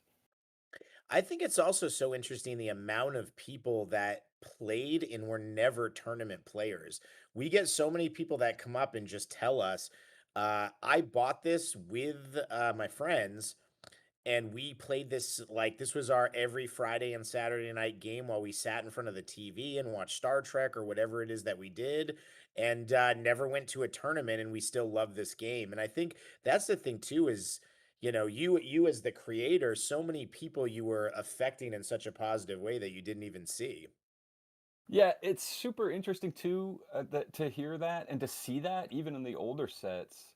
I mean, you and I have talked before about Overpower's origins kind of from the trading card community. So the collector base was always very strong at the outset, and it's nice to see that it's kept a lot of that just casual family game night aspect to it all these years. Absolutely. So it looks like Ethan just ventured 3. And it looks like Diego is trying to decide if he's just going to bet 1 and run and even draw his card here. I like what Ethan's doing. Ethan's going to try to put this pressure on Diego right away. He sees he has a basic universe card that's essentially a dead card. It looks like he had a dupe. 1, 2, 3, 4, 5, 6, 7. No, he must. Diego must have been going second, so he did get to replace that dupe 3. Now, one thing that the strategy with Morgan Le Fay, when she plays that 3 combat, she can play another character's special. Oh, he drew 2 cards, so Ethan went for 4. Diego Big draws start. 2. Yeah, big start. Diego draws 2, and he unfortunately dupes on one of them, and he goes 1 and he runs away. It's funny, Ethan, I'm not sure what his experience is with playing before, but it's certainly the first time we've started to see him in these top 8 matches. And just going going out very aggressively. Now, he did have the Grim Reaper in his hand, which is probably what fueled all that confidence. Is Diego only had 1 card in his hand, and he was probably saying to himself, I'll be able to slip this through relatively easily after I throw an attack or 2. It looks like Diego's going to have an event card. He's put something face down in the landscape format, but it looks like Ethan's got a couple of duplicates as well. Nope, it was just a duplicate. All right, so Diego duplicates on the shapeshifter's guys, and then Ethan drops a couple more. Now, Ethan only has 5 placed cards, and Diego has 7. So Ethan getting that extra dupe almost neutralizes where they are. As we've seen in some of the huge comebacks today that Corey Sims has done with Jessica, for example, don't count Diego out. He could very easily take over this game, especially if Ethan fails to draw Miriam and Jackie Clayton to shift all the hits to Korak, which we know is kind of his main strategy for this. Diego places a full negate on Spartan Training Ground. Now, we all saw Ethan really wants to load up on these level 8s. He's got Virginia Fighting Man, which is an 8 any power attack on John Carter. He's got the 300, which is the 8 combat and an 8 combat power card. He's going to be placing a couple of teamworks to be able to chain a few attacks if he needs to. But he's just representing, 24 venture just over those 3 cards. And Diego's gonna probably have to burn both of those negates just to keep from getting overwhelmed by a repeatable effect that Ethan has built into these decks.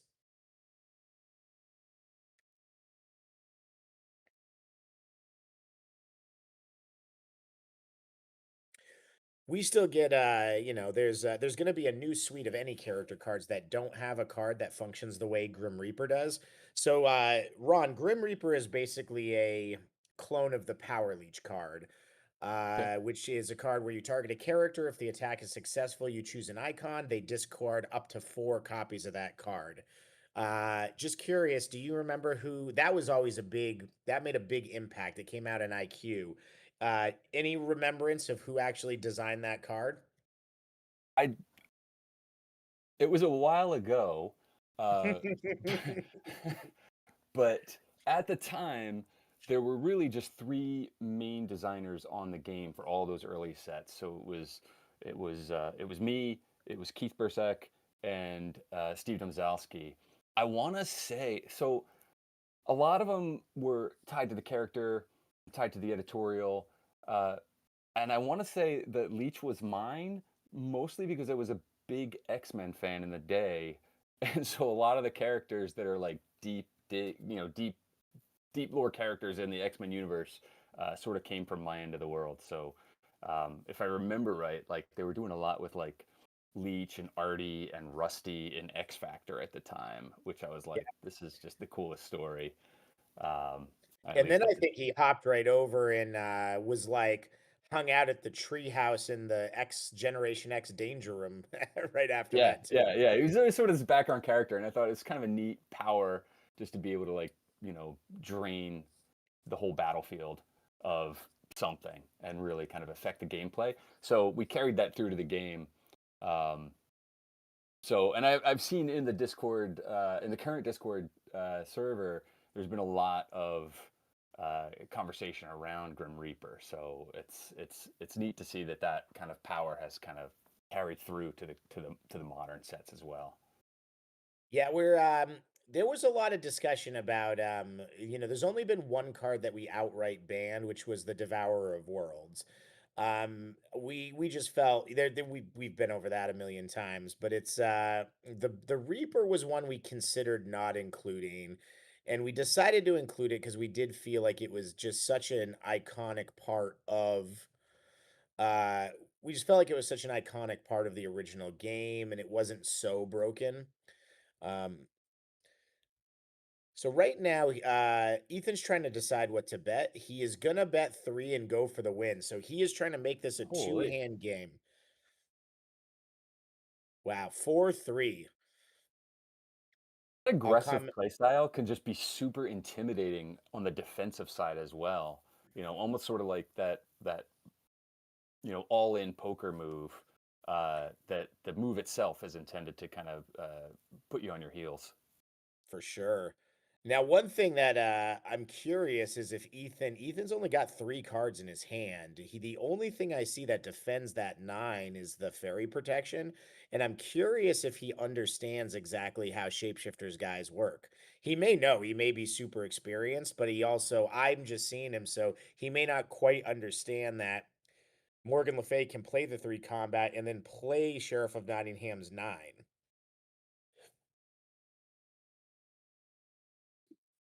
He's choosing to start off with a teamwork card. He's throwing the teamwork's going to hit Morgan Le Fay, and then he's going to follow up with an 8. Now, what you might see here is him try to focus on power card attacks early so that the two full negates that Diego has placed aren't able to be used. Another thing to point out here too is Diego has a lot more cards than him. So this also might just be a strategy to try to kill a character and then concede and really throw Diego off his game. Diego has switched out one of his ally cards to Psychic Dog. If you notice the little dog in the middle there that is in a dog wheelchair, but looks suspiciously like a 1990s Charles Xavier. That's a little Skybound in joke. If anybody knows the history of Invincible's favorite comic character, Science Dog, followed by the show couldn't use Science Dog, so they changed it to Seance Dog and made the dog look like Doctor Strange. We couldn't use either because Seance Dog's tied up in the show and Science Dog's rights are tied up somewhere else. So we, as a joke, just made an ally card that was Psychic Dog to carry the humor of that inside baseball story going. I'm just laughing at my own joke at this point. It's a good. It is an interesting thing the way licenses can allow you or not allow you to use certain characters or certain cards, and I think that's a piece of the game that a lot of players don't quite get of how companies slice those licenses up and make things that are kind of not obvious from the player side. But that's a great solution because it's in keeping with the game. It keeps the mechanic and it's fun. And I don't know why that came into my head. I was just like, well, they did a Doctor Strange dog. What if we just did a Charles Xavier dog with one of those dog wheelchairs? Yeah. And I don't know why. It really cracks me up. All right, so Tarzan throws this 5 intellect attack that hits. And what that means is now Morgan Le Fay cannot play any of her placed cards. That takes out Psychic Dog, that takes out the Shapeshifter's guys, and that also means he doesn't have a mechanism anymore to play the 9.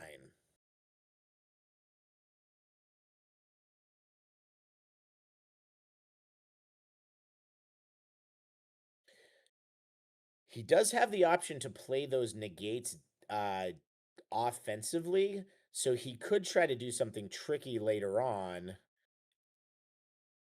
Oh, I don't think he can do that. And I'm wondering if maybe he let it hit because they're not remembering exactly what the effect of that is. But it looks like they're both going to miss it here. And this is a rather big miss. Ah,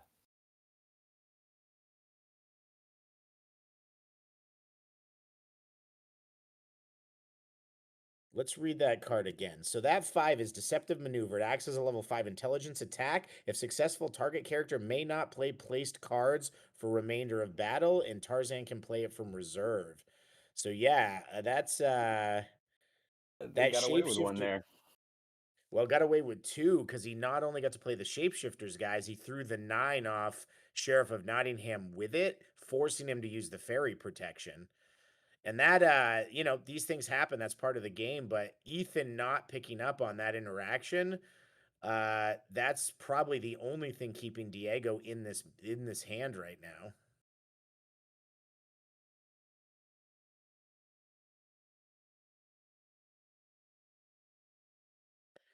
Morgan Le Fay's at 17 damage, so if this 6 hits, that will be a cumulative KO. Diego's going to reach into his Spartan training ground and use one of his 3 training cards that's placed there. Spartan Training Ground is a 2-threat home base. You can put 3 training cards underneath it, and you can use one per battle to either attack or defend with it. So that's the only one from the home base that he's going to be able to use, and he's going to throw that 3rd placed card. And it's Now, to be fair here, what the real thing isn't so much that he used the place cards. It's just that he probably would have negated it with one of his negates. So he's sitting on an extra negate that. oh, Oh, he had no defense in hand. Diego goes 1, 2, 3. Ally, 4 from Joan of Arc, which allows 2 teammates to make an attack, and then Wicked Witch finishes him off with One Eye for the Spectrum KO. and Joe, correct me if I'm wrong, but like he threw that placed card from Morgan Le Fay, which again goes back to Yeah. that misrule. Yep, exactly. The ally also couldn't be thrown. Yeah, I think the big difference here is I think they're both forgetting that ability, and I think Diego would have just defensively negated it, but at the same time, uh, that would have mattered. So I'm chuckling at a little 1 energy for the kill, and Diego There it does is. not have a defense for it. Now that also strands if this game continues, that strands the negate on the Spartan training ground, meaning that is now a dead placing slot. Diego had some heat. Wow, he throws a 2 multi, make an additional attack, and he follows up with the 8 half multi, taking Korak to 10 cumulative, but any icon that hits after that will be a spectrum. The 3's a full multi, the 8's a half multi, so any icon, and you can line it up for a spectrum. That is a lot of venture out there. That's 20 venture that Diego's thrown over on his side of the board. And trying to count what's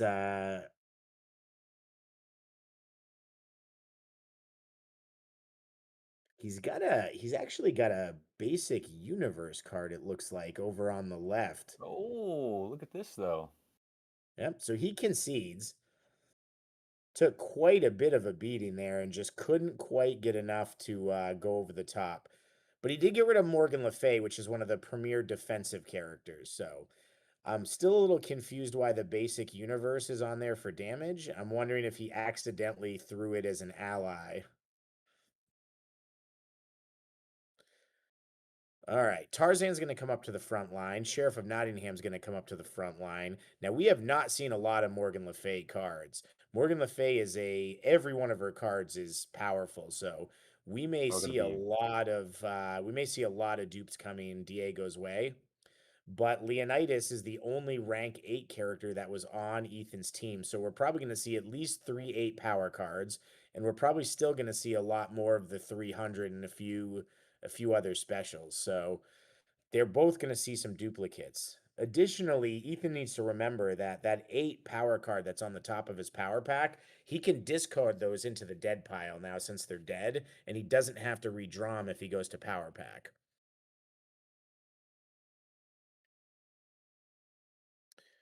Ron, you think you're once Skybound drops, you think there's a world where you jump into a tournament at any point? I think we've talked about this before. Notoriously, I was notoriously a bad player, um, mostly because I built goofy theme decks or trick decks or around certain combos happening. So I don't know that there. I mean, you never say never, right? But like, I'm certainly not gonna put myself up as any sort of. Oh, there's an old power card there. Um, as a top tier competitor by any stretch of the imagination. But it is super fun, and the tournament atmosphere is really kind of invigorating once you're in it. Yeah, I totally agree. The well, it would be great to have you there, and we could even help you build a less tricky, more straightforward deck just for your first tournament. So it's probably harder to build a trick deck until you know the environment really well. Yeah, yeah. That's the advantage you have back in the day of when you're literally building every set from scratch. You get to know the cards really well. Yep. I mean, that's part people always ask me on the commentary, like, how do you know what all the cards do this fast? And it's like, I don't want to say, do you have any idea how much I've stared at these cards, getting the art Right? ready and putting them out?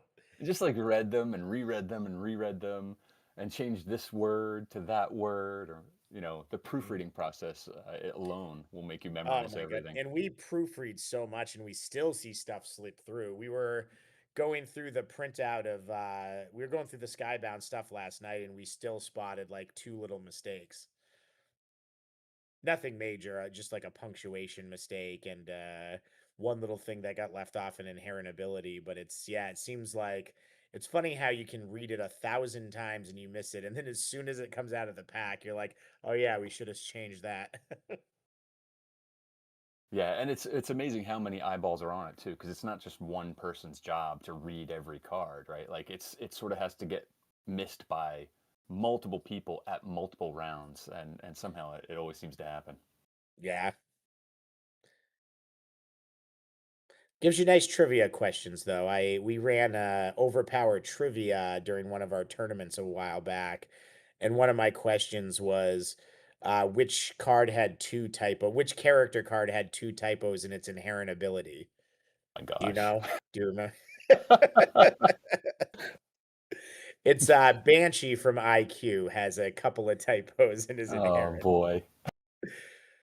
Hey, I'll never give anyone a hard time about that. I'm the worst. I'm not I allowed think to it, type up the text anymore because I I there's one word that I always spell the same wrong way, which is immediately. I always leave one of the e's out. And so even when we proofread now, my guys are like, "Oh, I just immediately go read immediately if it's on the cover." So we're still placing out here. Ethan's got his Freya on the back. He's definitely got some heat. Korak's 6 or less avoid is for the whole team because Tarzan's on the team. He's got another one of those fives that if he can get through and they remember what the full ability is, can lock down some of those placed cards. Diego is definitely starting to turn a corner here, though. He's going to venture 3 here. He's got a lot of spectrum and a lot of speed with those any power teamwork cards. Ethan's looking at it looks like only one card in his hand, and he's very worried about Korak. He's going to bet 1 and just immediately run away and try to get to a better position. Diego shows fire in his hand. He's got a couple of he's in any power 7, any power 6. Uh, Ethan just had a piece of personal defense for John Carter. Diego puts himself in a position where he's just got 3 in the middle, and we've seen this very aggressive, almost two-hand win for Ethan start to turn a corner. And it turns out in the big scheme of things, that mistake with the 5 the first time didn't really have much of an impact. Had Diego remembered what it did, he most likely would have just used the Morgan Le Fay negate on it anyway, since she was the one getting attacked. So he would have used it, thrown the same string of attacks back, and we'd be in the same position we're in now, except Diego would be able to play specials to his home base. So Not as big of an impact on the overall game, but man, losing that Leonidas has mattered. Ethan is just bleeding discards. I think he had 3 there because of it. Diego's doing some math doing here. a little math on that. Yeah, Diego's doing a little math there, counting up what he's got. Probably trying to decide if he wants to shove 3 for the win and just go for it here. Based on the amount of cards, I definitely think this is the hand to do it. If I was in his position, I would not only would I take a swing at it, but with the amount of damage that he has on the characters, he can put KO pressure that if Ethan can't run away, he's probably going to be able to devastate his team.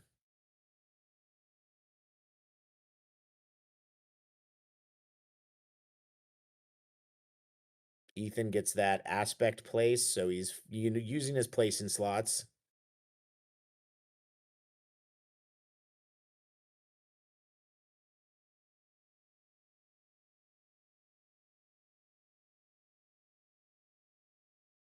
He keeps picking up those cards.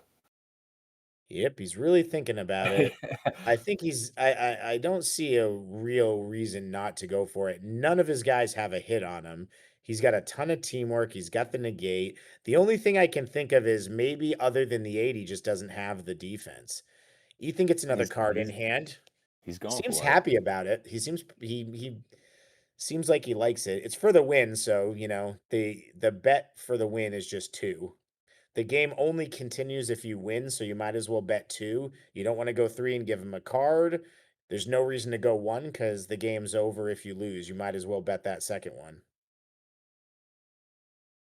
Diego's going to start the attack first. Not surprisingly, he's going to go with a teamwork card. Now, he doesn't have either character that close to a cumulative KO, so those any power teamworks they have a little bit less bite here.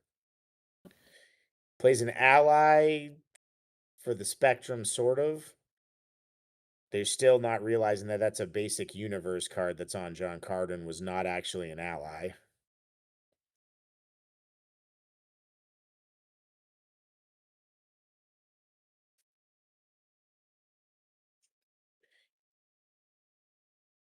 I'm going to do a quick Oracle check just to make sure I'm not wrong on that because that is the Carl one.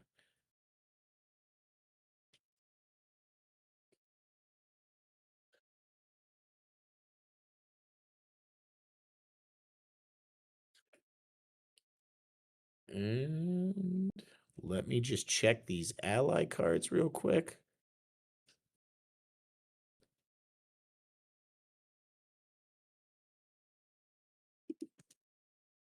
Oh, nope, I am incorrect. That actually, we changed that. So just like we were just talking about, we made a change and that card is actually an ally now. It did not get put on the thing. So I'm wrong. So they did play that right. That is a 3 energy on there. See, even I don't know all the new cards just yet. Diego snuck those in there before Skybound was released, and I wasn't quite ready for it.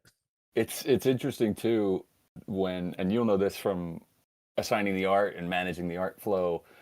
Sometimes you have a card you intend the art on one card, it actually fits another card, you shift it over, but in your mind you're still connect the art to the original card it was supposed to be on instead of the current card, and it kind of messes you up mentally. Yeah, that's exactly what happened because that's a picture where if you put it side by side with the Rick Grimes card, they're standing back to back with their guns. But there was a reason we ended up switching it to be an ally, and so we changed the direction so they don't line up anymore. But I'm just still remembering when we were going to do the other kind of cool thing. Yeah. Ethan tries to Gemini here to go get a really powerful card, and that's going to draw the full negate from Diego. He's saying, nope, I'm not letting you look through your dead pile and get the best card you can find. It's always best to negate the Gemini and not. Some people make the mistake and say, I'll just negate whatever he gets if it matters. But a lot of time they'll get a defensive card out, which you can't negate.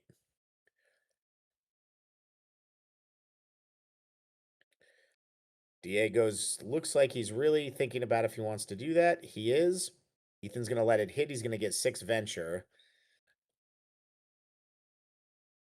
I'm a little surprised Ethan didn't just use the 6 or less avoid. Diego's going for the win. You want to always bet. You always want to defend as close to the value as you can.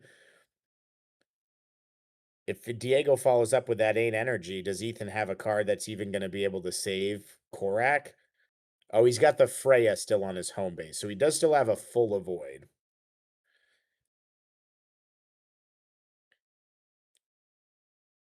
You're right in that at this point, every venture point matters.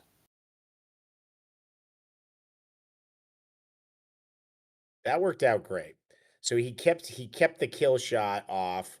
The 6 any power didn't matter, and now if he follows up with the 8, he says, "I don't have any cards in Yeah, hand." Ethan's out of cards. Is Diego gonna throw the 8? Has he forgotten about the placed Freya in the back there?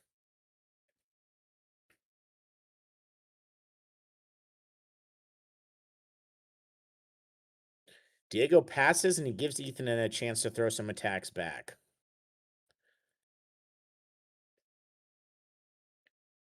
Now, if Ethan remembers what the 5 does, he can throw the 5 at the Wicked Witch, and if Diego doesn't have a card in hand to block it, he can force him to use the 8 so it doesn't get pinned.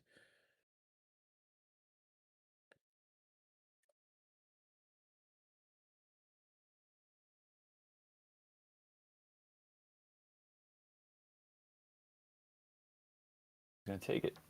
He's going to take it. Let's see if they remember what this card does this time. Ah, there we go. the But wait a right second. It didn't do that the first time.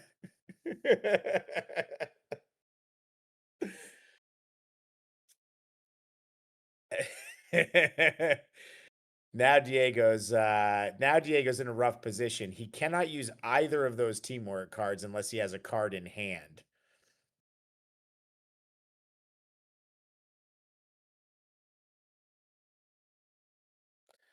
And this is at the position I'm in if I'm Ethan, you know, a lot of camaraderie and overpower. People let people take things back, but this is just a straight up if he lets him take it back, he might just win the game. So we'll see. It looks like he's turning it back, so he is going to give Diego the opportunity to block it with the 8. And that's super gentlemanly. That is what's great about overpower, that people are so good about that. He's really weighing his decisions here.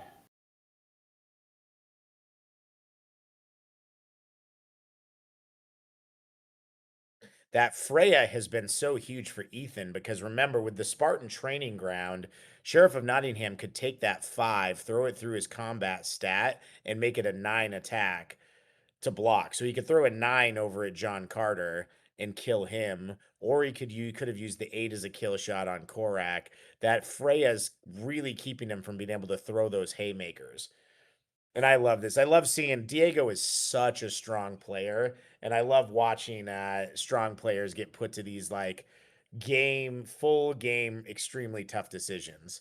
Now, there's not a ton of time in these matches, so he is going to have to make a decision soon here. But it's not a. This isn't a wasting time decision. This is probably the most important decision he's made in the match so far.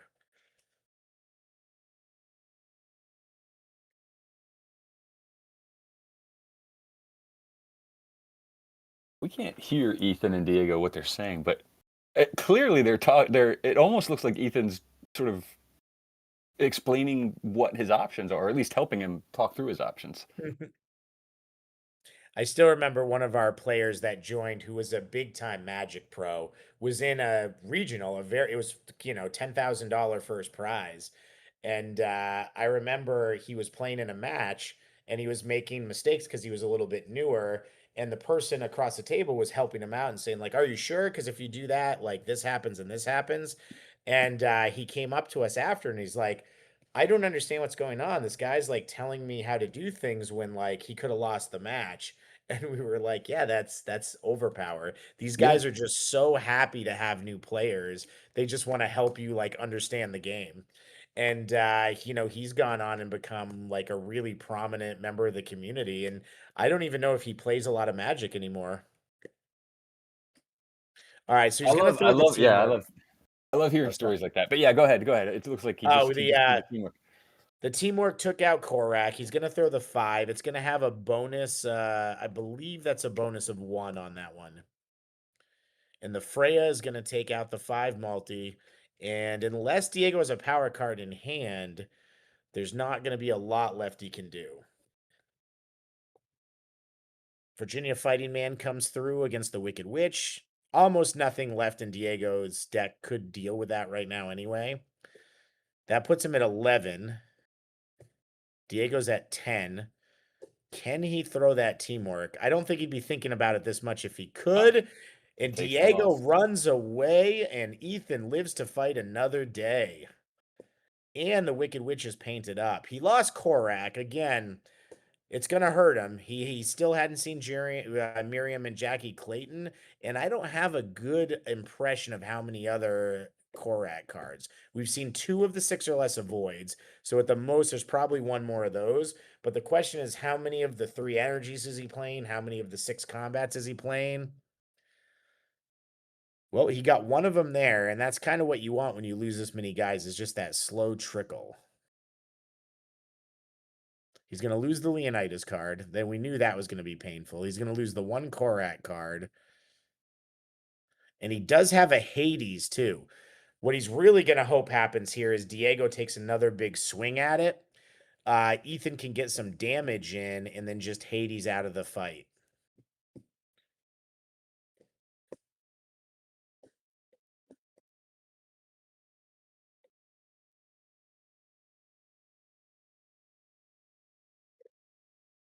It's interesting how at the early stage of the game, it really looked like it was going to be both players were going for the venture win, and now it's kind of devolved back into that kind of trench warfare that frequently happens at the end of overpower games, where you're really counting venture totals and trying to keep people alive. It always reminds me of it was around 2001, 2002. They did an X-Men crossover called the 12, and it was supposed to be this big thing they'd been seeding hints about for years. And Apocalypse was gathering up the 12 mutants that were supposed to make this big impact in the world over the years. And the long story short is they get to the end and they thwart everything.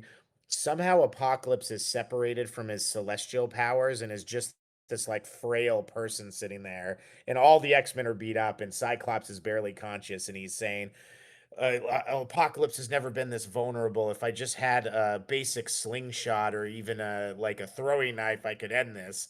And that's how I always remember that when I get to the end of these battles with all these special cards and draw 3s and 9s, and you get down to where you're just throwing power cards. It's like, if I just had that one weapon back, I could just end this. I think there's another old school energy power card over there on Diego's side. Yep, that's the original 7 energy from the first set. It's the 2 is the Eradicator from the first DC set. That's another thing I realized when I did that trivia is I had all these questions about like what's on this power card in this set. And I thought everybody knew that, but apparently I'm just too much of a nerd. Everybody, I really thought the trivia, like the people that like sell the cards online, I was like, they're gonna know every question. I gotta make this like kind of hard. And then it was way too hard. Crickets in the room. We did a really fun pitch around where I put a bunch of the obscure characters that don't get used, like Doc Polaris, and I would delete their like low stats. Because everybody knows he's like 6 energy, 6 intellect, but then I'm like, all right, but you get 1 point for every low stat you get right. So that was really fun watching people. They were in like groups trying to figure out like, no, he's only like 2 fighting, but he's 4 strength. Nice.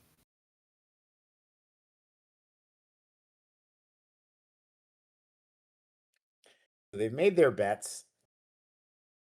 Diego, I will say, still very, very well. He's still placing very well, making sure he's still got a really good lead whenever he needs it. He uses 7 energy to block that to not get the cumulative keep adding up. Ethan can only throw 1 more card. He's only got 2 characters. He's going to throw a big 7 any power and try to take a Wicked Witch up to 18. It doesn't get a bonus, but he's already used his 7. Unless he's got an 8 in his hand, this is going to be a tough one for him to defend.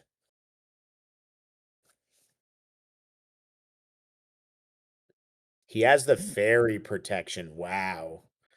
Locks out the Wicked Witch, and that's a discouraging one when you don't have a lot of cards left. Best case scenario here, Ethan's going to hope he... Oh, he's going to throw a Grim Reaper. That's probably not going to get very much. He says it hits. Diego's going to choose an icon. He does choose Brute Force, and he does get the 5 that's in his hand. Ugh, so he got 2 cards from it. I think... I'm not sure. Is Diego going for the win here? Can he do it?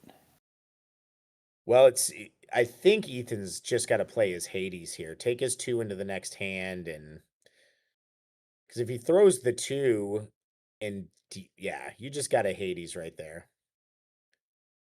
Yep. Diego says it's good. He reveals he's got a 4 multi, and he grinding it out. Ethan is not giving up on this.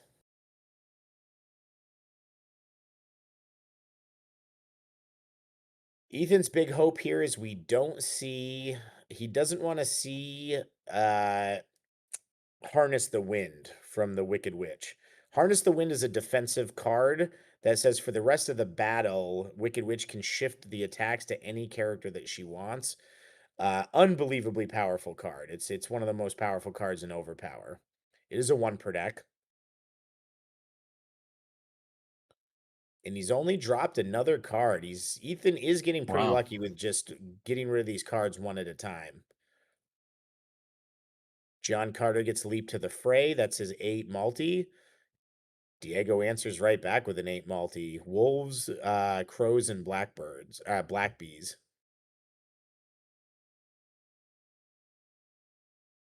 John Carter's going to get his 7 brute force. Ethan notices he does have a dupe. He has the 2 energy, and the 2 intellect was a dupe.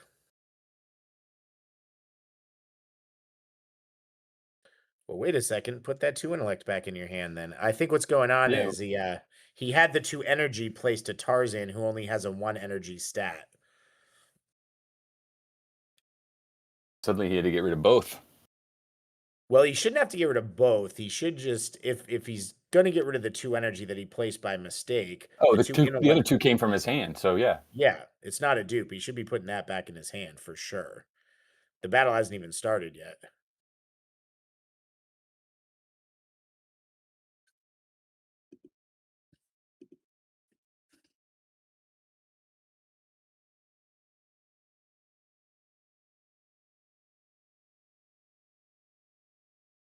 He's got a teamwork.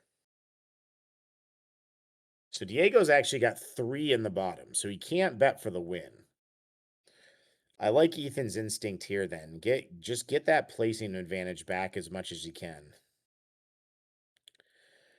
Protection of St. Michael is a very good defensive card to be placed. That's the one on Joan of Arc. It defends any attack with a combat icon, and then no intellect attacks may be made against Diego's team for remainder of battle. He can save that now to defend Leap into the Fray. He can use it on the 5 multi. Diego recognizes that he has an advantage here, and he's debating going 4. He's gonna go for it. He does it. Gonna give him the Draw cards. 2. Another any power teamwork and a duplicate 7 brute force.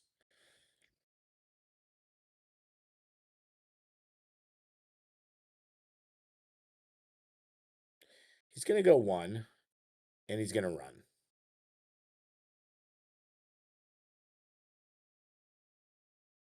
I don't hate that. It's a good play.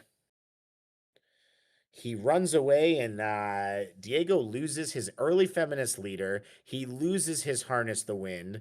No question why he went 4 there. And it's going to put him in Power Pack. Ethan's going to only have a couple cards from Power Pack. Ethan's going to really need to make something of this hand, and he's going to have to hope Diego takes another big swing.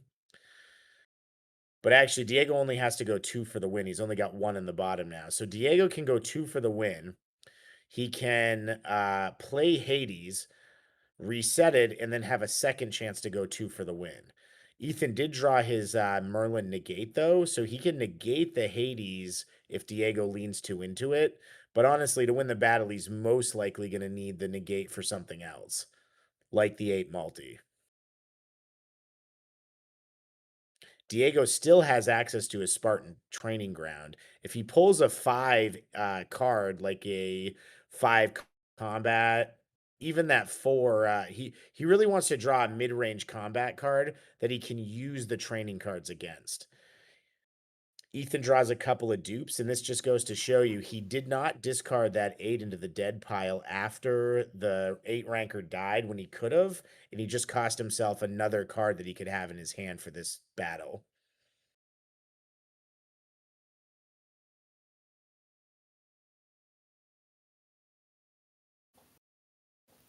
Diego trying to place out and maximize those placing slots.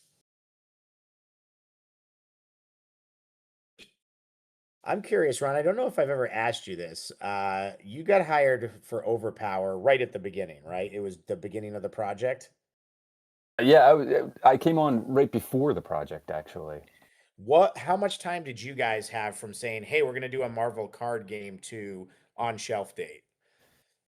Oh my gosh, I don't even remember. It was actually a surprisingly long time, because I think I came on so early. Bill Jemis was in charge at the time, and he put me on the project from the beginning with the Stern brothers. So that first set was like unrecognizable to what Overpower is today. Our first game plan, it had all different stats, all different card types. I don't think special cards even existed. There was movement. I remember in the game. some of those. Yeah, I remember the movement, the flying. Back to the board here. So Diego does exactly what I said. He finally utilizes that. He utilizes that training card. He throws it as an 8 that would have been for the kill. And luckily, Ethan has his legendary escape. So he's able to shift it, let it hit. The training card is only to help the damage to get the hit through. So it goes away. And he's left only having to take 4 damage. And he cost Diego 2 of his cards and his training card opportunity for this hand. Let's see what he decides to attack back with.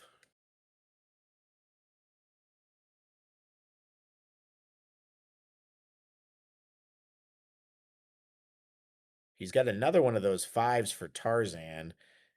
It'd be pretty hilarious if he could tag Sheriff of Nottingham with the 5 and lock down the Hades.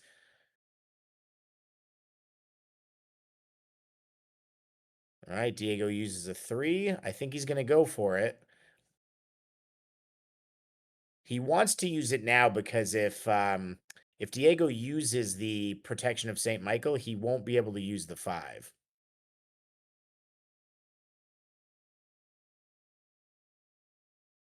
All right, so it sounds like last hand was just called, if I'm correct. Yeah, it looks like the clock's got just under 3 minutes. Yeah, our clock is usually a little bit off from the actual clock. We don't generally start right at the same time, but it looks like they got a yell for it. So something happened. I'm getting a little message from the booth here, so let me see what the booth is letting me say. 3 minutes from last hand. So they probably got their like 5-minute warning right at that point. He does try to throw the 5, and Diego has the 5 any power in hand. That could have been a really cool play if that would have gone through on Sheriff. Diego's throwing back the little annoying 1. And again, this is venture for the win. You don't want to put your guy in a situation where he might die, but you certainly don't want to use a 5 on a 1 if you can help it.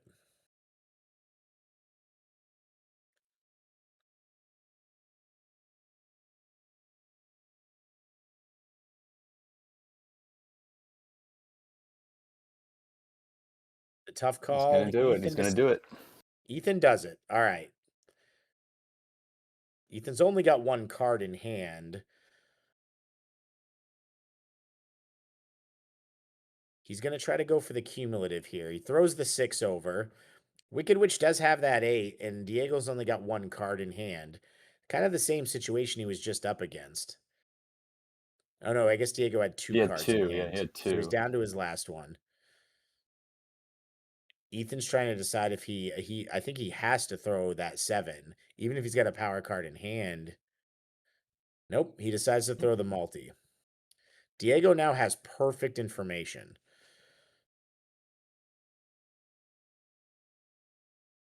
Diego's going to take this. Now, the unfortunate part of what's going to happen here is Diego has an auto kill on Tarzan. Oh, and he doesn't see it. He could have thrown the teamwork at John Carter, then thrown the 2, then throw the 8. Oh no, he's got confusion placed. Ethan still has his Diosorient opponent placed to the round table. So Diego can't use the teamwork to attack with the speed that he would have needed to kill the character there. Ethan can't run away.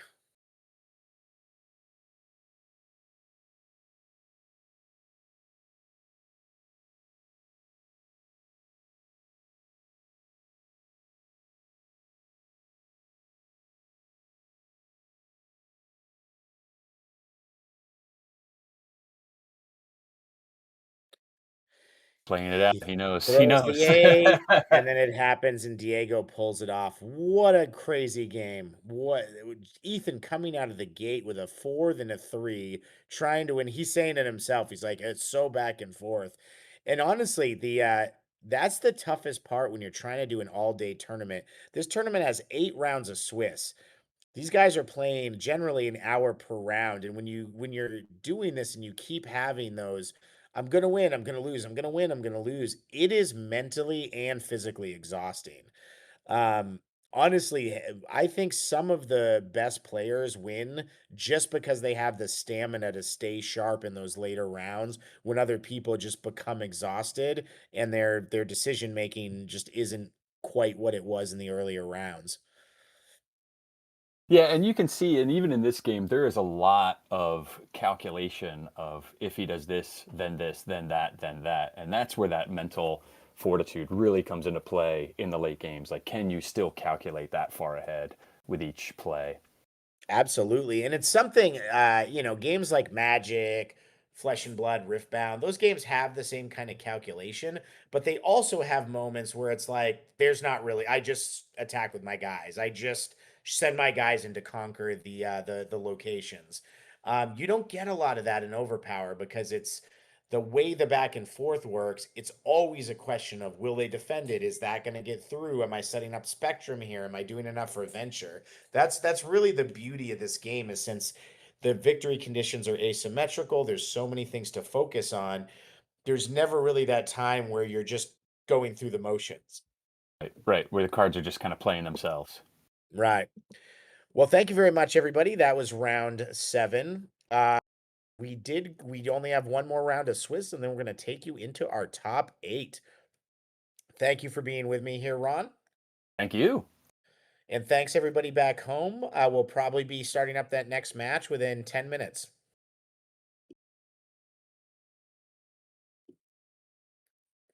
All right, Ron, just let us know when we're out.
Welcome, welcome, welcome to the last round of Swiss, round 8, where we have Justin Sadie and Doug Sims, both looking to grab that 6 and 2 and make it into the top 8. Two fantastic players. Justin Sadie's had a great couple of years, winning multiple events, hitting a lot of second places.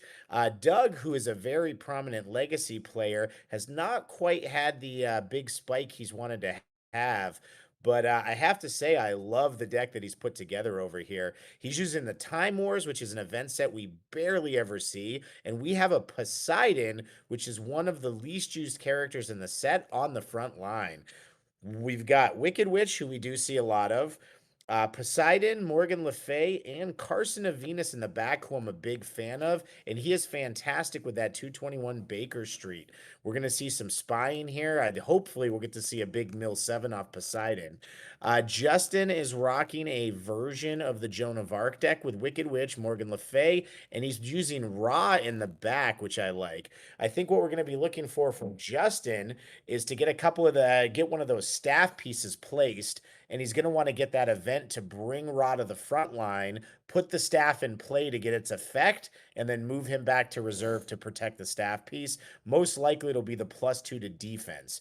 If you get the +2 to defense out and the early feminist leader, the front line is going to have +4 to defense with their low combat and intelligence power cards. This is a really cool design that I haven't seen in action, so I'm super excited to see how this plays out. With me co-commentating here for a second round is the man, the myth, the legend, the co-creator of Overpower, Ron Peraza. Thank you for being with us again. No problem at all. Thank you for having me.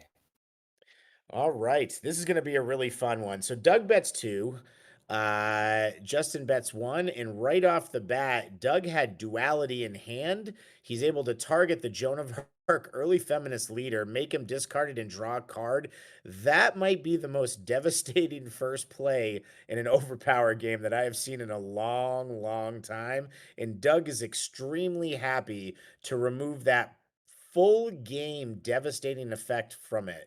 Now, Justin's going to have a chance to Gemini it. He does have that Gemini in place on his home base already, but Doug is certainly going to make this tough. Justin's targeting Doug's Harness the Wind. Doug's at least going to play it, shift it over, and make it get rid of the Shapeshifter's guys, which he's probably running 3 of. These guys are making each other use up their best abilities right off the bat. That's Juajong Mintep getting played. That works where any attack for the rest of the game can be shifted over to that card, and when it's hit, it gets discarded into the dead pile, and the attack is discarded as well. One of the best pieces of individual defense in the game. And Justin's going to say, all right, I've had enough. We've thrown some stuff back and forth. Doug discards the telepathic resistance or telepathic training from Carson of Venus, which is an incredibly good spy card. And that's probably the only 2 cards he's running for Carson. So look at that first hand, kind of let Carson come out with a bang, and he's probably going to play the rest of the game with a whimper. Doug's only got 2 cards placed, a 6 and a 5, to Justin's 7, 8, and his Gemini, which he's going to be trying to use to get that early feminist leader out. But Doug also has the Mintep in play for one big attack. Doug gets those 2 missions up to the top, which he's happy about. And Doug goes 5 for the win. Oh, okay. Is he joking? Is he just okay? I was just about to say the pace of this game is so fast already. Both players coming out really strong. Doug And just having a little fun with us over here in the the 5 for the win. I announcement was like, holy. They hadn't even placed yet, and I still fell for it. Ugh. It looks like they both came out really fast, and now they're slowing it down. And it was almost just like a few volleys just to see what the other guy has. Well, Justin also lost his Protection of Saint Michael. That's the 2 best cards that Joan of Arc brings. That's her 2/1 protects. Now she's still, I'm sure, running her Inspirational Leadership. It's a 4 combat. Oh, and he really did go for it. Wow. Wow, wow, wow, wow. I don't know what to think of this. Doug did not place anything. Justin said no. He told him what he was going to do. He bet 5. Justin's going to go 2. And Doug is going to start this off. What does Doug have that he is so certain that he's going to pull this off? Let's see what he starts with. All right, he starts with target character, discard a placed card. He says, get rid of your 8. I don't want you to have 8 venture. Now, the other really interesting thing here is he's also forcing Justin to not necessarily use that Gemini to get out the early feminist leader because he needs to win this hand. That's not necessarily going to be the best card to get out. He may want to get protection of St. Michael and hopefully cut him off from some of his intellect attacks. We see a few good things here. Doug's definitely got his fairy protection. He's got a negate in hand. Justin does not have a lot of big stuff, but he's got duality. He's got his negate. I think Justin needs to try to use that duality, even though it's only going to get a 6 or a 5 right away, and just see what happens. All right, he's playing Subjugate the Meek. That's a 4 brute force, make an additional attack. He's got to declare who it's from ahead of time. I'm sure Doug's asking him. And now he's got to make a choice. Do I want to play the duality? Do I want to say it's from Morgan Le Fay, or am I doing a big chain with Joan of Arc? And unfortunately, duality targets the opponent, not a character. So it cannot be played following the inspirational leadership. But he does what we expect. He plays the 4, calls it from Le Fay. He's going to try to make Doug discard that 6. Doug can negate this if he wants to, keep a 6, and stop Justin from drawing the card. And even though he doesn't know it's in Justin's hand, he almost has to do this. Looks like he's still thinking about it. He's still thinking. Well, what he's probably thinking about is if he negates the duality here, Justin's gonna play the Gemini. But I think what I would have done is I would have negated, or I would have. He plays the 6. Yeah, I actually would have done exactly. Yeah, this is exactly what I would have done. I would have done this, and I got rid of both placed power cards so that he can't use the Gemini to get the duality, because the duality won't have a target to discard. So I bet you're going to see him use both of his placed cards right now, or at least one of them, and just get away from that duality. And that's exactly what he's doing. And this goes to what we were saying in the last game, where you are really trying to think 2-3 steps ahead and calculate your best move. And it looks like he's doing just that. Did exactly what we thought, and he's considering that Gemini, and now again the Gemini just does not have a good target right now.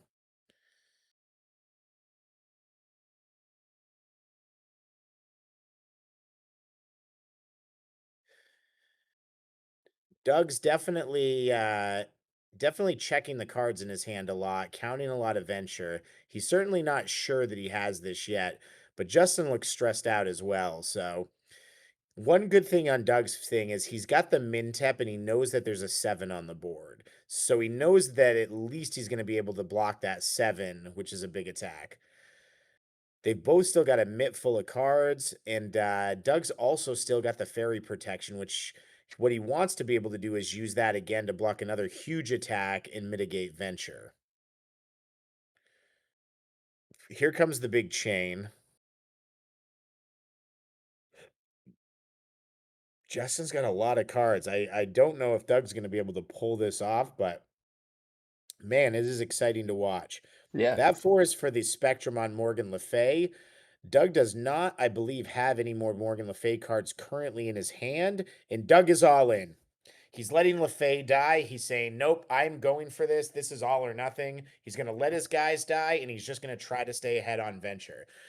He's pretty much, with that decision to let her die, he's pretty much said this is going to be the last hand. Yeah, it's a numbers game now. He plays the fairy protection on the 8 multi, and he says, I've got to teamwork myself. I can only make one follow-up, but I'm going to go 1-2 and see if you can keep your 8 ranker alive. He gets him to upblock with the 5 multi. Poseidon comes in with a little 4, but I believe it's still for the Spectrum. And the witch goes down. Wow. Doug has dropped the proverbial house on the witch, and her feet have curled up underneath it.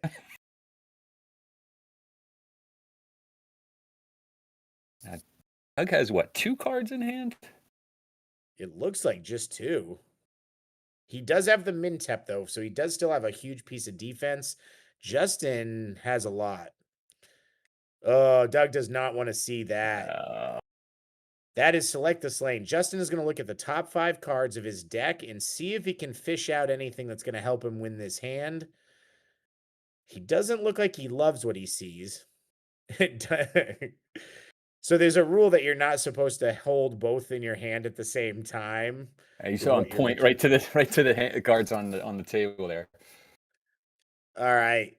Well, he's certainly got a huge selection here. He's got a fairy protection, which is a big piece of defense, and he's got an 8 half multi. I think you got to take the 8 half multi in this situation because you've got the Gemini. You throw the 8, he uses the Mintep, you Gemini for it again. Now he does have to reveal it, so he chooses exactly what we expected. He takes the half multi. I don't know what's in Doug's hand, but I think that's going to tip Doug off that he's not going to win this one unless he has some way to stop the fighting. Justin still has 3 other cards in his hand.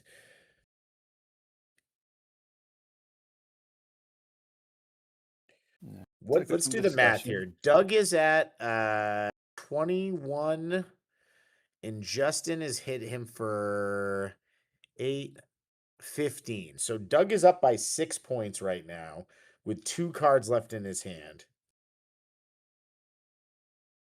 Now remember, the game's not over if Doug concedes here. Doug has taken out his max 8. Oh, I did not realize he had that. That is an avoid 1 attack, and Poseidon cannot be attacked for the rest of the battle. He has locked out his front line. Justin does not have a target. Justin has to offensively try to negate one of these. And he had the negate. Doug thought he had locked out his team. Wow. He let the guy on the right die on purpose to try to create this lockout. And that negate is going to create a target. Now, he still has to get enough venture on the Wicked Witch to win. He can't attack Poseidon. If his attacks that are too small and he kills her too fast, he might still not be able to generate enough venture here. He's clearly got the 8 out again. Looks like all Doug has in his hand is a shift. Unfortunately, I think Doug has to concede this and hope he wins with the... Look, he took out Wicked Witch. He took out one of his 8s. He doesn't have anything left for... he's just got Raw, which probably has a few stab pieces. Doug said pass. And he's going to Mintep the 8. The 7 puts him over the top, though, and Doug has to run away. Doug just had the shift. Wow. What a hand. That was nuts. What a hand. Doug took out the Wicked Witch, though, and we have not seen hardly any of her cards. Doug did lose a character himself, though. You got to wonder now, like, did Doug build his deck for that opening move or for that early move? And now, how much can he recover? We didn't see a lot from Morgan Le Fay. We saw one of her 3s and we saw her negate. So there's probably a lot of cards coming up for Le Fay. Justin does get the event that I thought that he had, bring a character to the front line for the battle. Neither one of them have a reserve character anymore, so the event doesn't have an effect, and he just puts it over in the defeated characters pile. Justin discards 1 Wicked Witch card. We don't see any Morgan Le Fay cards coming out of Doug. Justin discards a 7. Now, the problem here is, even if Justin gets a tough draw, Doug can't really capitalize on it for a while, because the most Doug can venture is 2. Wicked Witch. This is kind of good that he's drawing the Wicked Witch cards now since she's so beat up. He wants to get through a lot of these Wicked Witch cards so that he can, so that if she dies, he's not going to have to worry about quite so many discards.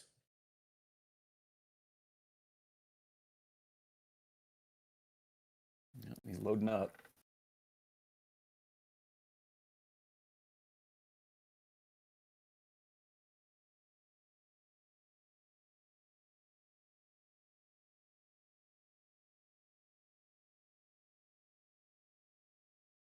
Hmm. He just runs.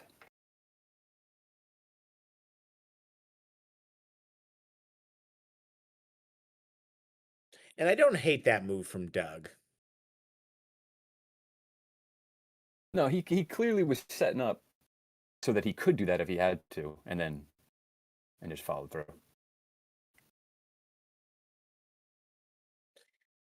With Raw on the front line, Justin is playing the Eye of Ski Mat, which is a really unique card that we created for Raw. It was an idea I had for a long time ago for decks that would just play 3 of the numerical defensive cards on every character. Eye of Schematt is that specially just placed. It targets a character and has them discard a card. They then search their deck and all their discard piles and they remove all copies of it from the game. Back in the old days, you have a lot of characters that play 9 or less avoids. If you were to target that or you target one of their power cards, you can really do some long term damage to the deck.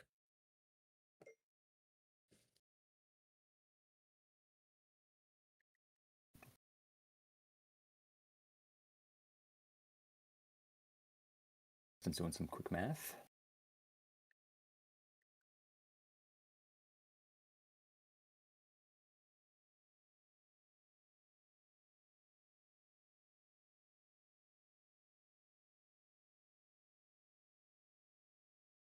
Coming in with a teamwork card.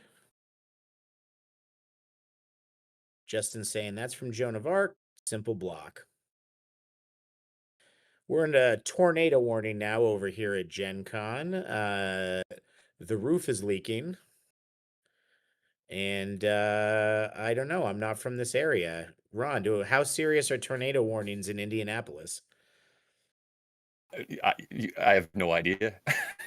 They're kind of silly in New England. They just knock some Yeah. trees over, but We don't get a whole lot of tornadoes in the New York area. well, I'll let you know. Maybe I might be meeting the Wicked Witch in person a little later today.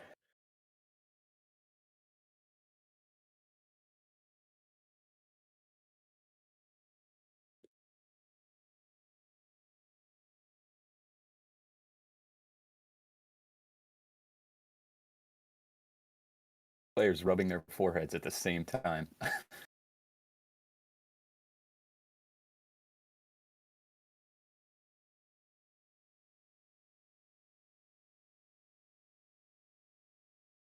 There it is. That's my favorite card. So the 3 hits, and then Doug is playing a mill 7. Oh, and I think Justin's saying the mill 7 is no, it doesn't have to be an attack. It's just a special off the ally.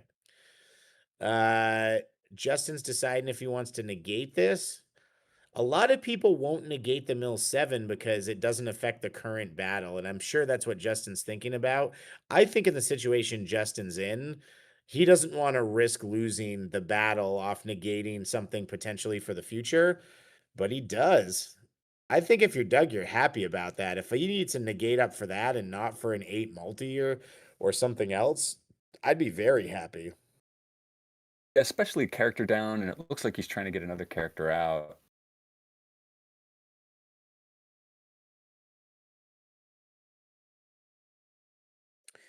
Justin does have the Hades in hand, which is probably why he kept the bet so low. Doug blocks the teamwork with the 8, knowing the 8 was going to be a follow-up at +1. If he didn't do it, he would have thrown the 5, then thrown the 8 with the bonus, but instead he just threw the 8. Doug takes it. If I'm Doug, I would start to even though he's got the defense, I would start to get rid of some of these Wicked Witch cards, but instead he just does one more concede. Cut and run.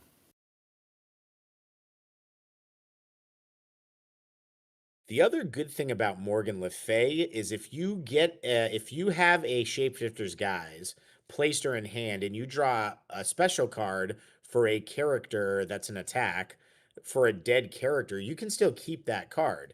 The character does not have to be alive for her to play the Shapeshifter's Guise. Doug's going to lose the Avalon's Warmth, which is a full heal for Morgan Le Fay, her teammate. That's a bummer because he could really use it on Wicked Witch. And he's going to dupe out. He's playing multiple of the 6s that if they hit, they have to mill 3. Justin's going to have at least a duplicate of Harness the Wind because his Wicked Witch is gone. And I think Doug, look, that really hurt Doug to get that 5 in the bottom. He's got just 2 in the middle. But Doug's doing the right thing to try to take out that Raw and eliminate his ability to play 8 power cards.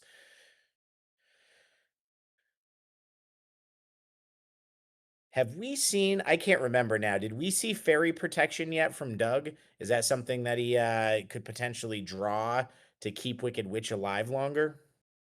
I don't recall seeing it. And what is Justin's venture situation here? Does he have 2 in the middle? No, he has 3 in the middle. 3 in the middle. He's just going to go 1. Doug's going to go 1. Doug's laughing at this point. The swings on this game have been pretty rough. Yeah. So this is what Justin's deck's built to do. He's going to throw the Inspirational Leadership from almost certainly. Oh no, he's going to go with the Shapeshifter's Guys. Doug's going to block the 3 with a 6. And then what is she going to throw for a follow-up? Oh, he's going to throw the Inspirational Leadership off the Shapeshifter's Guys to then be able to throw 2 more attacks. Ooh, I don't know what Doug's got in his hand, but I can't imagine he can weather 2 more attacks and keep the Wicked Witch alive. I think that might be it for her right there. Nope, he's going to use the 8. Does Justin have another kill shot? And he has the Freya. Wow, Doug. That is like watching Muhammad Ali rope-a-dope against Foreman. Just 5 attacks in a row. Right out of the way. And he's going to go, yep, now let's see what you got. Hey, we've got your Fairy Protection. I'm going to make you use it. Now, the tough part here is you want to throw the 8 multi, but you almost have to throw the 7 instead.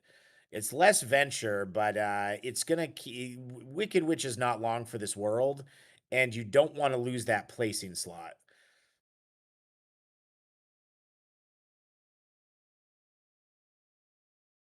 A lot of defense in this hand. Yeah, for sure. I'm getting a little bit of a signal loss. Could be from the storm. Apologize if I'm cutting in and out.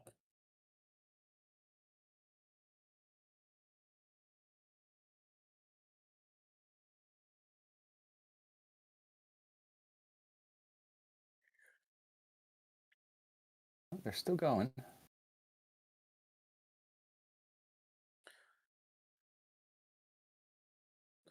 And I'm kind of surprised Doug stayed in here. Doug had the opportunity to run there.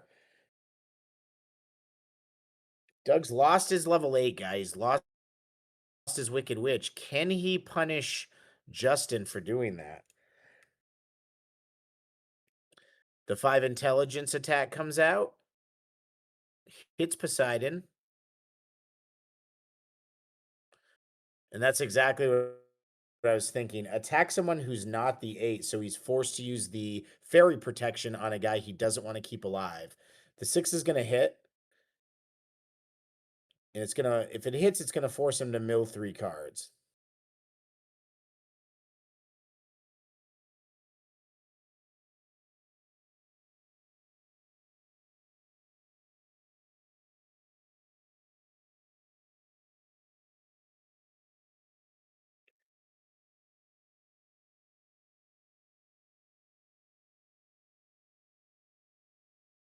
We didn't miss it, did I? Did we? Did he mill the cards? I don't think so. Is he still debating? I think he's debating if he's going to use.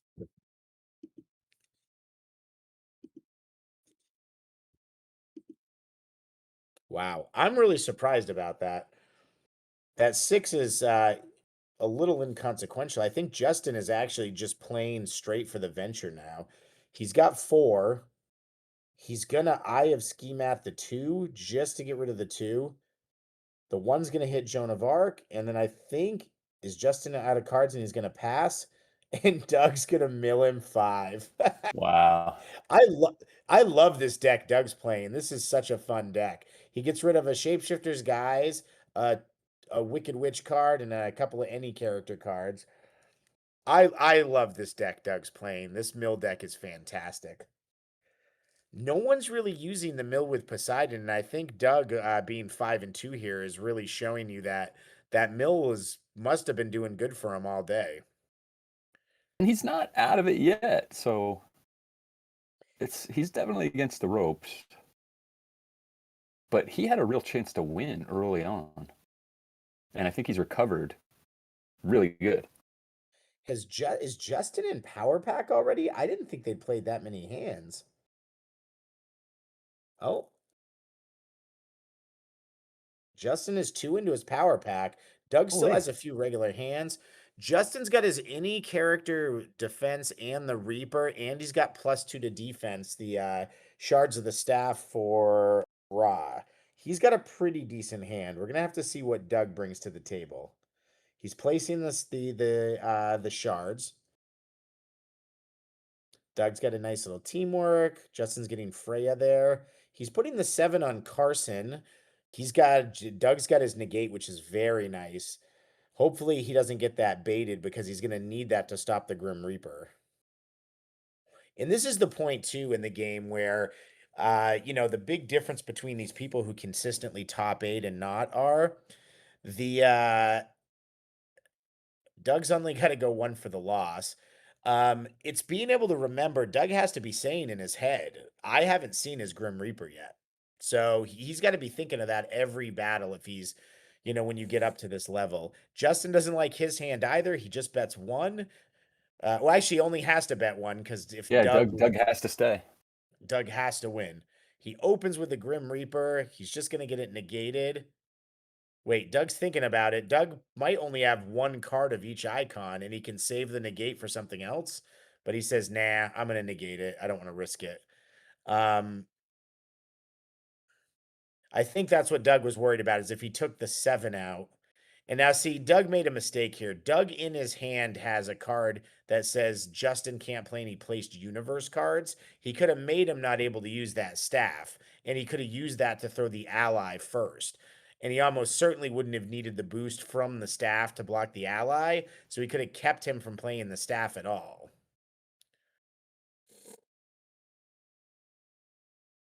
And wow, Cult of the Meniscus Bull is normally a 6 half multi, but if your character has a 7 brute force or greater, it becomes an 8 half multi. That is 8 damage now on Poseidon.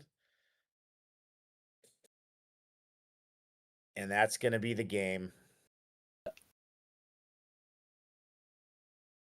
And he does it. Wow, what a game. What a game. Tip of the cap for Doug for going for that win. Sometimes you just think you got it and you got to go for it. And he barely didn't pull it out. So that was that's a tough loss for Doug. He's going to be bummed out if he doesn't make the top 8 now, but man, I think he played it right though. You kind of got to go for it when you think you got it. Yeah, like you also could make an argument that he could have played it safe and just bet like 3 instead of 5 and seen if he could have definitely taken it and won the next hand. But he had the feeling, he thought he had it. He gave Justin 3 cards and he still almost won it. So yeah. I'm only bummed because man, I would really have loved to see Poseidon at the I would have loved to seen Poseidon at the top 8 table milling people. I wish I would have got to see a little more of that deck. I really hope Doug plays that a version of that deck again. Once Skybound's added in, there's not a ton of milling, but I think there's a ton of characters that help him do the milling better with Poseidon. So that is the end of the Swiss. I'm assuming they're going to give out the awards, do the top 8, do the pins. So we are going to be back with the commentary for the top 8, but I would venture a guess with the dinner break, it's going to be at least an hour. So thanks very much for being with us, Ron. Thank you. Thanks for having me. And we will be back to do more commentary when the top 8 starts.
Welcome to the OverPower Character Spotlight Series, featuring Omni-Man from Invincible.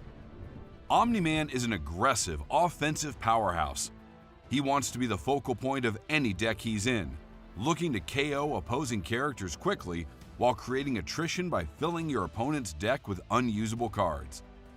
At 23 threat, Omni-Man sits at the very top of the threat scale as one of the most expensive characters in OverPower. True to the character, Omni-Man boasts an 8 brute force grid and a 6 combat grid, making him a powerhouse capable of supporting secondary combat attacks as well. While his energy grid is only a 3, Omni-Man is no slouch in the intelligence department, sporting a 5 intelligence grid that gives him access to strong training card synergies and additional offensive options. But grid values alone don't make the man. Omni-Man is one of the most powerful Viltrumites in existence, and he has what may be the strongest inherent ability in OverPower history to prove it. Omni-Man may not be Spectrum KO'd. This ability starts the game in effect, and because it's an inherent ability rather than a card effect, very few cards in the game can counter it.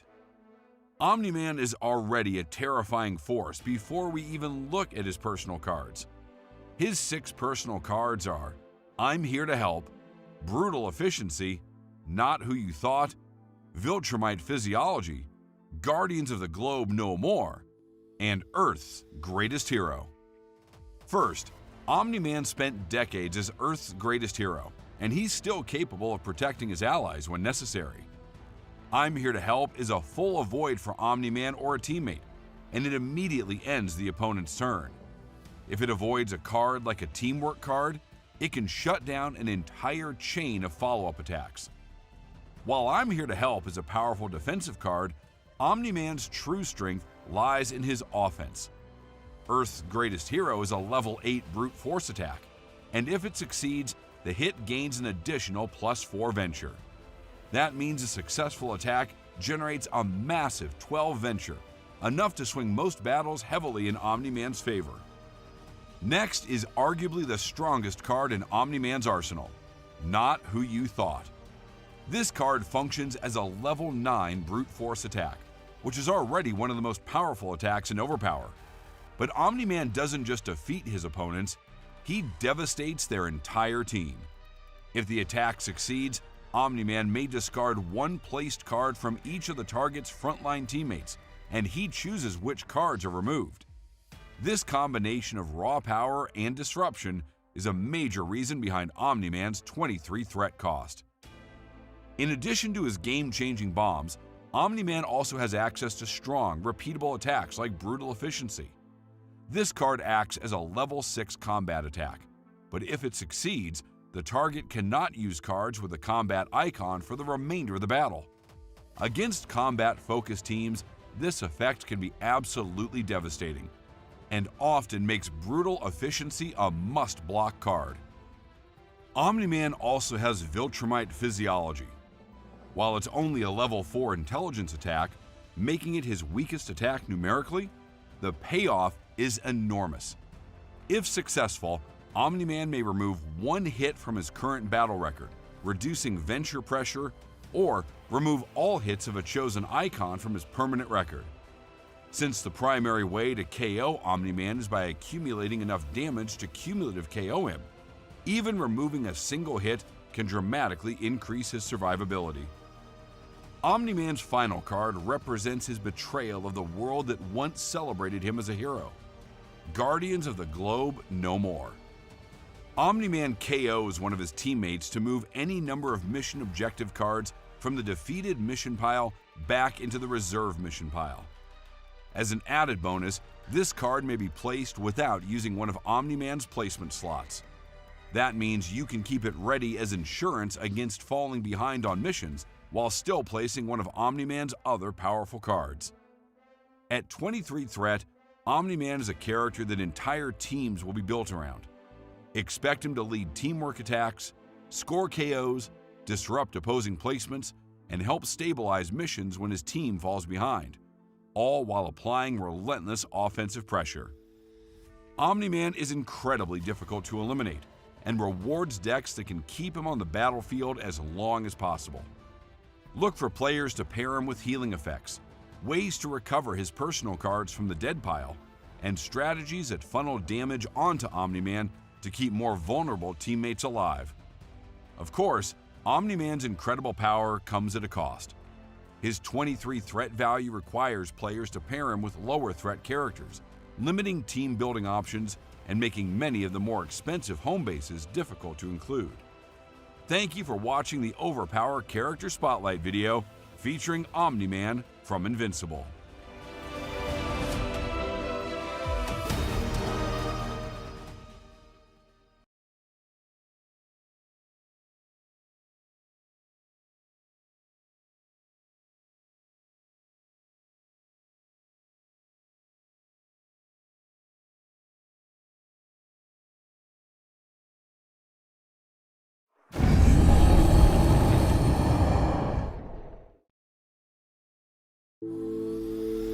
Welcome to the OverPower Character Spotlight series, featuring Abraham, Rosita, and Eugene.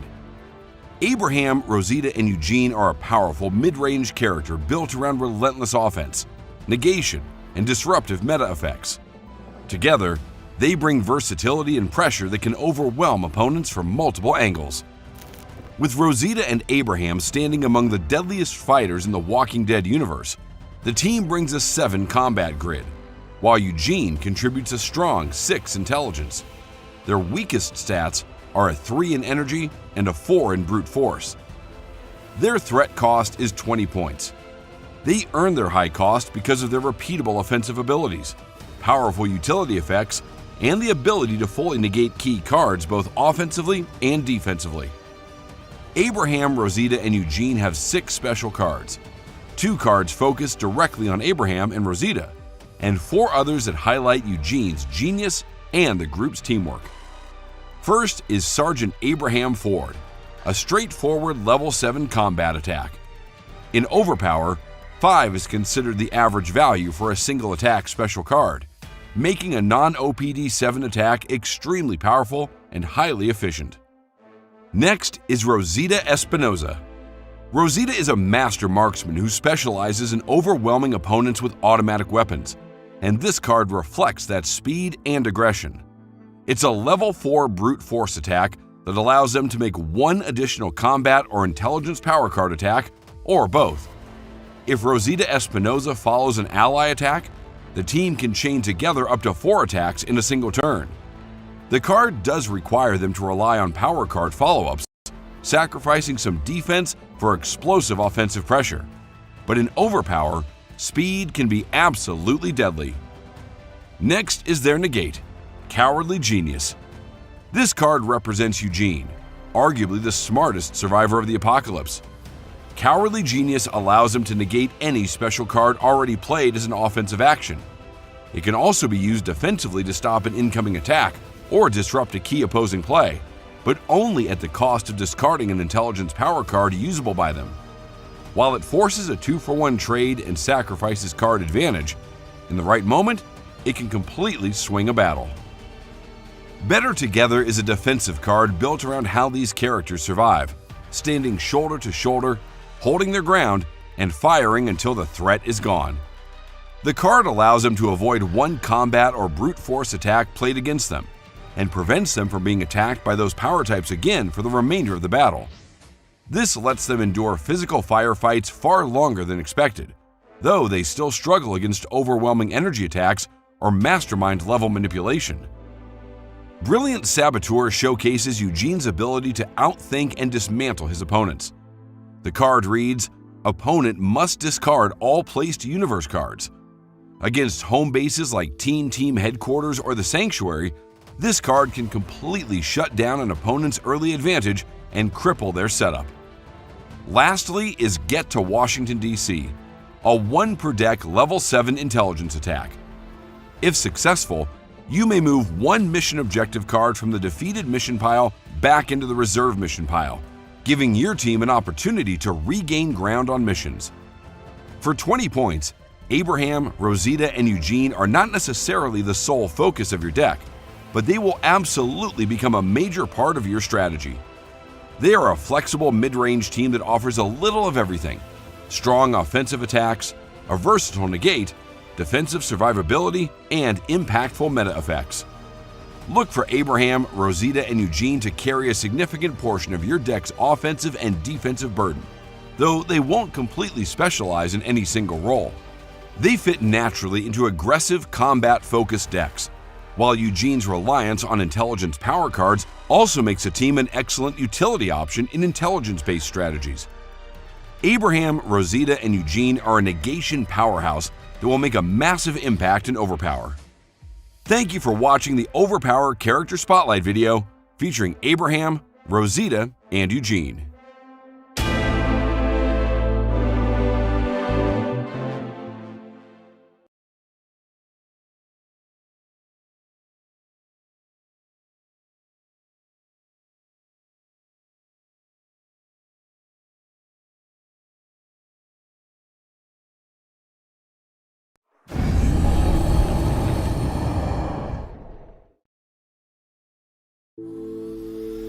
Welcome to the OverPower Character Spotlight series, featuring Adam Eve.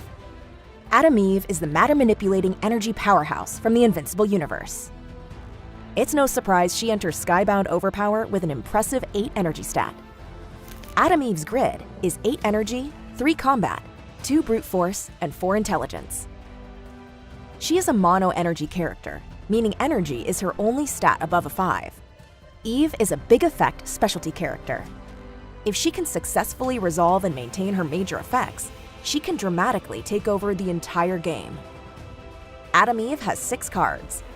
3 foundational cards: Molecular Disassembly, Transmute Energy Shield, and Disrupt Matter. And 3 larger effects: Subatomic Fusion Reaction, Pushed Too Far, and Redirect Electrons. Her first card is Molecular Disassembly. It's level 6 energy attack. If successful, your opponent must discard 2 cards with an energy icon, either placed or from their hand. Eve's primary defensive card is Transmute Energy Shield. It allows her to avoid 1 attack. If she discards an energy power card, that avoid can instead be used to defend a teammate. Disrupt Matter is a level 4 energy attack. If the attack is defended, the target character must return one of their placed cards back to their hand. Now for her larger effects, starting with Subatomic Fusion Reaction. This card can function identically to any card with an energy icon that's placed or in play. This creates enormous versatility. It can act as a teamwork card, a basic or training card if your opponent is using Team Headquarters or the Sanctuary home bases, or even copy any special or power card with an energy icon. Next is Pushed Too Far. This card forces your opponent to discard 1 card, either placed or in play, that affects the remainder of the battle or the remainder of the game. Then, Pushed Too Far becomes a copy of that card and is immediately put into play. Imagine taking something like Early Feminist Leader from your opponent's side of the board and putting it onto yours. Lastly, Redirect Electrons is one of the most impactful special cards in OverPower history. For the remainder of the game, whenever Adam Eve's team plays a non-numerical card with listed power types, she may change each power type to any other power types of her choice. This affects more than just Adam Eve's own cards, like Subatomic Fusion Reaction and Transmute Energy Shield. Imagine applying this to cards like Count of Monte Cristo's Surprise Swordsman or Victory Harbin's Fires of Halos, if you can choose the power type they affect. Adam Eve costs 22 threat points, so you should expect to build much of your deck around resolving 1 or more of her larger effects. As a mono-energy character, she'll most often appear on energy-focused teams. Expect strong synergy with Rexplode, who comes in at only 17 threat and has a 7 energy grid. Outside of pure energy builds, she may also appear in decks designed to combo effects using Redirect Electrons. Adam Eve is a true powerhouse, who will make a significant impact in the world of OverPower. Thank you for watching the OverPower Character Spotlight series, featuring Adam Eve from Invincible.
See if you can restart the clock too.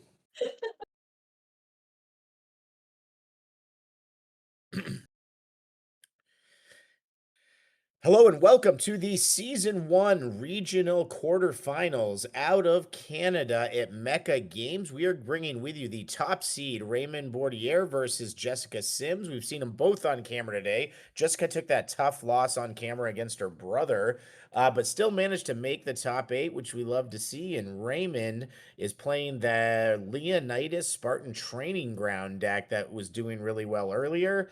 Obviously, he made it as the top seed, and he's going to want to continue doing that. Let's get this game started. There is a 1-hour clock on playoff games, so they've got a little bit more time. Right off the bat, Raymond is going to get the event Eyes in the Dark. He's going to look through his draw pile or dead pile, which they don't have yet. He's going to find a training or basic universe card, put it in his hand, and they count to venture. Now, I believe the only one he's playing in the deck is the Any Power 5. Jessica also has the option to do this, and I'll tell you, I started playing that training card in my decks just because other people in my play group are playing this event specifically. So it doesn't look like Jessica's going to bother to look, so it doesn't look like she's going to have one, but Ray's going to be able to put that Any Power one in his hand. He's most likely going to place it on somebody, and that's going to mean those training cards are extra good this hand. His entire deck's based around training cards. Leonidas, he is playing Greatest Soldiers in History, and that's going to give him the ability to draw a card whenever he plays a training card and reshuffle all the used training cards back into the deck. Meaning if he uses to this round in order to get the venture and win this hand, when he plays Greatest Soldiers in History, he shuffles them right back into the draw pile. And when they come out later, they will draw a card.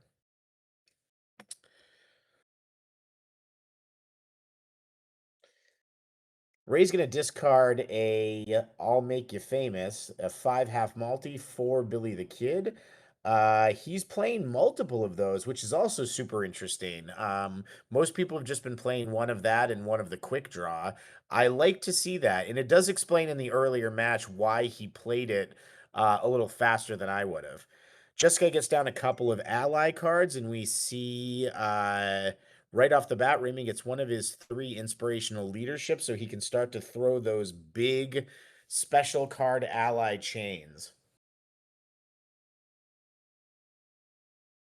We have a great top 8 for you today. Raymond was the top seed. Sean Ballantyne coming in at number 2. Love to see that. Sean hasn't been able to make the last couple of regionals, so I love seeing him come out of the gate and get in second place.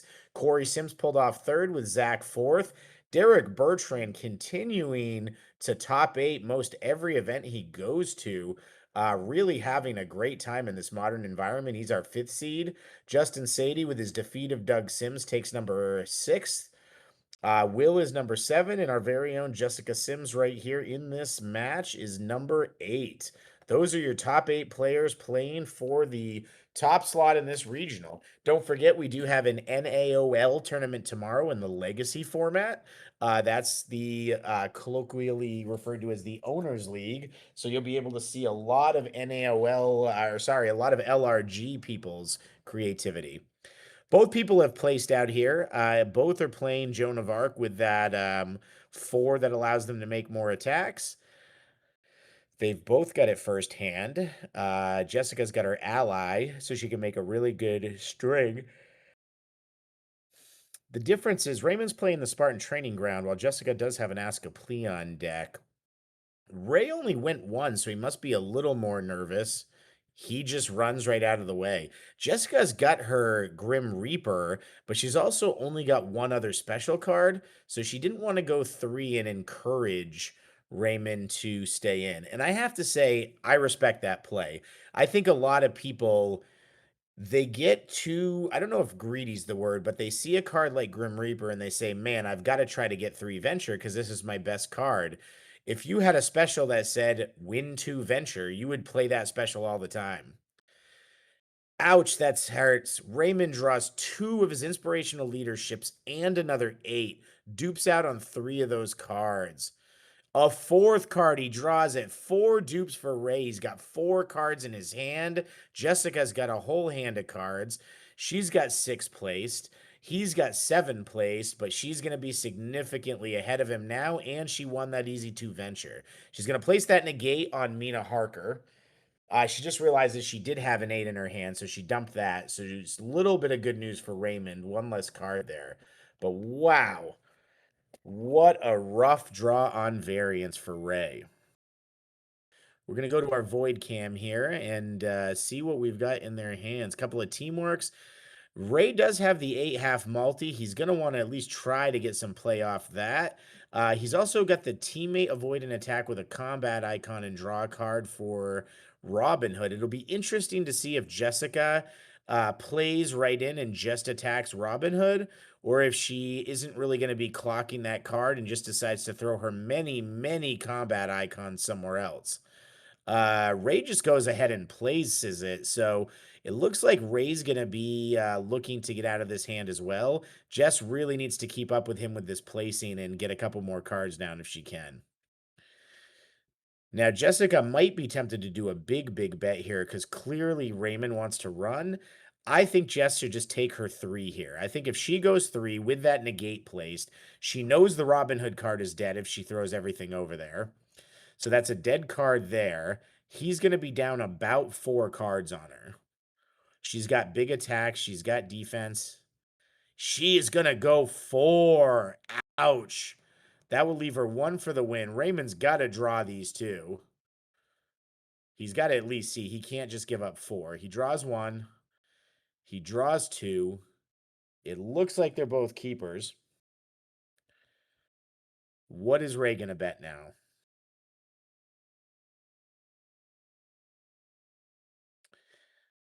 I love seeing the aggression too. I love the confidence. Again, Jess has only been playing the game a little over a year, maybe a year and a half now, and already has the confidence in a quarterfinals match to just say, I've got the advantage, I'm going 4, and I love to see that.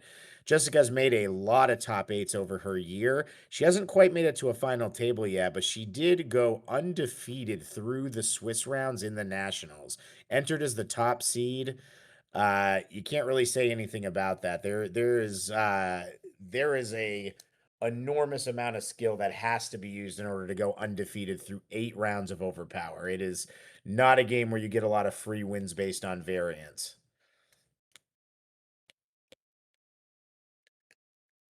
And Ray doesn't do it. He says, look, I got an 8, a teamwork, a 4. I have no defense. Jessica shows a handful of good stuff. She's got her any character 7, protection of St. Michael, feared by other witches, some power cards. Not any of her huge bombs, though. So Ray doesn't even get out from under things like early feminist leader, which could easily pop up in the next hand. Jess goes 6-1 in 2 hands. Now she's going to be able to bet for the win. 2 hands in a row if she draws her Hades 3 hands in a row without giving him a card draw. She dupes on an 8, she dupes on a 4, goes down to 6. Ray's got 10 cards to Jessica's 7. Jessica goes down a card. Does Ray have any duplicates from his hand?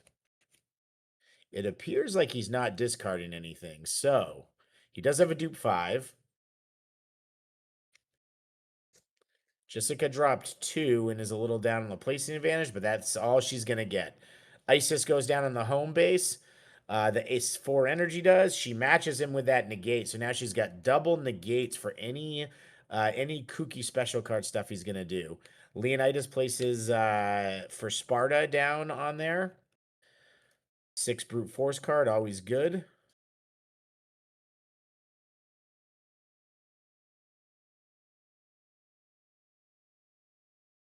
Just knows she's going for the win. She's probably going to want to do a decent amount of fighting here. So the question is she going to place more? She says no. Ray passes as well, keeping a lot of secrets hidden in their hands. Ray does have his Grim Reaper, but she's got 2 negates. So Jess is going to have to make sure she just doesn't leave herself open for anything crazy. Ray should just be going 2 here.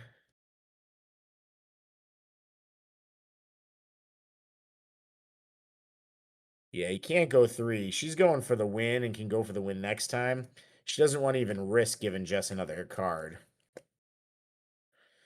Jessica's going to start the attack. Let's see what she starts with. I would think it would be an ally, but she's going to go with a teamwork attack.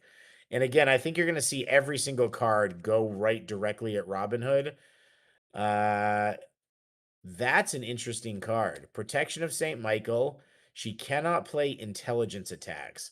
She is going to just throw a little small combat attack, but that's going to mean she can't play the intelligence icon ally, and she's not going to be able to call any of the attacks intelligence for follow ups, meaning she can't make a third follow up to this teamwork either. Once again, showing Joan of Arc as a premier character, and she's making that attack. I think they might miss that this is possible. She shouldn't be able to make that attack because it is an intellect attack.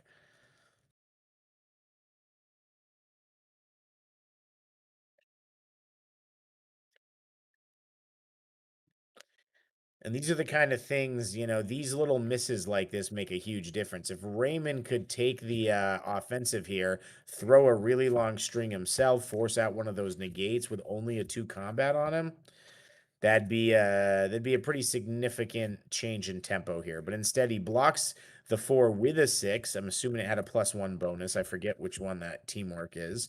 And he's going to be looking to swing back now.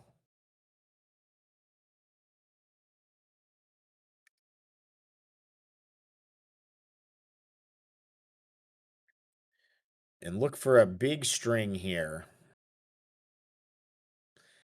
His ally is unfortunately placed on Joan of Arc because generally he likes to go ally, inspirational leadership, attack, attack. But I think what he'll be doing instead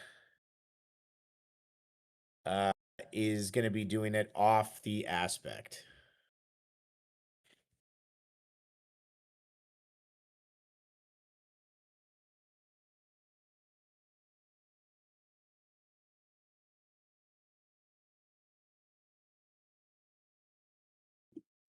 There goes that. Does Jess want to use one of her negates on that or not? She's only got 2 negates, but Ray has got a lot of cards in his hand, so we're not sure exactly what he's going to throw for the chain. But she says anyway, she does choose to just make the full negate there. She doesn't use the Mina one because she doesn't want to reveal her hand and give him perfect information. Joining us now is Ron Peraza. Thanks for coming back, Ron. No problem. Had to walk the dog. Absolutely. You were walking into a crazy game. Jessica went 2-1. Raymond ran away. And then Raymond got 4 duplicates because he had placed out on hand 2. Jess bet 4 cards on him. We are now in hand 3, and she is betting 1 for the win. And it's going to be a long hand because they both had a full place out and a bunch of cards. Ray actually is a little bit ahead of her here and has his Grim Reaper in hand.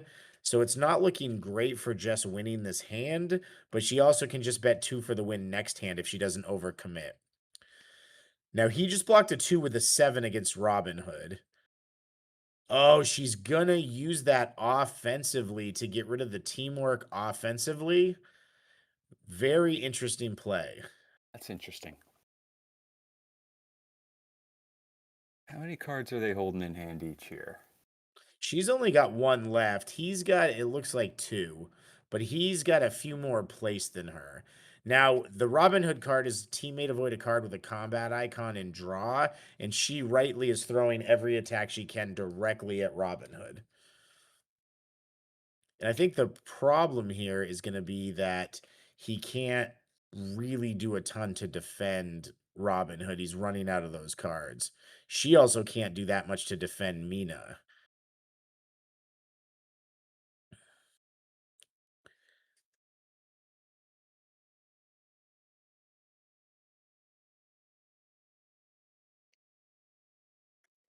That could do it. It could do it. I think he's going to try to, he's really trying to bait that negate because he wants to get the Grim Reaper through. But the reality is if she throws that inspirational leadership and then the 8 on Robin Hood, there's not really, the Grim Reaper's really going to have lost all of its luster.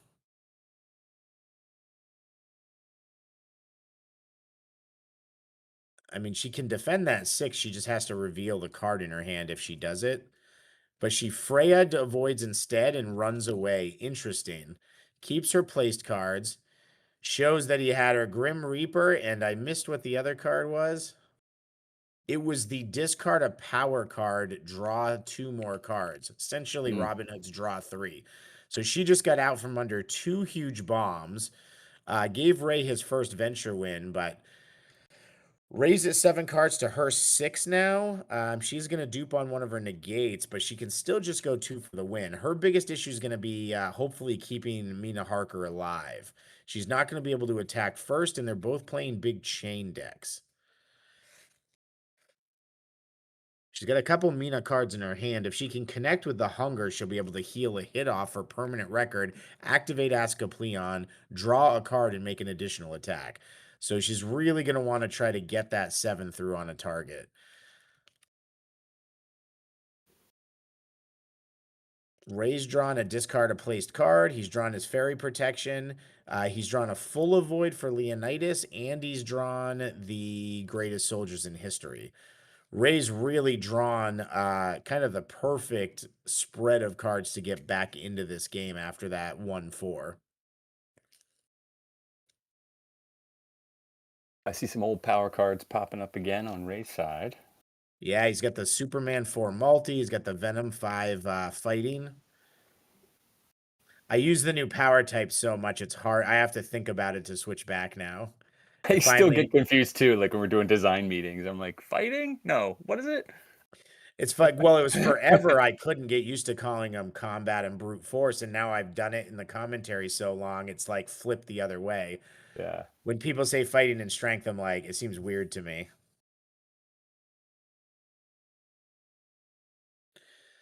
More placing. Jess is getting her characters pretty much placed out.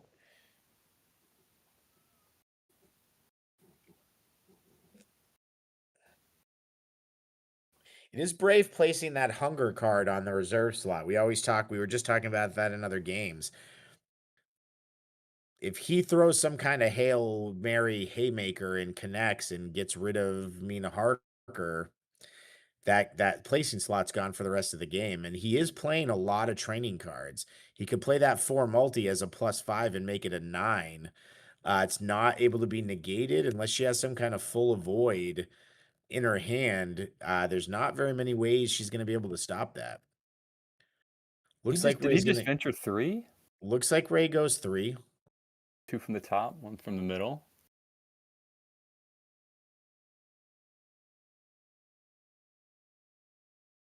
And after being bullied, Ray's just going to put the pressure right back on. He knows he doesn't have to worry about character KO, and he's got the fairy protection. She's going to go 1 and run, and Ray is sad to see that happen. Ray wanted to fairy protection Robin Hood, force her into throwing combat so he could then avoid with a combat icon and draw, and he also is going to lose the main design of his deck, the greatest soldiers in history, which allows him to draw a card every time he plays a training card and reshuffle all the training cards in. If he hasn't got his Gemini yet, I don't believe he has. That's certainly going to be the target of the Gemini to try to get it back out. But he is going to get, he's going to end up with 4 in the top, 2 in the middle, 1 in the bottom. Jess is going to be 5-1-1. Both of them within striking distance of the victory here now. Jess dupes again on the Nocturnal Hunter negate from Mina.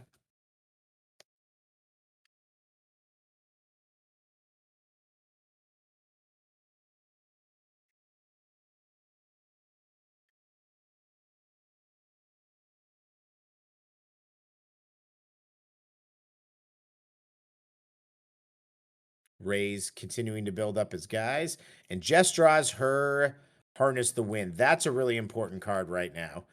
This might be a hand where you see Jess go 3 for the win, because even if she doesn't win the venture, she'll be able to perfectly place every hit on her entire front line, minimize any chance that her characters can die. Even looking at what's placed, she's currently got 7 damage. She can place an 8, make it 15. Then she can place the 3 from the ally in energy. She can just stack a bunch of hits on certain characters and certain power types and just make sure nobody dies, not block a single card, and throw every card back on offense.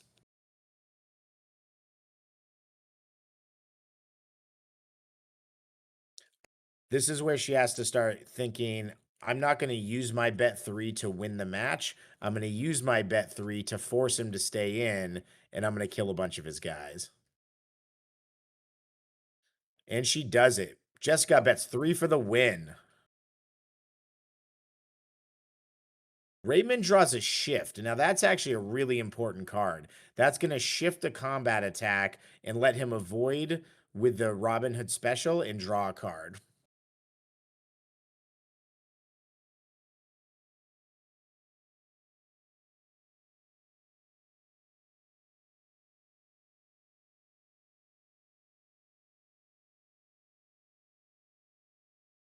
Are these custom Overpower playmats just for top 8? Yeah, we do that at every regional. Every regional This has a is different super top 8 nice. playmat. Yeah. So this top 8 for this regional is the Dock Seismic playmat.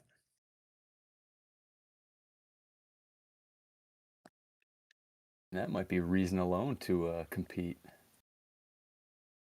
Since Yeah, I'm going back to trying to get me to actually show up and play a game. I think you just got to pitch it to your kids as, father, Like, son, family daughter trip. time. I mean, that's what the Sims do. Jess, Corey, Jess's husband, Nor's brother, and their dad all play. So it's like they're one of their big family activities. Yeah. A lot of thinking going on about what to do here. Jess is really trying to figure out. I think she just needs to use that harness the wind. There's no reason not to. Ray might try to offensively negate it on his turn, but she's got another defensive negate, so.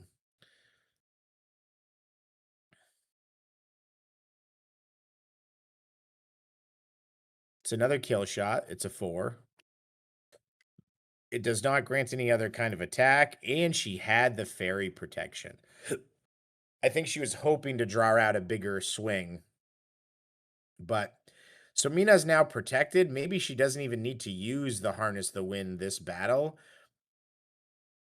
Ray can't run. Ray is against the ropes. Yeah, I was gonna say it's this battle for her though. That's the battle.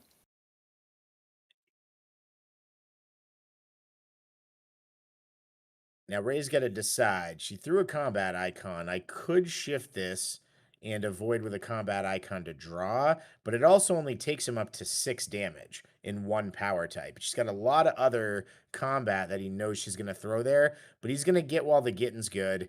He's going to shift it over and he's going to use the Robin Hood card. He's been sitting on that card the entire time. He might as well use it. He's going to draw and he gets a low brute force special card. And now she's going to say, I believe, discard the avoid.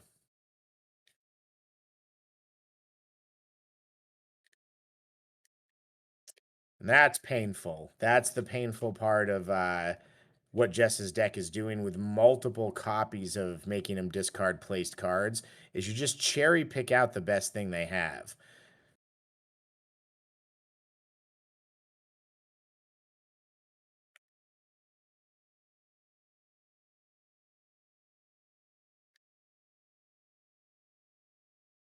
Yep.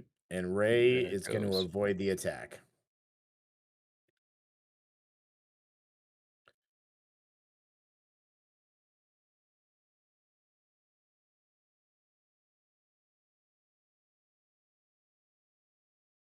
I think Ray just drew another one of those 4 brute force special cards for Robin Hood. Ray's got a lot of low numbers. He's got a 2 in his hand, a 2 ally, a 4 placed.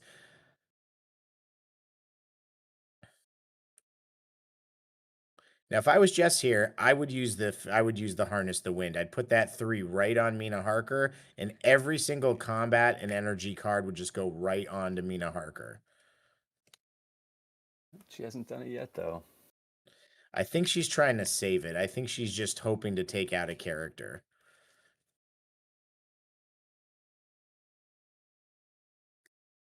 The problem with that is I think she's going to end up in a situation where she has to use it, and because it hasn't been in play, it's going to suboptimally come at the end of a hand. If right now she had put the 3 on Mina, she could just move that to Joan and let it hit and then go from there. She's going to defend it with a 7 any power. That's going to make it shuffle back into the deck. And then she's going to be up again to re-attack. She does have that any power teamwork card, and we don't see anything placed. She could also just try to throw a bunch of venture through. She doesn't have to worry about just attacking Robin Hood anymore, although Robin Hood has the least amount of defense currently. She throws the ally. She can get him to up block with the 4 if he does. It's going to add a second power type. Not something that he wants to see.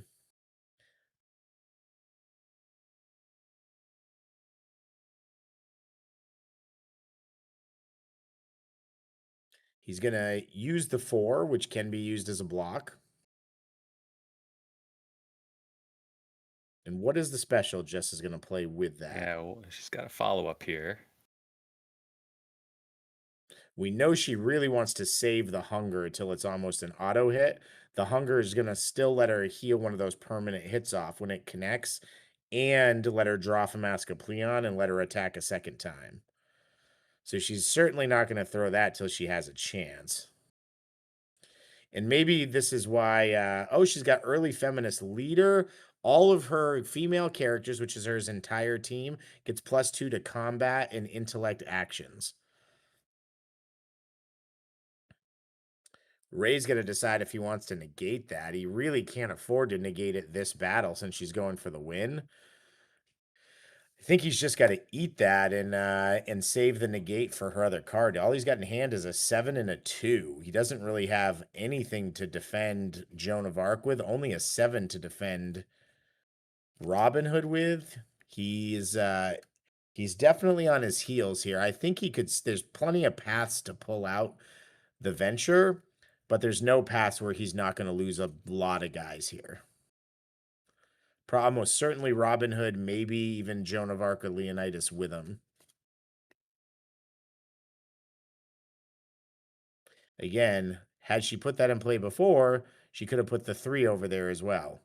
But not too big of a deal. It's only a 1 hit, and she's going to let the 2 hit, obviously, and just stack up as much combat and energy hits on Mina as she can.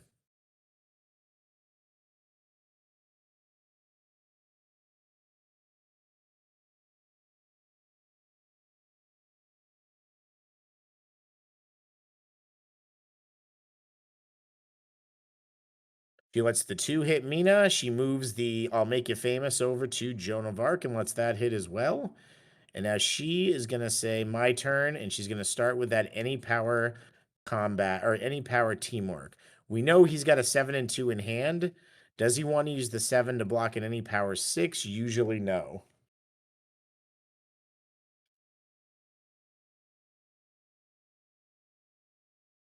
He's adding up venture He's now. counting up. Yeah, he's counting up.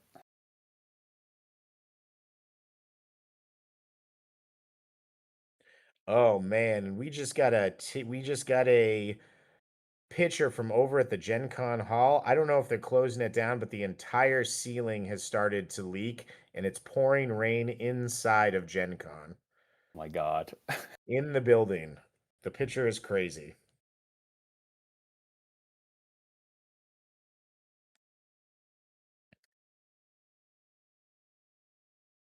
All right. Did he take that hit? I think he did. don't think he's decided yet because she hasn't thrown another attack yet. What? Oh, did she throw a power card that we missed? Yeah, I think she threw a power card onto Oh, the 1. She threw the 1 and then Yeah. ended it. She moves the combat over to Joan of Arc and lets it hit, and now she's using this exactly the way she's supposed to.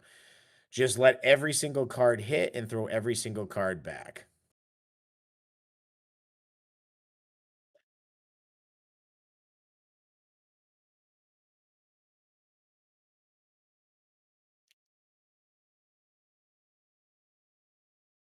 She's doing the math here on the venture.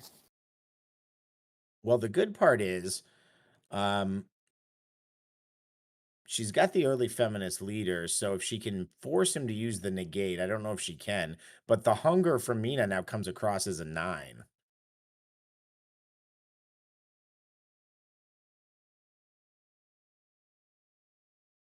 About halfway through this match.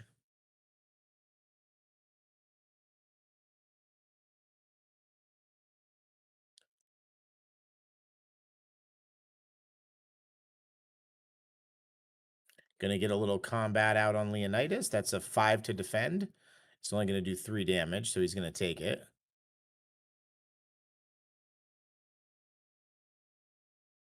I don't know what's in her hand, but she's got to follow this with a special. She's just going to go ahead and do it. That's a 9. That's going to draw the negate.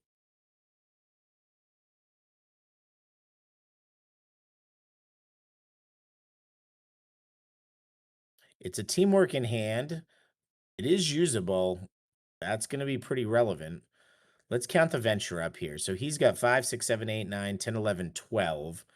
To Jess's 6, 7, 8, 9, 10. But he's got a lot more venture placed. So Jess isn't going to win the game here. The question is, if she can hold out, she can move that right to Mina if she wants. It's not going to kill her. He's got a 7 in his hand, and he's got a 4 multi-placed. I think what she wants to do is throw that. Teamwork is a 6. And now he knows he has to block it with the 7. And then she's going to blast him with the 8. Unfortunately, it's not going to kill him. She's going to do the 8. So now she's got to do some math here. So 8, 9, 10, 11, 12, 13, 18 to... So if she offensively negates the 5, I think she wins the game here. Oh, no, he's still got a 5 and a 4 place, so never mind. So he's going to throw the 5. She's just going to move it to Joan of Arc and let it hit. I think I kind of expected her to do a lot more damage, but Reyes kind of played it really smart. Yeah, I agree. She blocked a few attacks early in the fight, and that's where I just think what she should have done is fairy protection, or if she would have used Harness the Wind just the first attack that was thrown, she could have just saved the fairy protection for the 8. You know, just saved it for the biggest hit and then just tried to, like, see if she could kill one guy. But she cuts out. Now, it's important to remember, too, people get the, people do this a lot where they say, oh, man, I got to, like, throw my hits all over the board. It's important to point out that if she hadn't thrown every single attack against Robin Hood and it hit, he'd have 20 damage on him right now. Yeah. She's still in a very strong position. She does have, they both have a lot of hits on theirs. So there's going to be some amount of whoever dupes the most. Ray dupes on a level 1 power card. Most people will not play 2 low power cards because they don't want to dupe on something that low. So that's an interesting turn of events.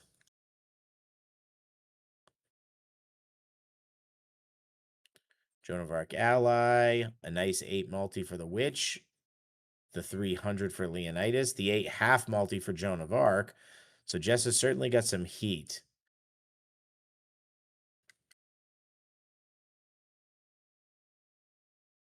He's redrawn the 600, or the for Sparta. That 6 brute force attack shuffles back into the deck if it's defended. If you negate it, it goes away. But if you defend it, it's shuffled back in, and you just keep seeing it and keep seeing it.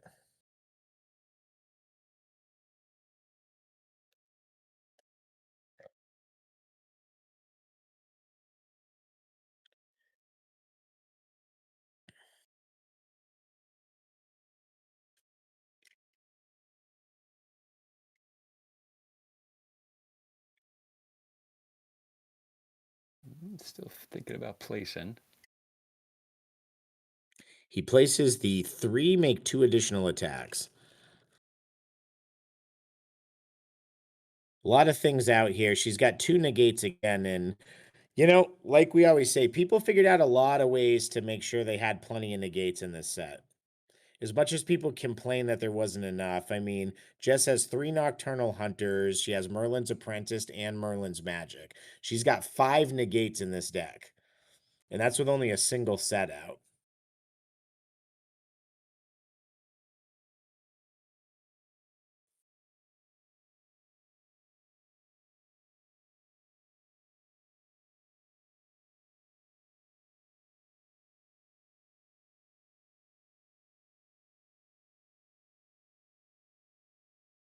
I'm not looking in the YouTube chat, but in the Discord chat, people are asking for you to drop spoilers. Oh, yeah. I do tend to do that. I don't really think there's much spoilers to drop for Skybound between the San Diego Comic-Con, Gen Con, and this weekend. I think most of the stuff is out. We should pump up the Overpower Mountain podcast, though. Marcel is going to be doing a box opening sometime soon. So if you're listening here, definitely make sure you tune in for that. You're going to get to see a bunch of packs, distributions. We're going to all, hopefully, he's going to open one of those ultra rare foils on camera. I will be tuning in, and it'll be a nice, fun way to see a big chunk of the set. Even if you guys feel like you've seen most of the cards, don't stop tuning into our Character Spotlight series, where not only are we revealing what cards each character has, we give everybody a little insight into the design intention for what we thought the strategy would be for that character. It doesn't mean it's always the way they're going to get played, but you'll at least get a good feel for it. Those videos have been fantastic, by the way, for that very reason, for all the strategic play of it, not just the fact of the card and what it says. I found those really neat, really valuable. I appreciate that. Whoever wrote those really outdid himself. It was me. I wrote it. Raymond has 4 duplicates. He drew 2 of his 300s from the Invincible he Universe. Drew a 7 power card, and I think another power card. That is painful. Is Jessica gonna again try to go for it? A little picture-in-picture here to show you some of that Character Spotlight video if you haven't seen him yet. That's what the Adam Eve one looks like.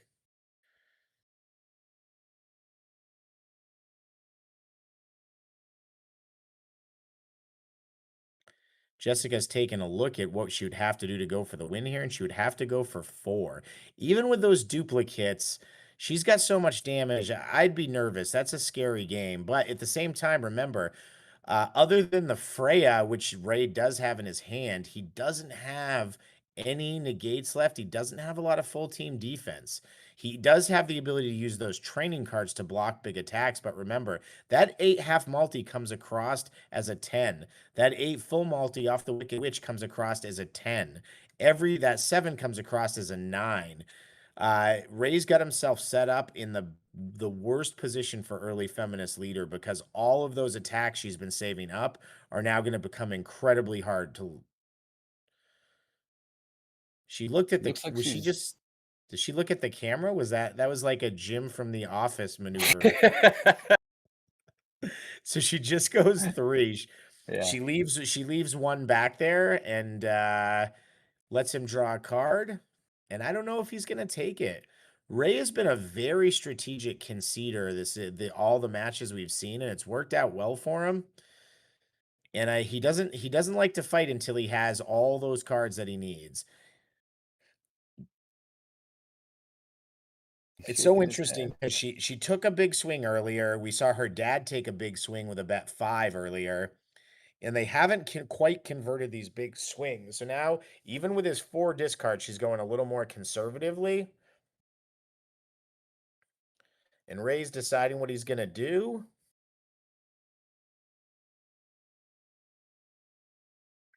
Ray is going to bet 2. And that means that he is here to fight. And there it is.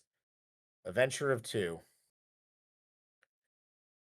All right, he's asking about the time. He's finding out there's still 20 minutes left. They got plenty of time. Multiple hands. Oh, Avalon's Warmth. He is not going to have a negate. Joan of Arc is going to fully heal all those hits off her. Mina Harker is now the scapegoat. And she gets to draw a card off Asclepion. It unfortunately is a dupe 4, but then she gets to immediately attack with Mina Harker. Or sorry, Morgan Le Fay. Okay, she can't do the attack. Morgan Le Fay played it from reserve, but a new lease on life for Joan of Arc. All the pressure taken off for those 2 big hits. Raymond's going to try to take out Mina with a teamwork and keep her from being able to use that negate. He's only got a couple of cards left in his hand. They're not very high.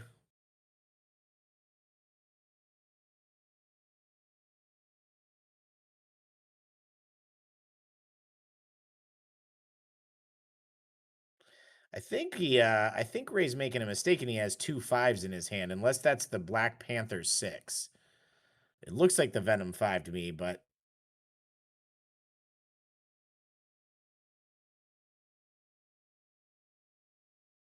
no, it's the Black Panther 6. Okay. That's good. You don't want to see a big hand like this end off something like that. Throwing the 3 through, it's still a power card, and she lets Mina go. And I have to say, I agree. We've seen all the negates go by. We've seen at least one target discard a place card. We've seen the hunger. I think we saw John Harker Solicitor.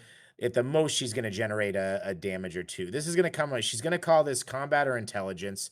This is going to come across as a 10. It is going to be for the kill, and we'll most likely see Freya here. Ray knows he's in trouble. That 8 half multi and that 7, and they're just going to go right at they're just going to go right at Robin Hood, and there's just not much that can be done about it. Or they're going to go as a kill shot right against Leonidas.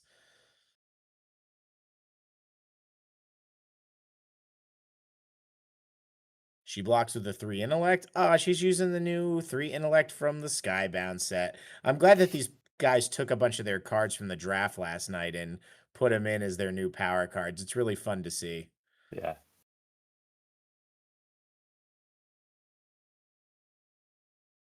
I will miss a lot of the classic ERB ones that we put a lot of time into. I really love that 7 intellect where Monte Cristo's hanging the ship captain. He's throwing the 300. It's an 8, and Jess is going to say, that's good enough for one of my negates. Or her second negate. That's going to come across as a 9. And I believe... nope, he's going to use one of his training cards. Eesh. And that's the thing you risk. If she had just thrown the 8 half multi, that would have been a kill there because it would have come across as a 10. This is perhaps what I would have saved the negate for. She's only got 2 cards in her hand and 1 placed. This is almost certainly a win, way he's going to be able to force her to use the 8. You know the 4 multi is one of the follow-ups for the kill. She's going to let it hit.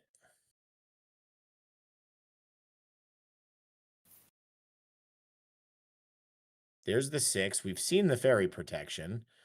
She's going to call the 5 intellect, give it the +2 to defense. The 4 is going to come across as a 9. And unfortunately, that's going to be enough. I was saying in my head, I think she should have blocked both the 3 and whatever the next attack was. That's not the best, but I think with the amount of venture she has, she's also going to be able to take out some characters. Now, I think, is he completely out of cards in his hand? I think he's empty, yeah.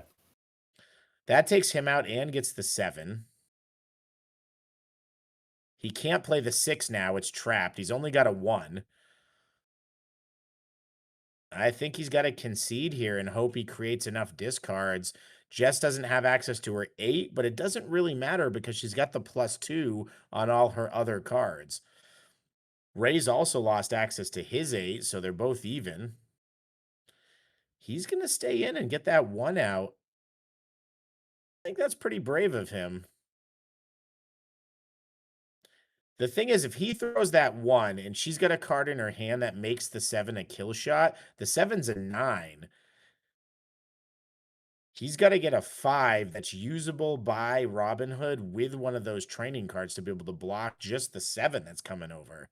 And she's really going to show why Joan of Arc, with her early feminist leader, is such a staple character from ERB.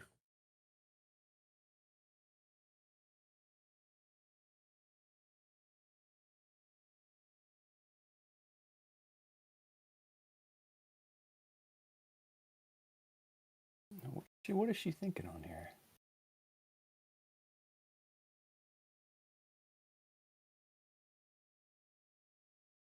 She's just going to go ahead and get it out there. Yeah, see, I don't agree with that. I don't. I mean, she's got a lot of sevens, and she's probably worried she's duping. But if she gets the 4 on him, the 7 coming across as a 9 is going to be a kill shot most of the time, and it's placed. I mean, look, granted, she's going to go into her power pack. She's probably going to draw a 7. It is nice to have him closer to the cumulative death. I don't know. Maybe that's better. Well, she did end up taking the venture, so she's 1 away. If she gets a good draw. Oof, those are a lot of low power cards.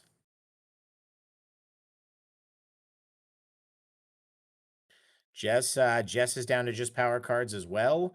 So now we have a battle where every power card out of Jess's hand is +2. I don't see how Raymond's going to win this. She's going to be able to block all his high stuff with lower cards and then just hit with her higher cards automatically. She bets 1. And remember, venture counts before KO. As long as she always has a higher venture count than him, she's just going to win even if both her characters die. Early feminist leader does not go away. So that's a 9. The expression says it all. It really does. Do appreciate his Eagles baseball hat, though. It's the curse of the top seed too. The amount of times the top seed loses to the 8 seed, it seems like it happens like 90% of the time. You top seed into the top 8, and then you just can't get out of it from there, or you go undefeated and win the whole thing. Those seem to be the 2 tracks. And I think it's true too that the top 8, they're all excellent players, right? The distance between number 1 and number 8 is usually not that much. So I'm surprised at this. So it looks like, oh, sorry. Yes, I just really confused what Jess was doing there. Oh, so she saw she had a duplicate 5. So she had 1 less card than she expected. All right. So she got the kill on Robin Hood, and I guess she just decided to move to the next hand. Now, the other thing to remember is most of Ray's power pack is geared toward combat. There's not a ton of cards geared toward what Joan of Arc can do. If Jess was to kill Billy the Kid, all she has to do is let the 6 and the 7 any power hit a character, and Ray never draws a 6 and a 7 again, because those are the only ones I believe that Joan of Arc can use in his deck. Jess can use the greatest feminist leader on every card except the 7 energy. So she can block an 8 and a 7. She can just down block everything. That card is really devastating if it makes it all the way to power pack. Looks like he just goes 1. Jess also just goes 1. That is interesting. Oh. I don't know. I'm really confused here. I feel like,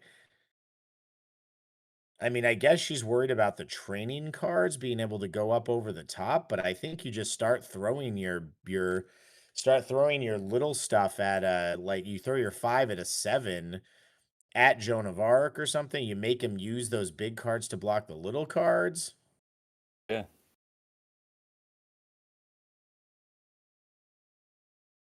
All right.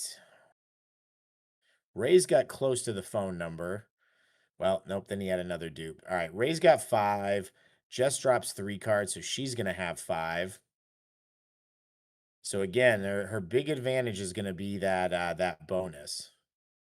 Ray dropped both of his sevens, so she knows now after this hand, he's pretty much not going to have any sevens next hand either.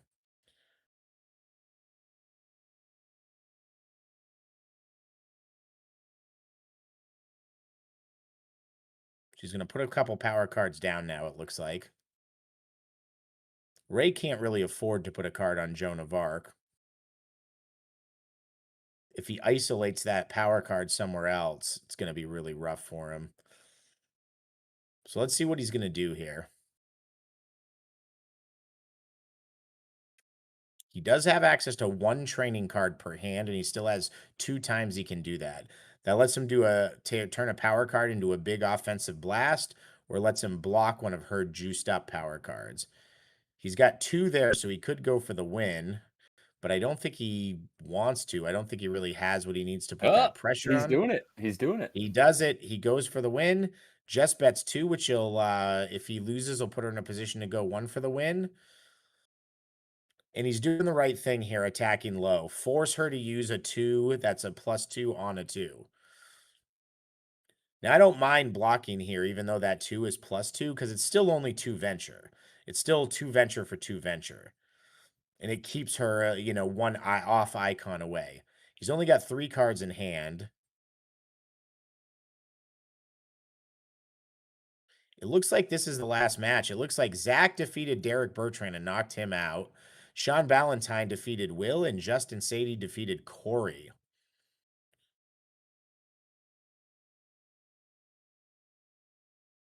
That's coming across as a 6. Means that 2 Americans versus 2 Canadians. That means there's going to be 2 Americans versus 2 Canadians in the final. She's going to let the 3 multi hit, and she's going to keep that offensive pressure on. She just needs to make sure she can always defend. She's always got the ability to block a 9. That's what he can do with his offensively with his training cards. She throws the 5 any power. That'll take up to 9 venture to his 3. He'd have to use a 6 on it to defend it, which is, again, an up block that he doesn't want to make. She can defend his 7 with a 5, and this is really yeah, that's the pressure of the early feminist leader bonus. Just making suboptimal plays. He's going to throw that as an 8. She's just going to let Joan go. And that's not a big deal because the early feminist leader stays in the astral plane. 7 to 9, she's going to throw a 6. She could have blocked that at +2, but instead she's going to throw it. It's just a 6 now because she has to throw it through the energy stat. He's going to block with the same Zeus 6.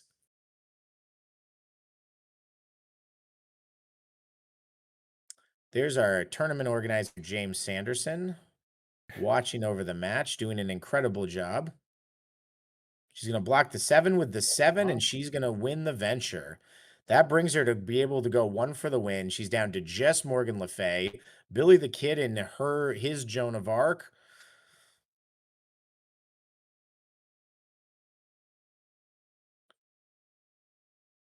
Now, the one thing that's going to be rough here is if she draws those intellect power cards, she's going to have a hand here where she would have to discard them because they're unusable. And he could potentially go 4 for the win. But let's see how the variance treats her in this hand. That's one of the ones we were talking about. That can go to the dead pile. Ray just dropped 2 5s. That duplicate 1 coming to bite him again and again. Why people just don't do that. She's got a 7 that goes to the dead pile. Jess is putting a 3. She's only got 2 dupes. He had 3. So she's up a card. She's going to go 1 for the win. I think this is probably the game here. I don't think there's a scenario where Ray can really pull this off. We also know Ray only had 1 card from the reshuffle, and he did not get the 7 that he needed. The 7 was the one that he had double duped on the hand before. So if she's paying attention to what he's duping, she should have a pretty good idea that he doesn't have the 7. She's going for the 1. Ray's got to decide what to bet. I'm sure it's just 2.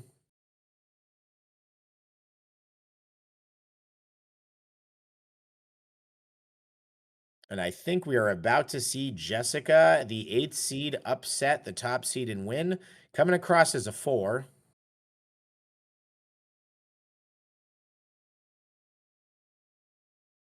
Ray might have to let that hit just because he doesn't want to have to up block so much.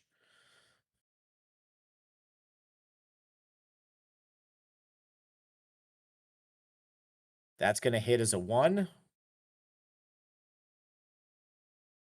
That 3's coming across as a 5, and now she's playing it exactly right. She's forcing that up block to keep Billy the Kid alive. He can't die. He's got the 6 in his hand that Joan of Arc can't play. So he's got to protect that 6.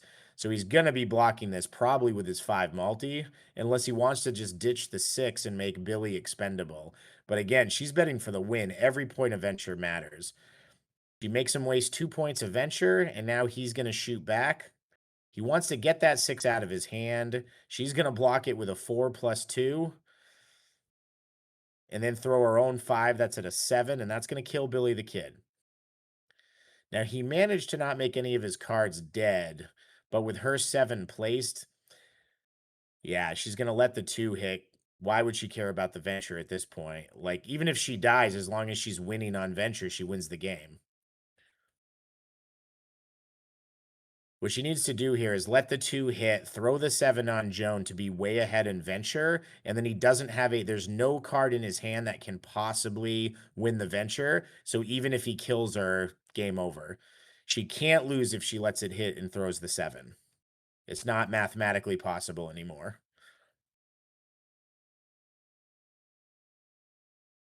Well, she's thinking about it. Yeah, it's a lot easier to math that out when you haven't been playing 9 rounds of Overpower. Yeah. Oh, that's a painful block to watch. I still don't think it matters, but yeah, she definitely did not need to do that. But she gets it anyway, and Ray makes the really fantastic top 8 with an awesome deck. Goes down to one of the best players in the game right now, Jessica Sims, in a really, really awesome match to watch. And that's great to see. That's great to see. Her brother Corey, who was a higher seed, unfortunately, it looks like got eliminated.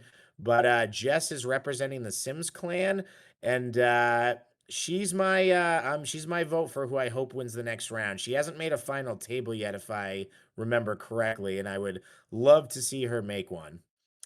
She was top seed in the Nationals after that undefeated, and she lost to the big upset. So nice to see that happen. All of our other matches are done, so we're going to wrap this up, but probably within a few minutes, we're going to be right back here. Thanks very much. Ron, are you going to be able to hang out with us a little longer? Yeah, I can hang out. Awesome, awesome. All right, everybody. Thanks very much, and we will see you in the semis.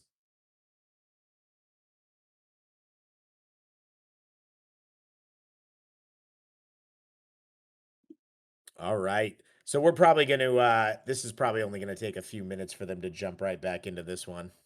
I'm going to hit the bathroom real quick. No worries.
welcome back, everybody. Go ahead, Joe.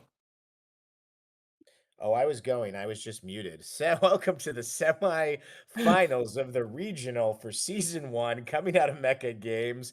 We are down to 4 players. Sean Ballantyne is going to play Justin Sadie. I love seeing Sean Ballantyne at a top 8 table. He hasn't been at a last few events, so it's great that he's doing so well. Justin, always a tough competitor. We saw a great match with him against Doug Sims.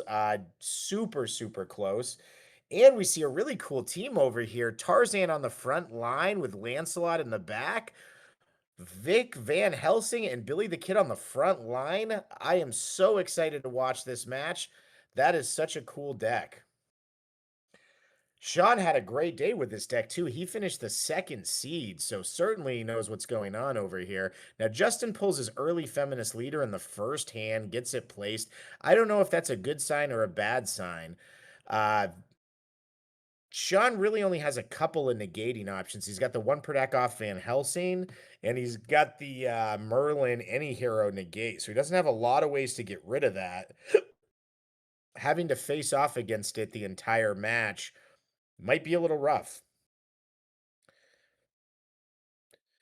I think we're going to see Sean do a 1-and-run here, possibly. He's got a lot of teamworks out there, but he doesn't really have the defense. He really needs to make a bet and then reload his entire hand. In the same token, it's not like Justin has a lot of cards that generate a lot of venture. He's got 2 low allies. He does have the Shapeshifter's Guys. Early Feminist Leader doesn't count toward anything. Sean's playing Regulators. Now, this is going to be, man, this is so fun. We haven't seen Billy the Kid on the front line really ever, and now we're seeing it in the semifinals. Regulators is a special that probably you're not familiar with if you only play Billy in the back. It says for the rest of the game, anytime Billy the Kid's team has lost the previous venture, they draw 9 cards that hand. Getting that out in the first hand, that's great. Justin only goes 2. Gonna run and yeah, if he's gonna run right away. Man, wow. Sean has to discard his disorient opponent, but based on what he's seen placed right here, there's probably not a ton of teamworks in Justin's deck anyway. I don't remember how many we saw last time. And Sean's also got Tarzan, which has a teamwork defense. Sean draws Eyes in the Dark. We've actually seen a lot more of this today because Ray's deck was playing Training Ground too. And it's so funny, things that we see in the meta from some people. This Eyes in the Dark Spartan Training Ground combo, this is something Dave's been playing since the beginning. Dave McMillan, one of the designers and founders, talking about how great it is, talking about how great Tarzan is. And now we're seeing it finally from one of the big competitors. Justin dupes one of his 8s. The thing to know also now is with that Eyes of the Dark, not only did he get to go find a training card, which was the Any Power 5 training card, all of the training card bonuses are going to count toward Venture. So this could be a big hand for Sean to bet a little bit and get back into it, knowing he's going to have a lot of extra Venture if he uses those training cards offensively. Depending on who gets targeted here, Sean does have an avoid 1 attack for Tarzan. If Justin decides to try to take out Tarzan, he's going to have a nice avoid there. The other thing to note about Sean's deck going to the semis, which I love, and is another thing I've seen Dave McMillan do more often in Modern, Sean is not playing an 8-ranker. He's carved through a field of over 50 players, made it to the top 4, and he's not running an 8-rank character anywhere on his team. It's actually kind of incredible considering how frequently the game comes down to those, to a numbers game, right? Whether you need that extra point of venture or that extra point to hit or defend. The fact that he doesn't have that is really something. Sean's chuckling, and to be honest, he didn't really lose a ton here. Some low power cards. He did lose Tarzan's card that lets him just take on a character 1-on-1, which could have been okay here. But Justin bets 1, and he just uses his Hades right away. Now, one thing about Sean is an old veteran who is, you're never going to catch him sleeping on placing advantage. He's always going to keep up with you and know what he's doing. Sean is an incredible player, and Sean's a very, always been able to design completely unique decks that are very powerful.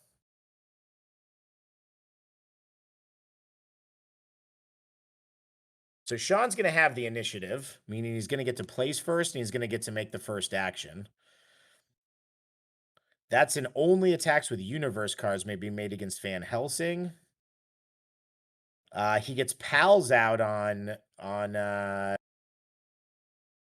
Billy the Kid, which is interesting. I'm not really sure why he would play pals when there's no split grid. Pals is a card that says for the rest of the game, Billy the Kid and target teammate may defend each other with power cards. So I'm kind of curious what the strategy is with that. It is nice that it lets Billy the Kid place the 7, and you can still use the 7 to defend everyone else if you need to. I do think it does get, I think it does let him fetch a power card, so maybe it's good enough just based on that. Let me actually pull up the Oracle text on that one, because now I'm super curious.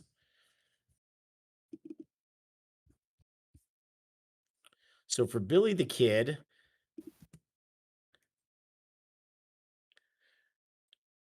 choose and reveal one card for them. Wait, hold on. Maybe I mixed up. That's regulators. So, oh, the card that's placed on Billy, I had a mistake. Regulators is what he just placed that lets him draw a card whenever they lose. The card that's placed to Billy is Head for Mexico.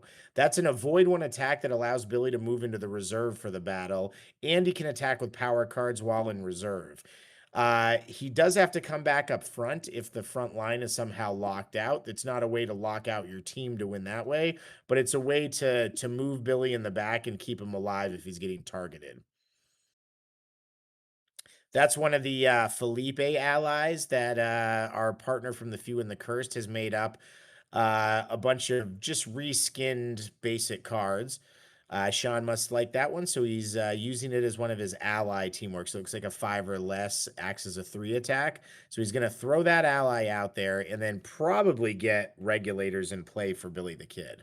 I would think he'd want to get that in play right away. Oh, sorry, I wasn't looking. It looks like, what did he use, the Grim Reaper and it got avoided? Yeah. Ah, there we go. Justin's using the ally Hucklebuck.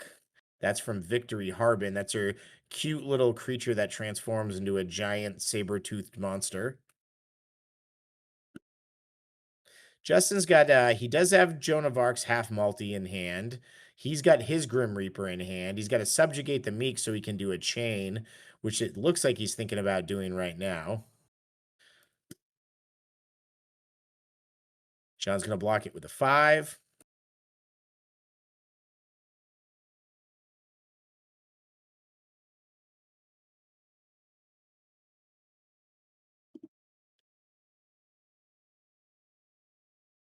Sean's really testing me playing some of these cards I haven't seen for a while, so I want to make sure I'm not misspeaking about that Van Helsing card that he has placed too. No, that is the Sacred Wafers of Amsterdam, only universe attacks. So it's interesting that Justin's going for the character that has the ability to lock himself out. They each take an ally, and then Sean's going to concede the battle and move on.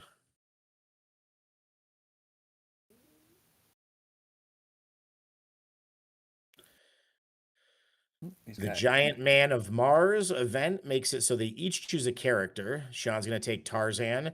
Any attacks made against that character can be shifted to a teammate of your choice. Sean replaces that event, but he dupes on the 3. Justin can choose a character as well, and I don't think Justin's exactly sure who he should choose.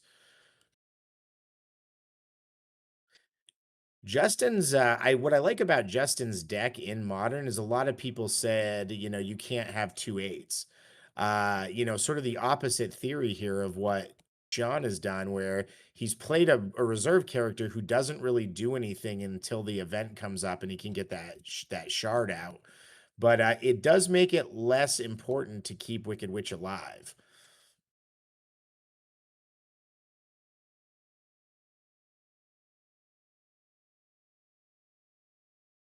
Sean plays a for Guinevere's love, and I wonder if Sean's doing the same strategy of trying to bring Lancelot to the front line for a battle and get some cards out.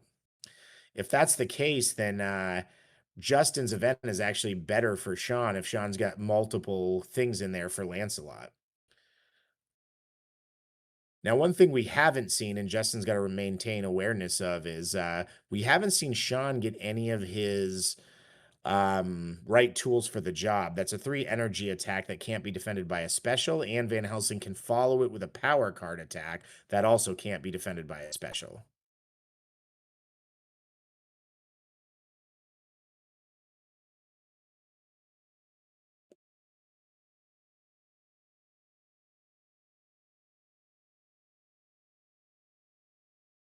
He's going to go for 2.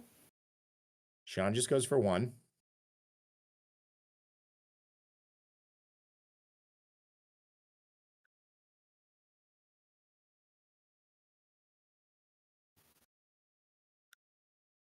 Justin not feeling quite confident enough to go for the win here. Justin's got to discard a placed card, target character.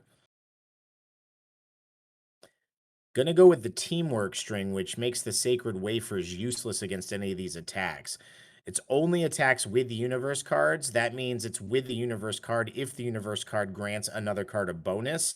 Even if the bonus is +0, it's still with that universe card. So he's not going to be able to use the wafers to defend any of the follow-ups either. Now, Justin doesn't seem to be playing a lot of teamwork, so if he can weather this string, only the allies will really be able to be filled through. Sean just told him to stop. He realized he had a dupe 2, not a big deal. And unfortunately, Sean's playing a character, Tarzan, who has the card to defend teamworks. Justin doesn't have a lot of teamworks, and he just doesn't have it when he needs it.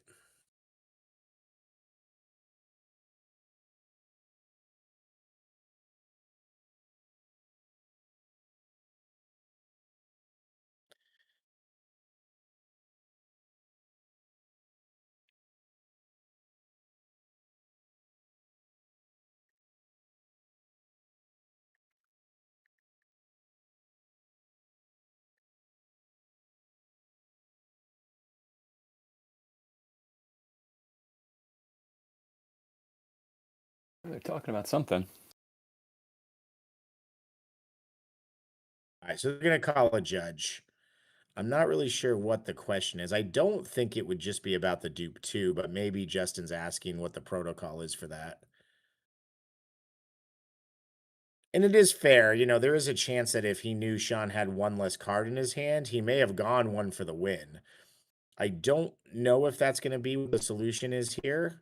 It's not as draconian as it used to be. So Dave's gonna make a ruling here. So it is about the dupe 2. Now, it used to be in the old days, a renege would mean Sean would just immediately lose the venture +1 and lose the game here. That rule was terrible. So there's a sliding scale of what's going to happen here. Now, I think what the solution actually is Justin gets the choice of if he wants to increase his venture by 1, and he chooses to do it. Now this is for the game, and everything's changed. Sean is an older player, probably still happy because back in the old days, he knew how terrible that would have been a game loss for him. Justin is having a heck of a year. So Justin has already won one of the other regionals. I believe this is going to be the 3rd event Justin's won if he makes it all the way through the finals here. But he's still got to get past Sean Ballantyne. And I've played enough games against Sean to know that you never count him out too early. Van Helsing's going to use a training card to defend the 7.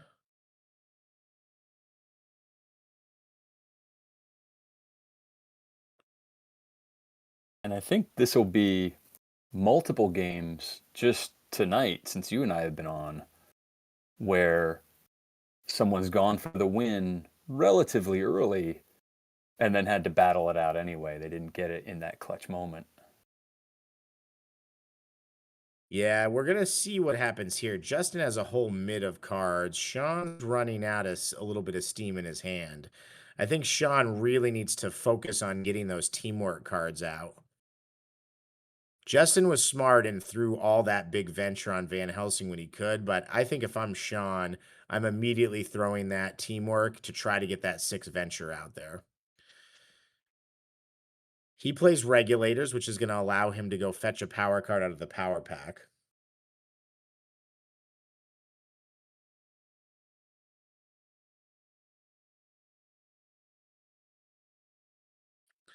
Justin just won the last Columbus tournament, I believe, and I'm pretty sure he won an NAOL tournament right before that. So Justin is having a heck of a year for Overpower.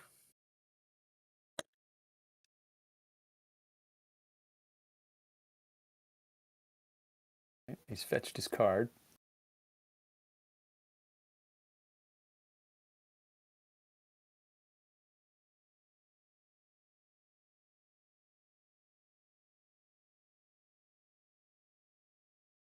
I would love to see Sean pull this out just because this is such a unique deck. It's going such against the grain. I would love to see it take out a Joan of Arc, Wicked Witch stack to make it to the finals. But either way, it's pretty incredible seeing this unique of a deck in the top 4. Sean took time to get the Regulators in play, and I'll be honest, when I've got cards like Early Feminist Leader, if my opponent ever takes time to waste a turn to put out a non-numerical card, I almost always do the same thing right back and get mine out. That's a 3. That'll be a cumulative KO, so that is for the kill. And unfortunately, again, the Sacred Wafers do not work against those ally cards.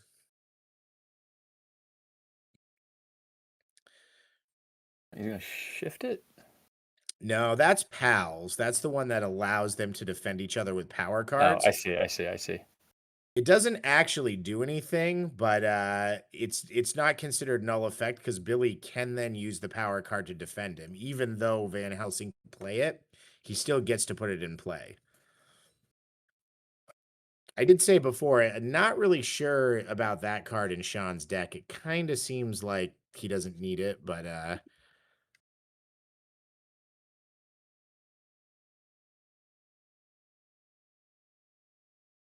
there may be a trick though. So Pals is actually either character may shift the attack to the other if they immediately defend with a power card.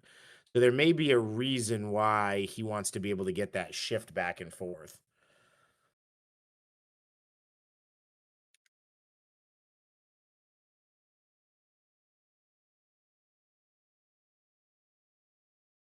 Justin tries to target him with the discard a placed card. Sean uses that opportunity to play the Sacred Wafers of Amsterdam.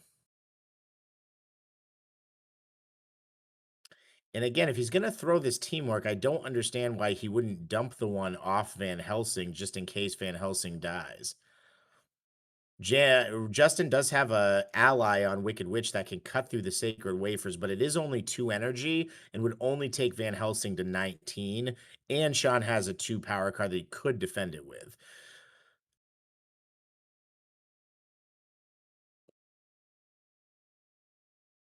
Justin's going to take the 6.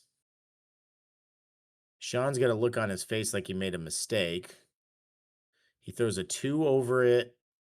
Joan.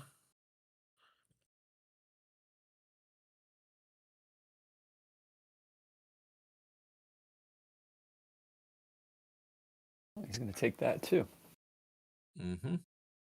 That means Justin's only leading by 6 now.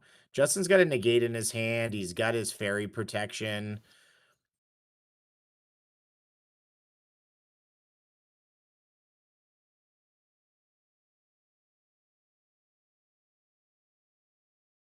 He's doing a little math. 17 points. He knows the 2 allies not going to do it. The 3 ally would do it and can target him through the wafers. I'm also not sure what Sean would, what Justin's going to get out with his Gemini if he's to get a card out.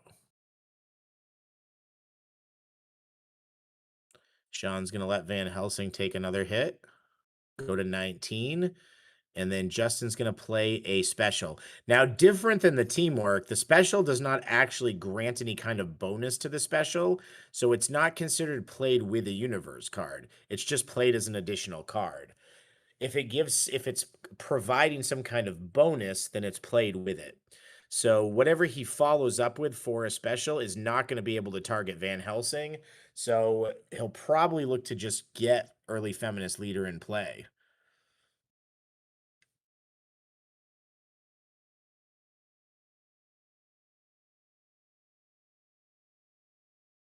He puts the 3 on Tarzan, and Sean rightly lets it hit. I think this is a little bit of a mistake from Justin. Sean can let a ton of hits hit Tarzan and then just use the event ability this battle to shift away from Tarzan. Tarzan also can use low brute force or low intelligence power cards to avoid any brute force attack. Not that Justin's team really throws a lot of brute force, but just an added little bonus if he forgets to declare what his multi-power power card is.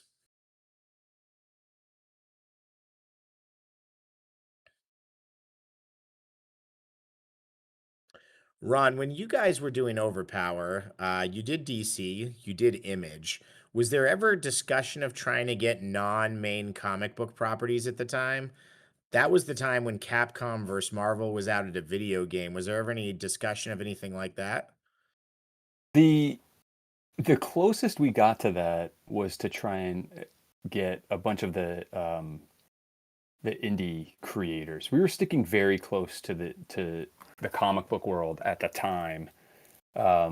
We did have conversations about like how cool it would be to start mixing in other properties beyond comics, but there was nothing really. It never really went anywhere beyond just like casual conversations or, you know, what if? Wouldn't it be cool? Yeah. Yeah, wouldn't it be cool? Now the other. Oh, go ahead. No, I was going to say for the most part on the design side, the licensing side was handled by another team. So on the design side, we had a little bit of say, but like not a ton of input into the strategy there.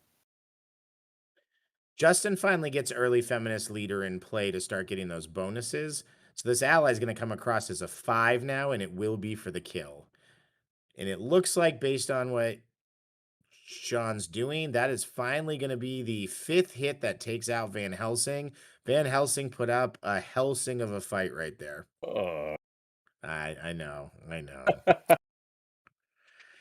I couldn't help it.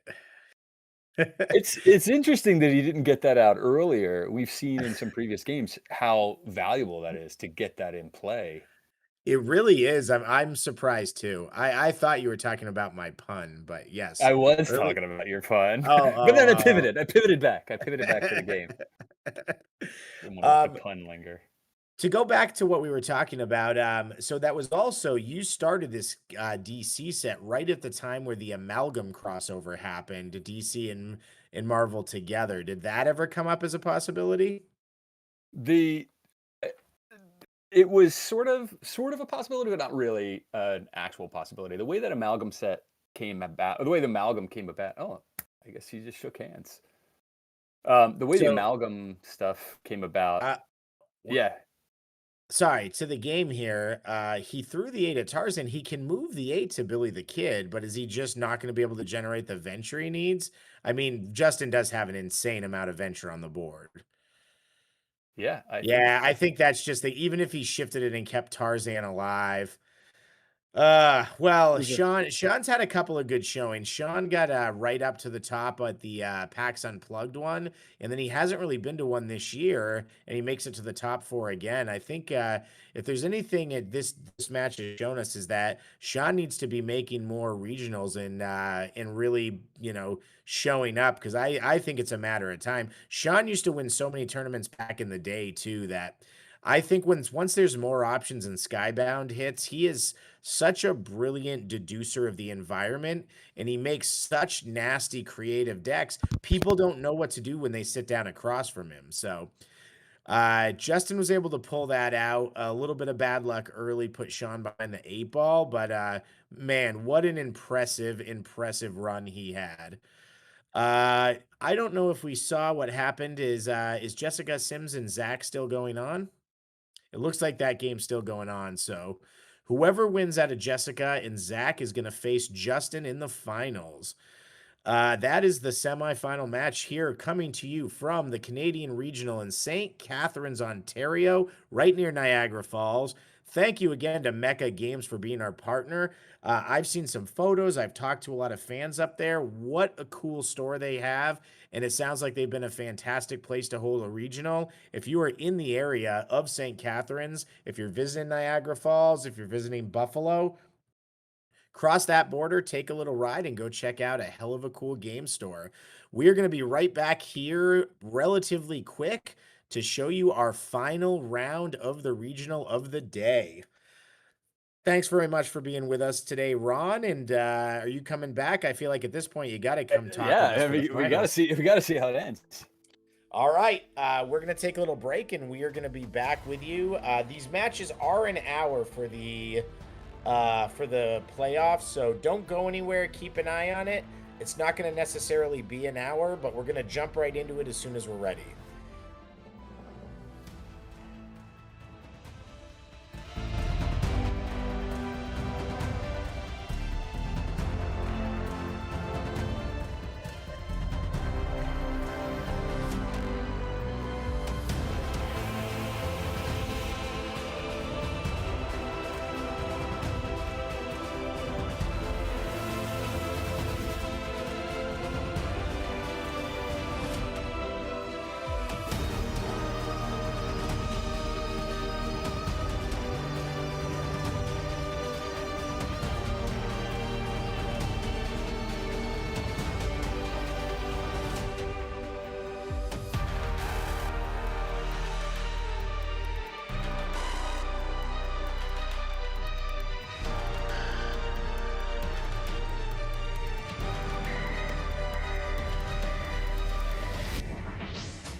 And here it is, the final match.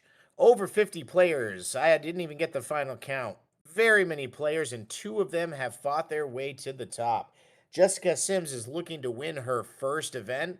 Uh, very many great showings, including her incredible 8 rounds undefeated that she won at the Nationals. She's looking to make this her first victory win, but she's got to go through Justin Sadie, who is on an absolute tear this season, winning the Texas NAOL tournament, going to Columbus and winning that first Columbus regional, and then coming in and trying to make this 2 regionals in a row to earn him a significant amount of cash from the Overpower card game this year.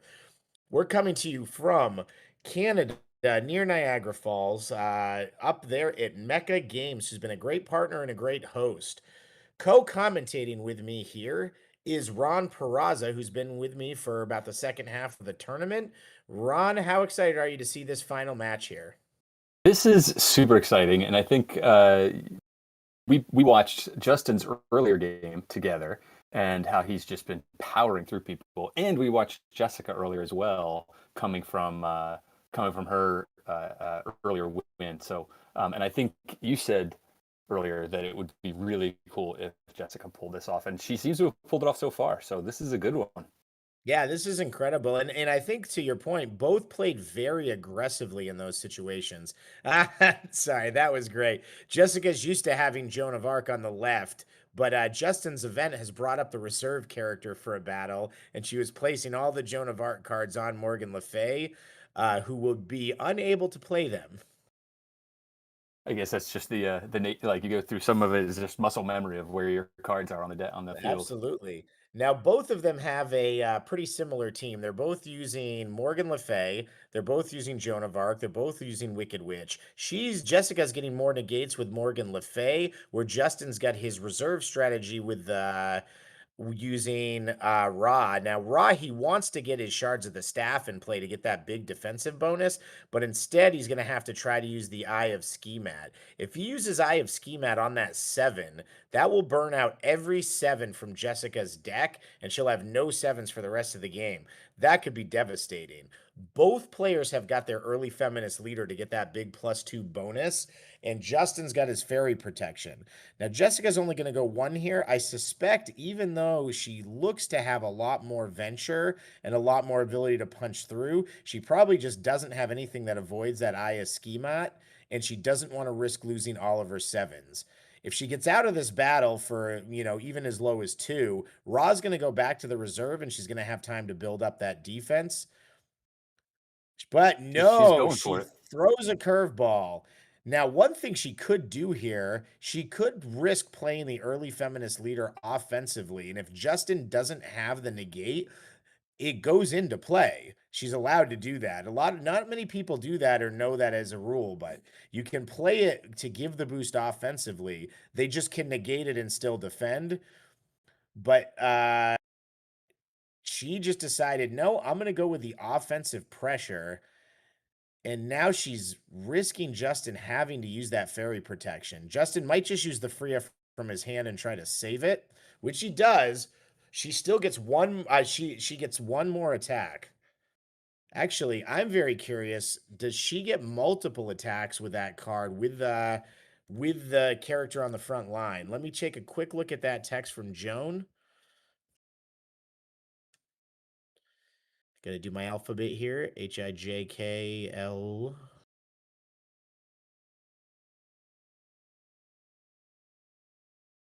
Come on, Joan of Arc. There you are. Each frontline teammate. There you go. She could have actually made 2 more attacks after that with both frontline people and just gone all out. She knows she's not going to get the kill because of the fairy protection, but she could have tried to keep Justin from being able to fire back with much. Justin's going to try to burn the 7 out, and he's going to get it in the first hand. Huh?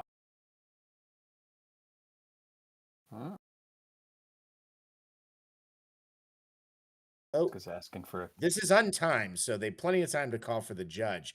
Curious what the question could be here for the judge. The booth is going to walk out and get the judge for the judge call. If this goes through and hits that 7, wow, that is going to be devastating. That is really, really going to make Jessica have to play a certain way. And The head judge, Dave McMillan, has come in here. He's targeted Schemat. It's going to be successful, and she is going to have to go through her deck and remove every 7 from the game. That is one of the first times I've seen the card do something that devastating so early in the match. So that means even when she goes to power pack, those 7s are gone from the entire game in the first hand. And if she loses the Wicked Witch, she is essentially a max 6 team for the rest of the game. I think it would be even more important now for her to get Joan of Arc's bonus in play to compensate. Interestingly enough that they both haven't got those in play, but she's still playing aggressively, and she's going to make him use that fairy protection. And I love this move of going 1. The only thing I would have done differently is I would have offensively got it in play with the beginning of that string.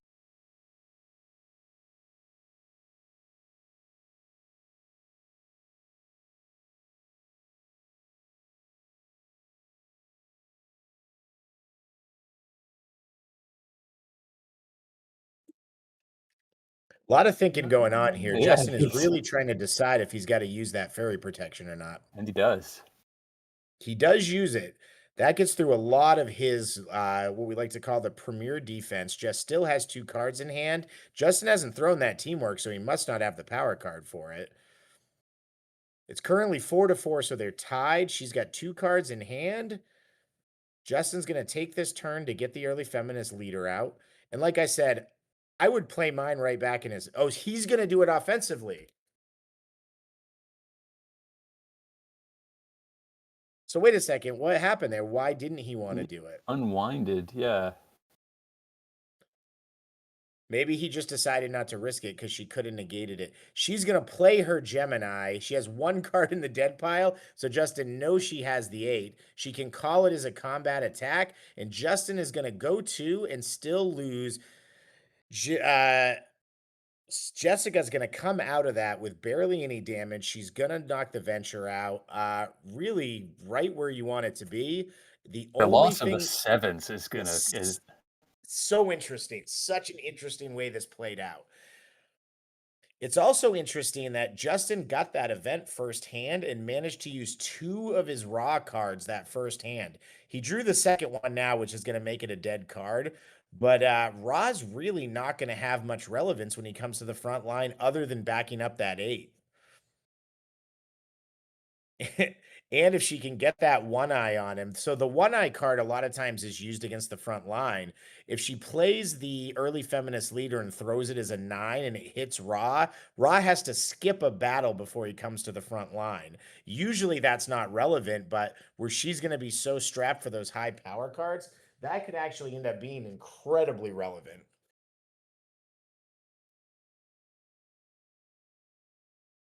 All right, looks like they're both sort of setting up.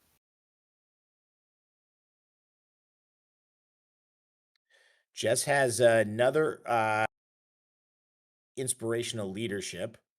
She's got the negate back on Morgan Le Fay, which is playable from reserve.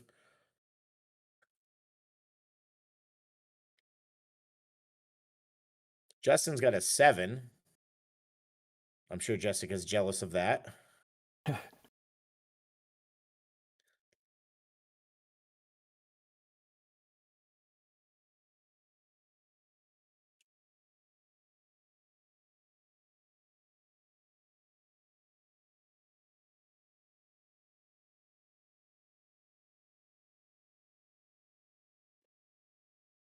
All right.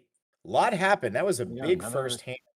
Jess is just going to go 1 again. Justin's looking over there, and now he's thinking, I want to go 2, but are you tricking me again? And that's what I think he just said and laughed about. He's like, I want to go 2, but I just lost it when I did it the last time. All right, he's going though. He's going 2. Jessica's jumping right in. And this is going to be another big chain. She's going to go with the 4. And I really think they should be playing that early feminist leader offensively to get the boost. I'm really not sure why Justin didn't do that. Maybe somebody thought that they couldn't, but you absolutely can. It's the same with like the Sheriff of Nottingham's +2 to all actions. You can play it offensively, they just get the chance to negate it. Yeah, Justin only went 2 and he uses his he wasn't able to place it because he had the 8 placed. He uses his harness the wind, and this is probably a battle now that Jessica wants to just get out of.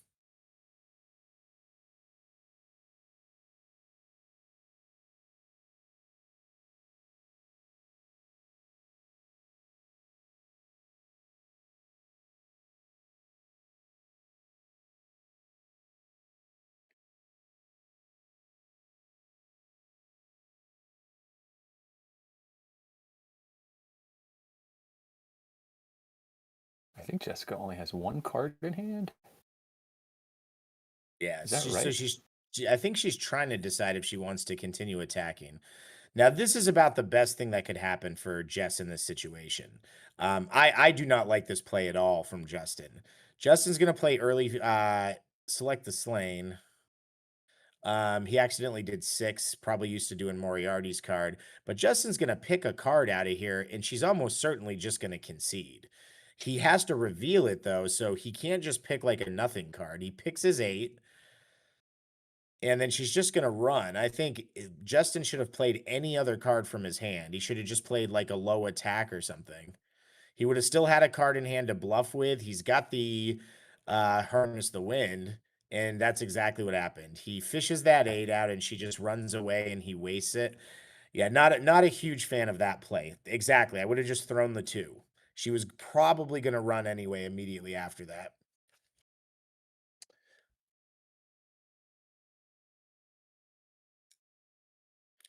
Jessica dupes on her 8.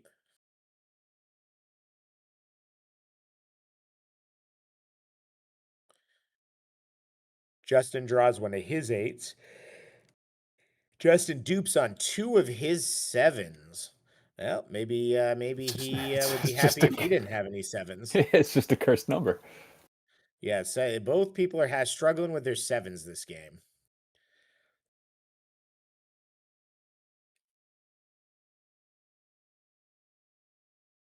He's also duplicating a shapeshifter's guise. So Justin had 3 dupes this hand.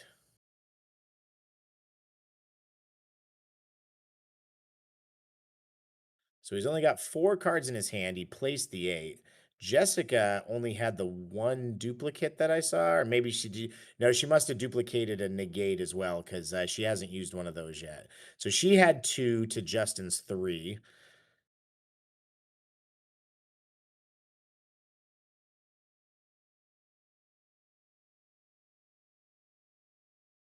Yeah, I think she's up a card on him now. So This is still a tight game, though. oh, it's a very tight game. It's anybody's game. I mean, losing those 7s is interesting, but she's also in a position where neither one of them is really gonna get a huge advantage late game from early feminist leader. Justin's also in a situation where he's running 2/7 energies. So he's not getting as much juice out of it with his 7s. He's really getting it with his lower numbers. She's giving him the card back. Yeah. She goes 3. She's not messing around. He gets to start the volley first, and he's going to go with a 2 energy ally card. Hera is going to jump out. She's going to see if a 2 energy from a god can hit a witch. And the fairy protection is going to go right out on a 2. Jessica's done this a few times, and I mean, obviously she's a fantastic player. I've only played her once and she beat me, so take this with a grain of salt. I feel like she doesn't wait for a big enough attack to still get the avoid off the fairy protection. That's one thing it feels like to me. I would still make a block and try to get a big block off the fairy protection. Another move I like is to let a teamwork hit and then fairy protection the second hit on it. Then if they want to make a third, it has to go somewhere else. A lot of combat attacks coming over, so that would put Mina Harker at 7. And 2 other characters are going to make an attack, and that's going to draw the negate. She is going to say, okay, well, how do you like a Grim Reaper that it doesn't look like you're going to have any way to defend? You use your fairy protection. She calls energy, and she gets 4 cards. She gets an 8. She gets a 7. She gets an 8, and she gets a 6. Wow. What a huge Grim Reaper. I've watched... shaking his fist at that. Jessica lost in the top 8 to a Reaper play in the Ohio one that then Justin went on to win. I believe it was against Felipe maybe, or maybe it was against Justin. I don't remember, but certainly she used it to her advantage there. Justin is continuing to throw out the attacks. I think Justin might not be quite realizing she's got the hunger. The hunger can get rid of a current battle hit. If she hits Morgan Le Fay or anyone with the hunger, she can just remove the 6 to win venture or remove the 3 to take away the threat. He's got 1 card in hand. She used her protection of St. Michael. She's going to make him discard the early feminist leader, and he has nothing he can do about it. Wow. Oh my God. What Wow. a smart play. Wow. Throw it on Ra. Throw it on Ra and pin him in the back. Wow. I can't believe she did that. I didn't see that coming. She's still got hers in play. She can, she's got to, if she makes an attack, it's got to be with the Wicked Witch. I think she goes, if I was going to do that, I would attack with the 8 energy. That's the one that you might dupe on.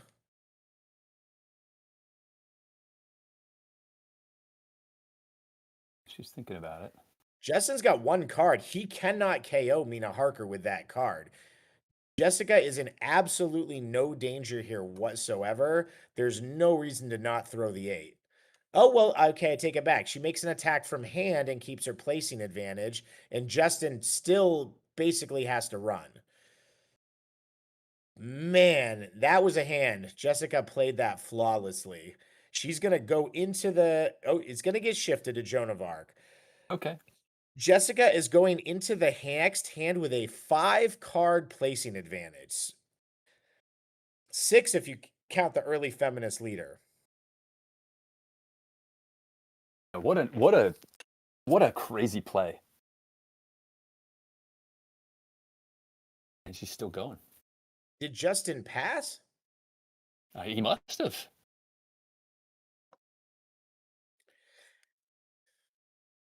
And now he goes. Justin, I think there might have passed just to see if she'd take the bait and throw a few attacks. I'm surprised there because she threw the hunger to heal Mina, but she could have thrown the teamwork and then an 8 and just killed either character, right? She could have just straight up killed Morgan Le Fay right there, couldn't she? The teammates, yeah. She would have just spectrumed her. Yeah, it would I have been think just Spectrum. we'll see. That does keep the teamwork there though, and both hits are a kill shot, and she did get to heal Mina. I think maybe she's right. Maybe just getting the heal through when they can't defend it is worth it. Yeah. Man, that was you gotta tip the cap to that hand. Jessica just played that entire hand expertly.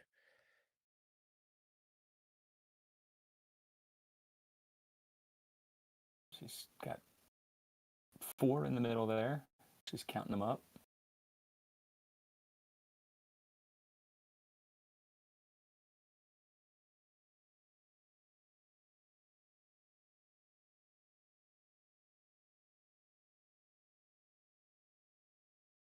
Couple teamworks go down. Morgan Le Fay does get her negate. Jess has got 2 teamworks and an ally, a couple of big hits, her Isis, and still has the early feminist leader to get in play. The only thing I can think of that, I've been this proponent for getting it in play as fast as possible, but there is something to be said for maybe they've done this enough where they know they don't need that bonus as much early. That's really a hedge for the late game. Maybe they both have learned the lesson of just not playing it early and saving it till the end. I'd be interested to know if that's a specific strategy. And we've seen in previous games how devastating it could be once you get to the power pack as well. Oh So, yeah, absolutely. If you have it and they don't, it's almost impossible to lose the power pack. Justin just goes 1. Jess goes 2. Justin's got his Grim Reaper placed. He's also hiding in his hand. He's got a Hades. He's going to want to fight and try to make Jess use up her placing advantage and then Hades out of dodge. The problem is Jess has done a really good job at mitigating all the damage on her characters. She's going to be able to slug it out with him, and he's really the one risking more. A 3-attack teamwork string could be devastating because the negate doesn't offer any defense. That sets up Jones, so she's also got brute force in that. She's going to throw a 3-attack over here, Justin's only got 4 things that can defend, so he's got to use a 6. And now the 8 can come over the top, and I would think that she'd throw the 8 right on top of Morgan Le Fay and try to get rid of a negate and a teamwork. There's probably a temptation to not do it so that she can power her other teamwork, but I think you just throw the 8 here. It's going to get a +1 and be a 9. The chances of him having a defense for that are real, real low, and he doesn't. I love that play. I think that was expertly played. Yeah, I think that's the right play. He's coming Justin's back. going to throw in an ally, Jane Porter. Actually, the ally's Professor Q Porter. It's a 3 intelligence. Jess has got 4 cards left in her hand.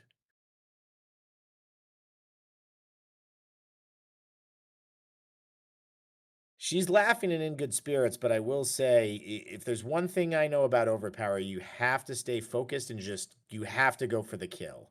Yeah. You can't get complacent in any way in these games because this game has such comeback potential. But absolutely true is Jessica's playing a fantastic game. She's got a lot of hands before power pack, before that Eye of Ski Map play really comes into play. She's taken out one of the premier pieces of offense and defense. Justin's probably must be playing a lot of cards for LaFay, and she managed to get rid of early feminist leader. So not really anything has gone Justin's way.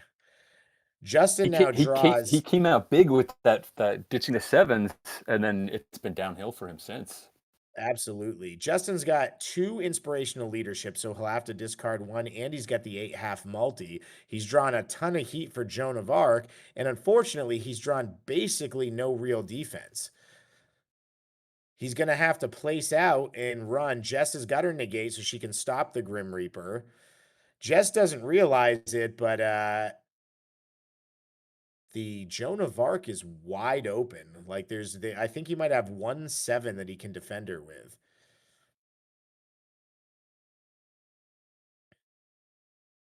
He's not going to be able to Hades out of this. I think you're going to see Jess go 2, and Justin's just going to have to run.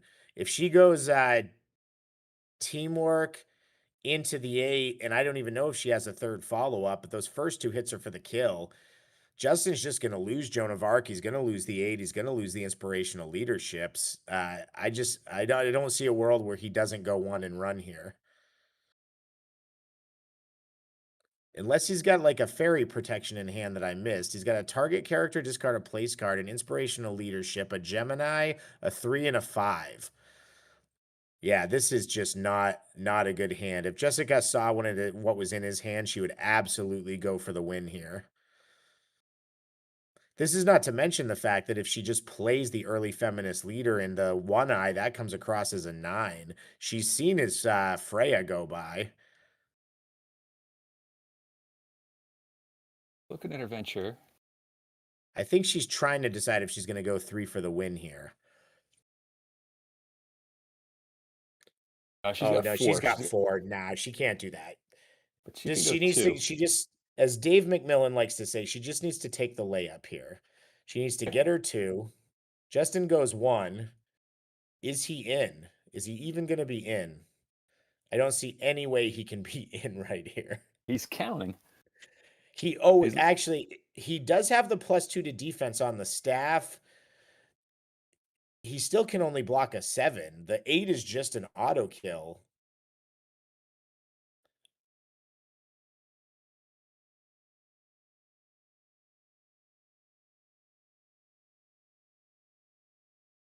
He does have the Grim Reaper placed, but that basically just means Jessica's never going to play that negate. Is it possible that he's feeling more confident based on his setup? He's got to see. He knows he doesn't have defense. Yeah.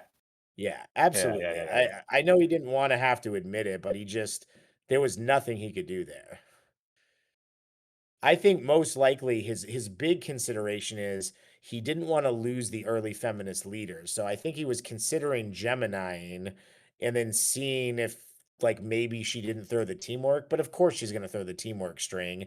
And then if he got early feminist leader, it would have been a disaster. So I think Justin did the right thing. He's got to just realize he's not going to get that card. He's got to focus on what he can get and try to pull it out. And it is just not going his way. He duplicates on a Wicked Witch card. He duplicates on a 4. He gets his Morgan Le Fay.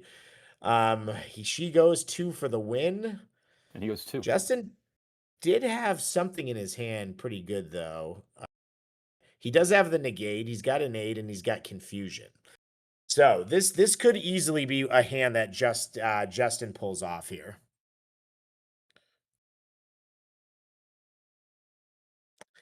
I think, unfortunately, he does have to get the 8 off Joan of Arc because she's going to die, but this could very easily be a hand that he could win. He ran away, so Jessica's going to get the first volley.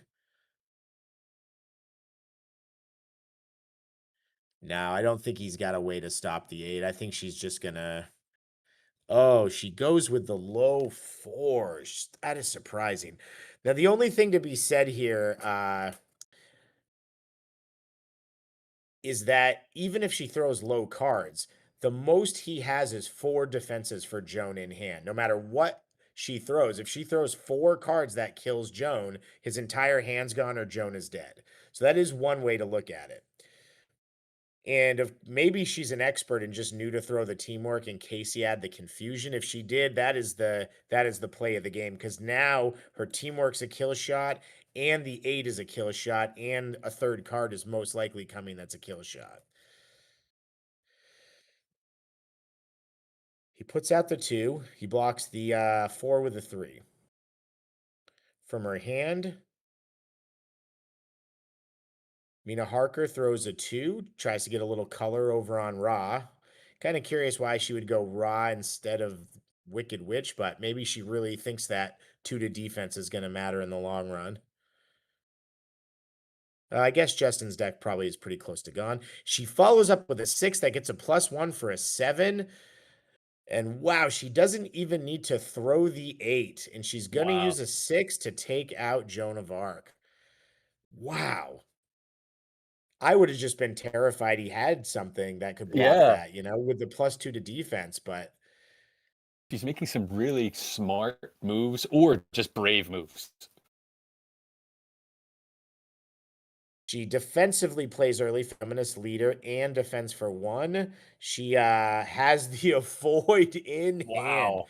Used the negate, got him to throw the Grim Reaper. Justin gets a grin on his face, and I think he's seeing the writing on the wall here. I don't think there's anything that's going to happen in this game that's going to. I don't think there's anything that's going to happen in this game that's going to get him out of it at this point, unless he bluffs out and makes her just run away.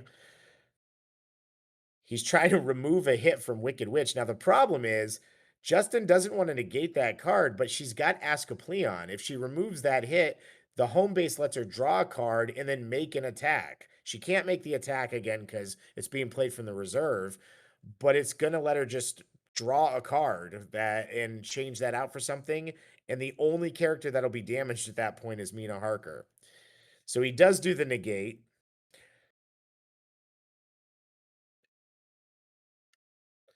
He's throwing a 6, a teamwork over there. That's a 4 that has a follow up, and she has harnessed the wind, and they're just laughing at this point. This is just there's not Justin. There's no plays Justin can make here that make a difference.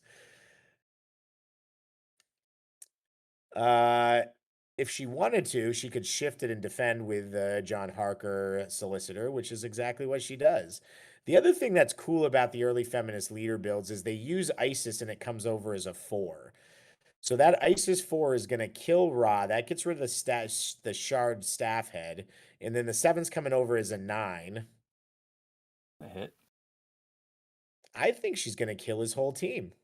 That is incredible. What a statement win. I think she's gonna win the tournament with a KO victory.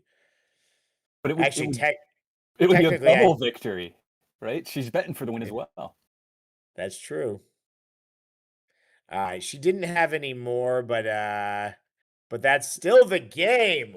Wow. Oh my God, Jessica Sims takes on Justin, who had been tearing through the field all year, would have been his 3rd tournament win in a row, going for the hat trick, and Jessica takes him down. Jessica Sims, with her first victory, goes up to the Great White North, defends America's honor, and takes down the entire tournament.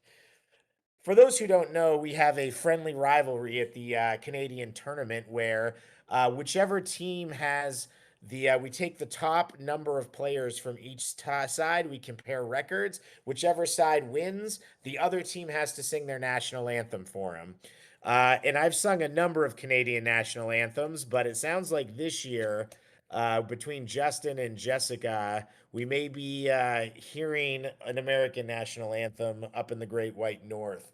But what a great win. One of the Sims taking down a regional. Jessica just joining the game maybe 18 months ago and beating the best of the best. Tearing through the GOAT, Sean field with the GOAT, with Sean Ballantyne, with a guy trying to win his 3rd tournament in a row, and dunks the entire event. That is so fantastic to see. That was awesome. Ron, thank you very much for being here. Oh, thanks for having me. This was exciting. This is it's really cool to watch. Yeah. Well, thank you very much, everybody. Ronald, why don't we see if we can bring Joe, why don't Jessica you, over? Jessica? Yeah, Jessica, you're gonna do. Yeah, so sit your butt down. We'll say goodbye to Ron Peraza for the night. Ron, thanks Yeah, very much. bye, I'll Ron. let you know when No. we're doing something again, and we will bring you in. Let's go over to the table and let's talk to our winner.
How we doing over there? We're setting everything up right now, Joe. Give me 1 second. I'm gonna put Jessica on here, so you got her ready, and I'm gonna introduce.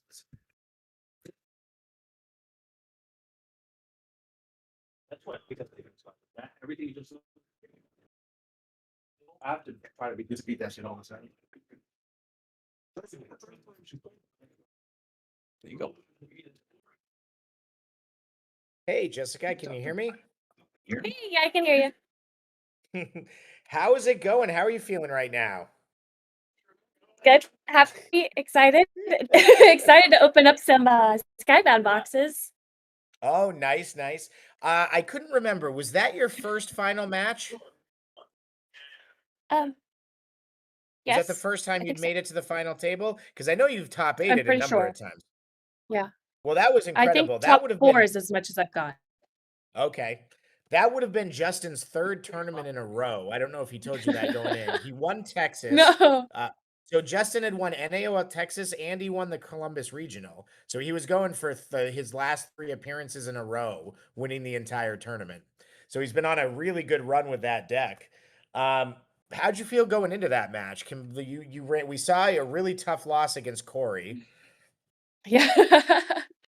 Well, yeah, I was really beating myself up over that misplay at the end with Corey. But Justin and I were just having fun.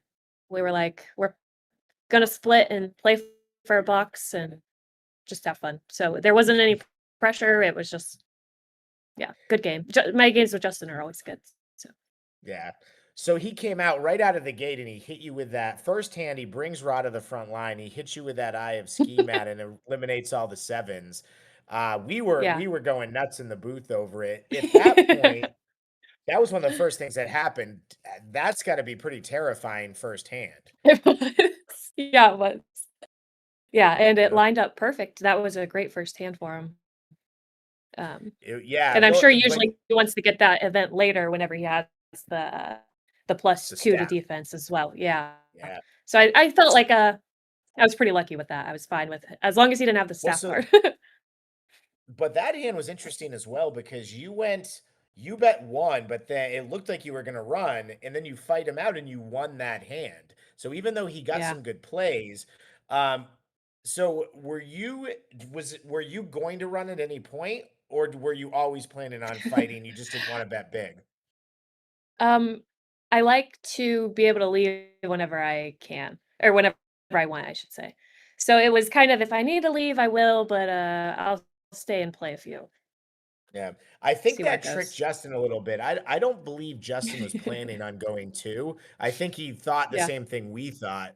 And that kind of put him on his heels right away. Now, we Yeah. also said it was a little bit of a karmic victory for you because we saw you knocked out of the top 8 in Columbus, I believe, or maybe it was the Nationals off a really nasty Grim Reaper. And then this one, you were able to Yeah. turn it around, and that was the game. That was a real turning point in the game because you were both at a 5 card placement, and that knocked out enough of his placing advantage that by the end of that battle, Yeah. you were 5 cards up on him. Right. Um, at that point, just talk us a little bit about what your mindset was going through it at that point. You've got to put the victory down at that point. You both haven't played your early feminist leaders yet. So what's your strategy at that point? Are you trying to pressure Joan of Arc? Are you trying to just get to a negate so you can get rid of that? I didn't want to KO anybody, actually. My plan was to not KO anybody on his team, and spread out hits a little bit so that Rod didn't come up. But it ended up not being super necessary once I was able to discard the EFL.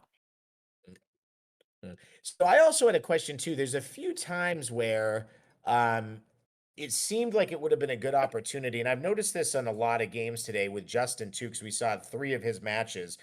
Um, I never really see you guys play the early feminist leader offensively, and it seems like you try to save it till the end of the battle to even put it in play. Is that Yeah. intentional to not play it early game? It's intentional to play it defensively so that they don't negate it. And then if they try to negate it offensively, then hypothetically, I would hope to have a negate that then I can negate that so To that they stop that. can't get rid of it. Do Yeah. you so a lot of the games we saw people just not play it for 3 or 4 hands closer to the power pack. Is that something Yeah. that you're consciously thinking of, or is that just the way it worked out? Probably just the way it worked out. For me, it's get it in as soon as I can. But if I don't have a play to get it out offensively, then or defensively, sorry, I'm not going to put it out. Okay. I think it's too Interesting. valuable to be negated. Yeah. Well, that's great. We always see we were saying earlier during your match from everything we see online, it seems like the Sims family trains more than anyone from any of the other areas. So, I mean, you guys, all 3 of you had a great one today. Your dad had a Yeah. tough loss earlier. He honestly really should have been in the top 8 instead of Justin. Yeah. Um, and then the Corey had a great run for the whole day too. So it's really nice to see a Sims on the top of the pack today. Yeah, I'm representing. And all Yeah, of Ohio. yeah, there you go. Well, anything else you want to say? Would you get a message for Overpower players Um, out there?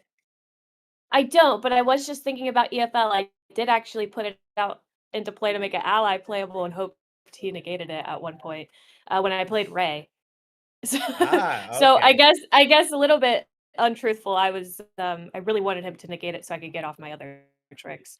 Um, but yeah, that's Yeah. it. Thanks for watching, Well, guys. thanks. Thanks very much, Everybody at Jess. home, thank you. Awesome. All right. Well, that was it. That's Jess Sims, the winner of the Canadian Regional. Thanks for being with us all day. We had 11 grueling rounds, and we are still out of this before 10 p.m. Thank you. You. Thank you very much for being with us today, and good night, everybody. We will let you know when the next regional is. Ronald from the booth, are we going to be broadcasting the NAOL matches tomorrow? Yes, the annual matches will be broadcast tomorrow. All right, fantastic. I most likely will not be on here to do commentary. I've got to finish up at Gen Con, but tune in tomorrow and at least watch the matches. And yeah, that was a great day, everyone. Have a good night, stay safe, and venture well.